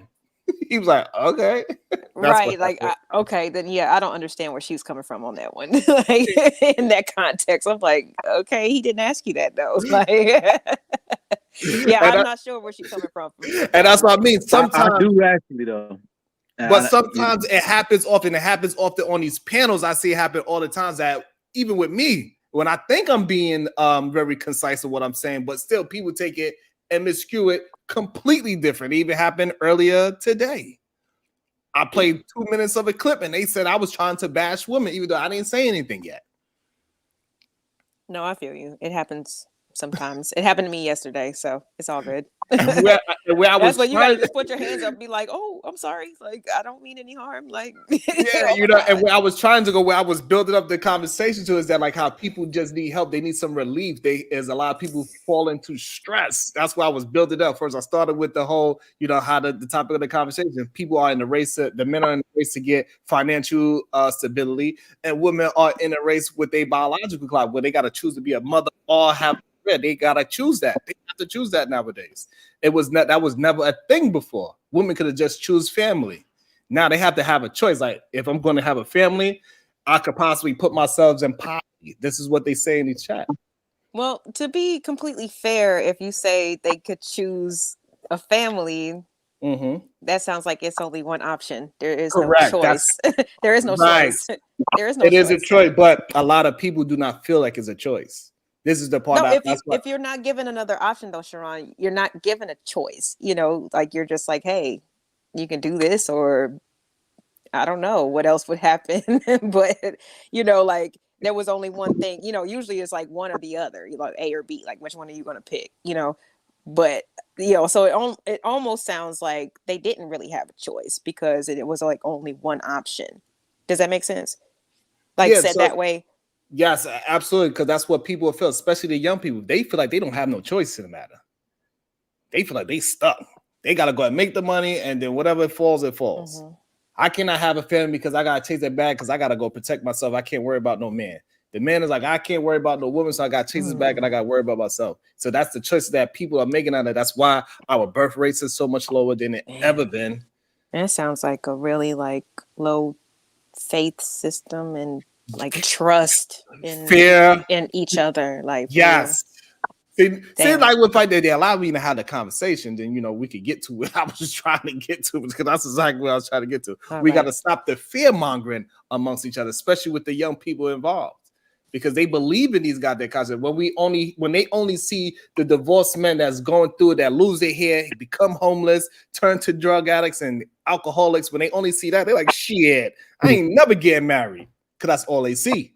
And the same thing with the woman. When they see that they are getting left with the kid and they turn into goddamn poverty and all these things, they are fearful as well. So they not having children either. They're like, fuck it, Well, I would like to add something to that because they can be homeless, drunks, drug addicts, bald head, both male and female, without ever being fucking married. Absolutely. I'm just saying, like, wait a minute. All of those people out there. Absolutely. And everybody's out there for a different reason. Shit. Let's be real. Some of these people, some, not all obviously, that are addicted, that are on the streets right now, they weren't necessarily addicted before they got on the streets. Before they were on the streets. You get what I'm saying? Yeah, because some people, they just get hurt. You know, They shit, go they to the could have been hospital. trying for years and years and reached their breaking point after being out there for so long. They're like, fuck it, now I need something to cope. I'm just saying. So yes, so it's so many things, and I I'm don't just think tired. everybody should be looking down on people. I don't think you should be looking down on people like that, especially those unhoused, right? Because they homeless isn't good enough anymore. So the unhoused community, right? I don't think people should be looking down on them, and you shouldn't. Again, this is just go the same old shit from back in the days, from forever.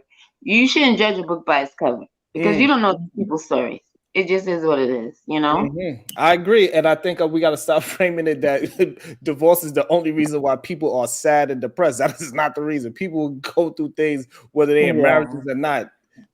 I was going to say people are sad and depressed in Yes, the marriage. They but are happier once they get that damn divorce because some sometimes you know are. that's just the way the cookie crumbles. Some are, because like I think that's another thing too. Like we gotta have to start framing that 9. Maybe every marriage is not meant for 50 years. I'm sorry to tell you. But before we move on with that, before we hop into that topic, Red Pill Ranger, he says side chicks not winning because if they was, they would always be trying to renegotiate the contract. She definitely was trying to renegotiate her contract. They want to be her. They live in envy. Lauren had a story about that not too long ago. They do live in some kind of envious situation in their mind that the main chick do not understand what is going on. All of a sudden they hear change just like you. It's like, hey, I like how you do. Oh, that is interesting what you did with your hair. It looks good. Oh shit, damn. I got those shoes, girl. Yeah. Yeah, it was kind of scary, and like I didn't get to put more stuff into context, but this was like MySpace days. Like this chick was like writing blogs about me and shit. I'm just like, what? Like it was too much. Like it was too much. That was the story that I was thinking about. I think that was the story that you was telling that I was thinking about when I said that. That was yesterday. You experienced a little bit of pretty privilege. Your experience is different.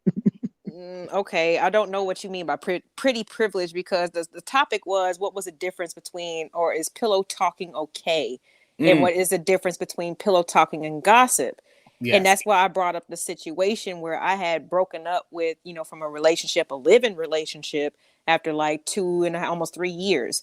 And I had gotten my own place. We still worked in the same environment or the same job. And there was a young lady who had just moved to the city from California, like a couple months prior. We didn't really work together, but we saw each other in passing. He started a relationship with this girl, but he was still trying to get back with me. I mean, he had got me a Yorkie puppy, and that's what I was talking about. All this other shit. That's what I was talking about right there. Like what? Like that wasn't something that I asked for. It's like you gave me a kid but like and just dropped it off. He was like, still found you. He still found you, you know what I mean, pleasant, attractive, whatever, all those things.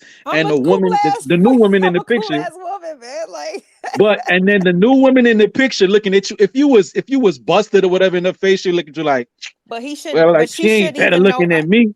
But she shouldn't even know I existed if he was not pillow talking about me. Like that was the whole point. She saw you how she looked. She saw how you look, and I'm just floating around the place, just being myself, because I don't even know it has a dealing with this man. She knows though, and he knows. So then she just comes up to me, disrupts my whole work shift, and drops this bomb. Like, well, I know that when people been together for a while, sometimes things don't just end right away, but I just wanted to let you know what we've been doing. That's how she opened the shit up. And she was an older person, so for me, I'm still not even, I'm 23, 24, you know what I mean? Like I'm still very even sweet. worse. You know what I'm saying? So I'm Lauren in her crushed. prime, even I'm worse. I'm crushed. And this chick is like, because I know, especially after a while, like when women have like information, intimate details about you and somebody else that like that you was dealing with, that's like a 1-up. See, you guys don't understand the games that women play sometimes. And so she knew that she was going to fuck me up. You know what I'm saying? Mentally. Like I was the one that was like, oh my God, how could you do that? She was the one that was egging the car and doing all this extra shit. Damn. That's what I was saying. That's all I was saying. It wasn't like I'm just saying, like, if he wouldn't have said shit, we wouldn't be going through this. Nobody would be going through this. So, there is a difference between pillow talking, gossiping, right. whatever, you know what I'm saying? Like I said, you doing your hair like me and all, like Yeah, it was yeah. just scary, so that's what I was trying to say. I didn't get to get it out. I got accused of being, I mean, if it sounded that way, I don't know what else to say, but that was No, just the facts. Why? well, if I can try to clarify a little bit, and just in my way was looking at that story from the outside, right?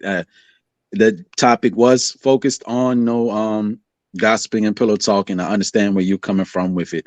I was looking at, I don't know how this woman looked, and now you even gave more context. She was in your early 20s, so Lauren in her prime, right? If I can give you a No, scenario, she and was I'll a use a celebrity. biracial woman, from the Bay, thicker than me, had the implants. I mean, she was popping. She ended up being She was like on she a was fake. gossip She was section on the artificial. radio. She was artificial. She was artificial. And you don't have to say, you know what I mean? If you was to put you and her in a room, who would more than likely, matter of fact, I could put it like that. If I was to put you and her in a room, you can be humble if you want to be, right? And there's 10 guys. Out of those 10 men, you and her in a competition. Out of those 10, how many you think would favor you? Just to give a level, like to give a comparison of looks wise, right? In your opinion. I don't know. Honestly, I don't know. I know you keep it humble. no, I off know of we appearance, keep it I humble. honestly wouldn't know because I mean she's not an ugly woman. You know what I'm saying? Like she's not ugly. She's like I said, she's fair skinned. No people But the think fair that I'm skin don't mean biracial, cute. but she's actually biracial. She's lighter than me. You know what I'm saying? So I don't Fair know. skin don't mean cute, We're though, the Lauren. same zodiac sign. I don't know what else. Like so. I mean, Fair skin don't mean there's some cute, Lauren. digging that needs to be done. So I can't really tell because honestly, a lot of men will see the pushed up boobs, in the Louis Vuitton bag that she compromised herself for and be like, oh, she is, she got something. But if a man is smart and he's talking to me and asking me the right questions and getting to know me as a personality and like just seeing me as like, okay, this is her base level. If we amplified this a little bit, oh, she'd be lit. You know what I'm saying? Like, but they want that finished product. So that's why I say I can't really answer. And we live in Atlanta. So Hey, I want to shout out to Sugar Bum. Do not talk about Ali's chest hair. God damn it. It's okay. His hair's a little messy. I'll give it to you like this from my outside perspective looking in, right? Man, she may be a fairly attractive individual, but to see that this man was still giving you gifts, y'all work together. You're young. You said this is a slightly older woman. You're young. He's still giving you gifts, and y'all work together, right? And he's doing all this for you. If you were a mildly to more unattractive female, she would probably be highly perturbed to know, like, why are you doing this for this chick? But because you're not a conventionally unattractive woman and you were in your 20s at the time, there was she came up to when you said that she gave the story, she came up to you and just told you that out the blue like that, unwarranted. You know what I mean? It was bothering her, but like, yo, why, you know what I mean? What, why he still messing with you? What am I doing wrong? So in such a way, you know what I mean? And then you're not unattractive. It bothered her a little bit in her soul. And I understand. So I give like this example. That. Imagine if you will, I had a relationship with Rihanna. Let's use Rihanna. Boom. Right. Okay. I had a relationship. I got to use somebody cute. I had a relationship with Rihanna. I stopped messing with Rihanna, but I'm still buying Rihanna gifts. And I go and I get with, I don't want to use another name because then we're going to talk about we're making, but your average Joe Schmo. In the Let's say Mo. Chick that look like Mo. You know what I mean? A chick that look like Mo. And Mo is wondering why you still buying gifts for Riri, this, that, and the thing. It might be a little bit of tens of jealousy because you understand. Hey, Wody, have Flora ever seen your hips? Seen my hips. Damn. Unless you've been on my IG, that's the only way you seen my hips. And I ain't gonna hold you. I had a 6-pack one time. Used to stay with my shirt off. He said one time, it went away the next day. I ate a pizza, it was gone. Just one time. Yeah, I used to have a 6-pack one time. I ain't no little nigga. He said but Wody, it goes back to why did she have to hear this shit in the first place? Like we went back and forth. Like if I'm in a new relationship or I'm having sex with you or whatever, I don't want to hear about the next person. Why are we talking about them at all? Like, why? It doesn't even make any sense. And then, of course, it was pointed out, well, maybe the caliber of character of that person, the guy that knew, the both of us was just kind of flawed. Because why would you do that? Like, I don't go around talking about my previous experiences. That's just not what I I don't do. think that I want to hear about somebody. If I'm like dating somebody new, I really don't care too much about your ex-boyfriend. Like, I mean, like if we bringing up something and something traumatic happening, like, yeah, man, this happened and we was in the car and this happened, and I'm always scared every time I get in the car with a man. Okay, cool, we need to bring that up so this way I can't make no strange movements in the car. I don't want to pick up my head to scratch my head and then you over there flinching and shit. Like, damn, I'm just scratching my head, babe, but because she got punched in the head in the car. So I can understand. So I had to move a little different. Like certain things like that. Okay, cool. I can deal with that. That's different. Right? Like, so certain information is okay. However, just talking down on him all the time, like, hey, woman, you chose him though.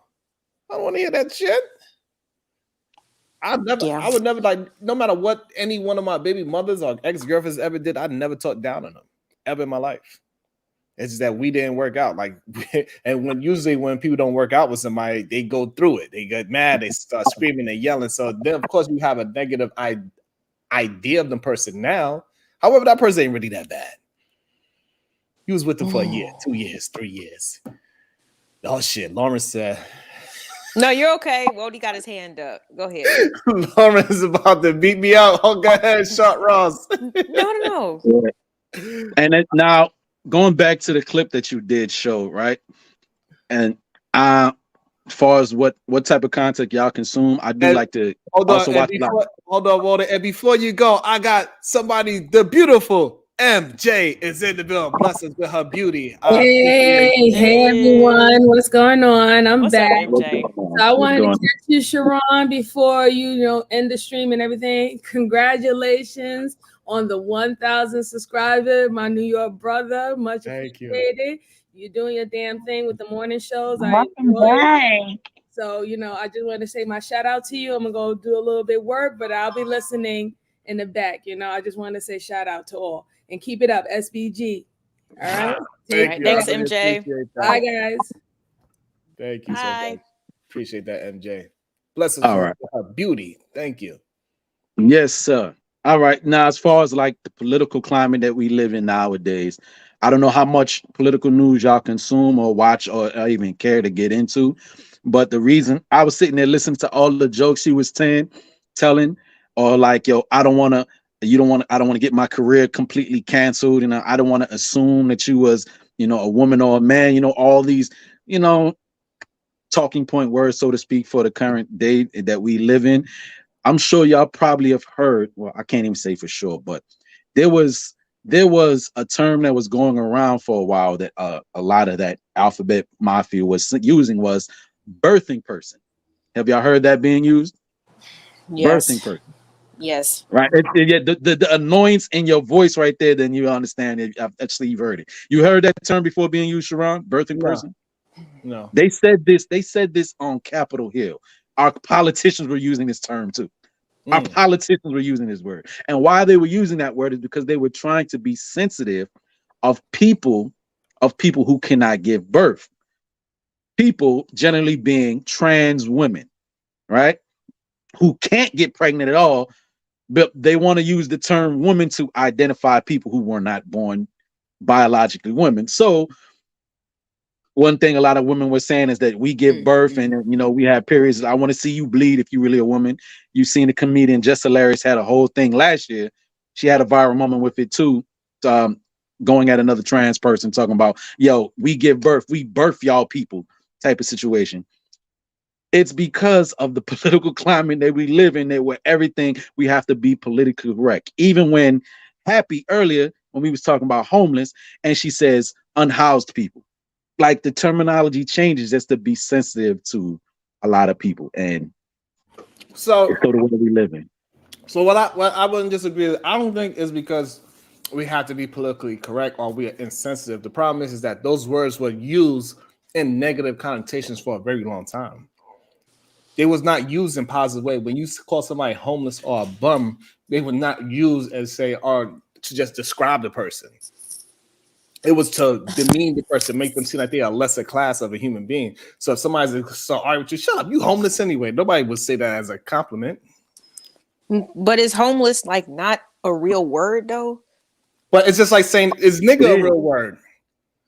Yes, Yeah. nigga is a real word. But however, and I call white people niggas all the time because it's about ignorance. right. So, but however, the I go way by how it is definition. used towards black people, we have to make it like, nah, you can't be using that in a work setting because blah blah blah. So same thing with homeless and these other words that we are saying like, nah, we ain't using that. We are not stupid anymore. We are not just acting like when you said something to me, you wasn't meaning it in a demeaning way.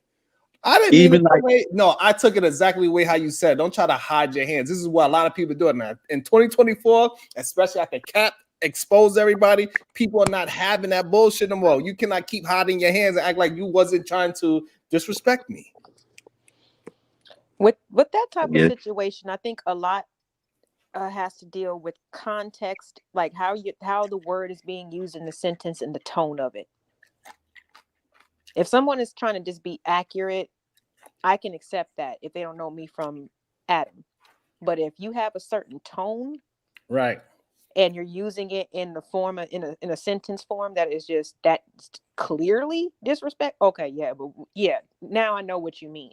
Right, because most people they try to use these words to act like, nah, all I said was home. No, you like, know you said it in a certain tone. You're trying to hide behind now the tone of it. No, we understand that shit now. And we are not having it anymore. It's so much more people in the world that we are not having the bullshit remedial rhetoric and you hiding behind. I didn't mean it that way. I didn't even say it aggressively, but we know how you meant it, bro. Or it was in New York, we understand it because what's good or are you good could mean about like 5 different things. Are you good? You could bump into somebody, boom, are you good? That means are you okay? You could bump into that same person, are you good? And that means like you got matter of fact, we don't even have to say are you good. We could just say you good, you good, you good, you good, you good. You could me and Happy could be at the store. Me and Happy could be at the store. I bought a sandwich, she ain't eating. I'm like, you good? That means are you hungry? Yeah. Exactly. Can I get you something? You straight. Right. Exactly. They just let them know. Keep going. Also, we could be chilling, and then you say you ain't got no money. I lend you some money. I see you the next time, and they like, oh, I'm gonna pay you back. You good? Yeah. Like forget it. You can keep that. You got that. You know what I mean? Type shit, right? You understand? So I use that word in 3 different scenarios, and it meant 3 different things. Y'all, are y'all both from New York? I am for sure. Happy is for sure. Okay. So, Mac is like in the South, we don't have that many. Like we ask, you good, or we more say like you straight. So it's like kind of regional too. So it's like it's a whole other dictionary that needs to be put out. Yes, I was about to give you one, Lauren. One that really bothers me though, but this one to me it always has a disrespectful connotation, and it's a New York thing too. When somebody will be trying to get around you, or they bump you, and they don't say pardon me, they say pardon self. I'm like, fuck you mean pardon self? Oh, wow. What you mean? I'm like, a liberal person, so I'll be like, wait a minute, like, what the hell did I do? Like, pardon yourself. Like, how you telling me pardon myself and you the one in the way? That shit irritates the fuck out of me. Wait a second. Hold on, no. First of all, you talk about New York. You can't really say who got the right of way. If you talk about New York. Because motherfuckers will walk right fucking through your ass. You literally nah, could nigga. be doing jumping jacks, and before they even hit the corner, okay, you just still doing your jumping jacks. They coming down the street, but they will not fucking move. Do you understand what I'm saying? Yeah. You might not be in their way, but they will make sure they run right into your ass if you let them. All right, we're gonna try this again. We're gonna try this. Hold on, we're gonna try this one more time. We're gonna see if my girl got her microphone ready. Shout out to my girl, Trinidad TT. Let's see how your microphone sounds. Hey. There you go. Yeah. Okay, so Miss Happy and Mr. Sharon and Mr. Wody, can you please stop changing your name? Bodie, we are neighbors. I'm Philly, y'all New York, you New Jersey. Are you good means we know what that means. It could mean about like 10 different things. I was running it Are we down for you. quiet? Yeah, we know what "are you good" means. Like y'all say, "Are we good?" You need a vegetable. Are you good? You need something to eat. And no, we know what "are you good" means. Okay, so that's out the window. I've been trying to get one this place forever, You Mr. good? Sharon. You just bust that nut. Where you about to move? Where you about to go? Because I'm about to be out here. Oh, because you can't stay here, motherfucker. What you mean? Stop playing, Miss Trinidad. Happy, It means a lot. you asked Miss Happy, hold up. You asked me, am I good? That ain't a positive thing. Are you good? That's what Sometimes you it is. No, I know. I just gave you a new scenario. Yeah, I understand. I understand.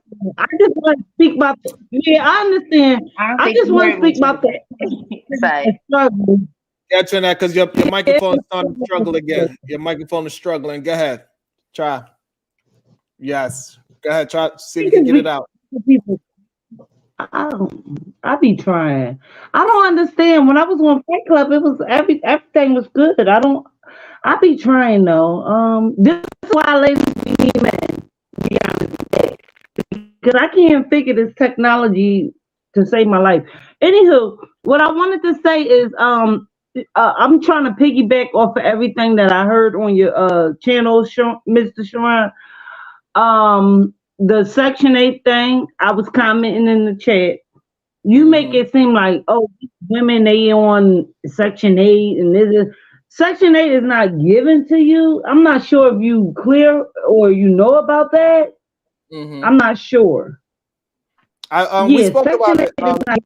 You actually agree with me. I said yes. You gotta go through it. You might have to go into a homeless shelter. You gotta go through paperwork. Is a lot of things that you gotta go through to get Section 8, and sometimes it takes a lot. And a lot of people they apply for emergency Section 8, which is a whole different thing altogether. So it is a lot of different situations with it. Yeah, I don't know nothing about it, but to my knowledge, you want a wait list for years to come. I don't know, but the way y'all talk about it is like women have to have children. Like I have one child. So let's say Miss Happy, it's another lady here, Miss LA Project. Yes, She ma'am. has 3 children. She's on the wait list before Miss Happy and before myself, because of the amount of children she has. But I mean, all right, fast forward on that. Okay. It was another subject, huh? I'm just trying to get my thoughts on. Yeah, I'm talking to my grandbaby. Talking to my grandbaby. Oh, I'm sorry. Oh, you a grandfather. Oh, that's a blessing. I'm sorry. See, Mr. Sharai, you done did that. Why did you do that? Darn it. See, women, we are so easy. All you had to say that you was a grandfather. She done melted. She wanted to get in your ass, man. Now she got to reconsider everything. She said, "What?" And the grandbaby there this whole time. Yeah, the grandbaby was there this whole time. But I think she is ready to. I think either eat, butt change. I don't know. Stay focused, Trinidad. Stay focused. Yeah, she looking at me like, yo, she looking at me right now like, Grandpa, all right, you did your thing. It's Stop my it. turn You're now. trying to use that against us. Shut up. No, Miss Happy has some good points too. And I can't even remember because you threw the grandfather card on me. I had a lot. I need to write notes. It was right. We talked about that. 2024. Take notes. Take notes. 2024. You got to. New hashtag. I see now. But you're not gonna do this. I want everybody to get their final. I want everybody to get their final thoughts. Yes, I want everybody. Hold on. I got you. I want everybody to get their final thoughts because my baby girl, my grandbaby, she says she needs grandpa's attention. I gotta give it to her. Make sure y'all hit the goddamn like button. Make sure you hit the super chat, PayPal, Cash App. Tip me $1 goddamn. I would appreciate everybody that I did so far. I appreciate you even more. So everybody that's watching, please, tip me down. The Cash App is running now. Go ahead. We're gonna start with Wody Mac, Trinidad, Happy, the LA Project, and we close the show. Go ahead, Wody Mac. I'll keep it short and concise. Thank y'all all for joining us today. Make sure you hit the like button if you didn't on the way out. Hit me up on my channel too, Wody Mac. Yeah, this is Wody Mac Short Ross. I might start doing more content, but it's gonna be more on nostalgia. We looking back at old music, old movies, stuff like that, gaming and all that good shit, man. Shout out to Sharon. Wow. I just want to say, Mr. Sharon, thank you for having me. It was nice, meeting you through the Fight Club situation, how we had it out with each other. But I'm happy. Congratulations to what you're doing. Thank you for having me. And that's it. That's all. I will always support. I'm a supporter. I'm a fan. So you got my likes. Thank you. Go ahead, Happy. Thank you for having me. Thank you to everybody that's joined. And especially shout out to the chat. The chat is undefeated, as always. Thank y'all. Go ahead, Miss the beautiful Lauren. Thanks for just having me up in general. I know I came late. I wish that, of course, we could always hit all the topics that are, but we're gonna get there. We're gonna get there. But in general, just you guys just try to be a little bit more empathetic. You want to be understood. The people that you meet in the streets want to be understood. I think a lot of just, compassion needs to be had and consideration in that point. But I enjoyed the conversation. And this is an example of literally how two individuals from, I'm a woman, he's a man, and we can have a conversation. We can, I don't really feel you on that one, Sharon, but we will talk about that one, and everything is cool. And that's how we grow, you guys. So thanks for everybody that showed up, especially in the chat. Yeah, y'all definitely undefeated. You have a great rest of your day, Sharon. Thank you. I appreciate it. And shout out to everybody that's here hanging out. Make sure y'all hit the memberships. We are going to create content in the membership where it's only going to be the memberships or something of that nature. I'm going to figure out exactly what kinds going to be the memberships. I'm going to have to make tiers of it. So this way we're going to keep minding that out. We're going to keep building that out as we build it, because I cannot give y'all all my personal information out for free. God damn it. Hell. So I appreciate y'all. We'll be back tomorrow, 9 a.m. Y'all know how we do. Have a good day, everybody. We will see y'all tomorrow. Maybe even tonight. I'm not sure. It's possible. Maybe. Depends on that baby. Oh, she held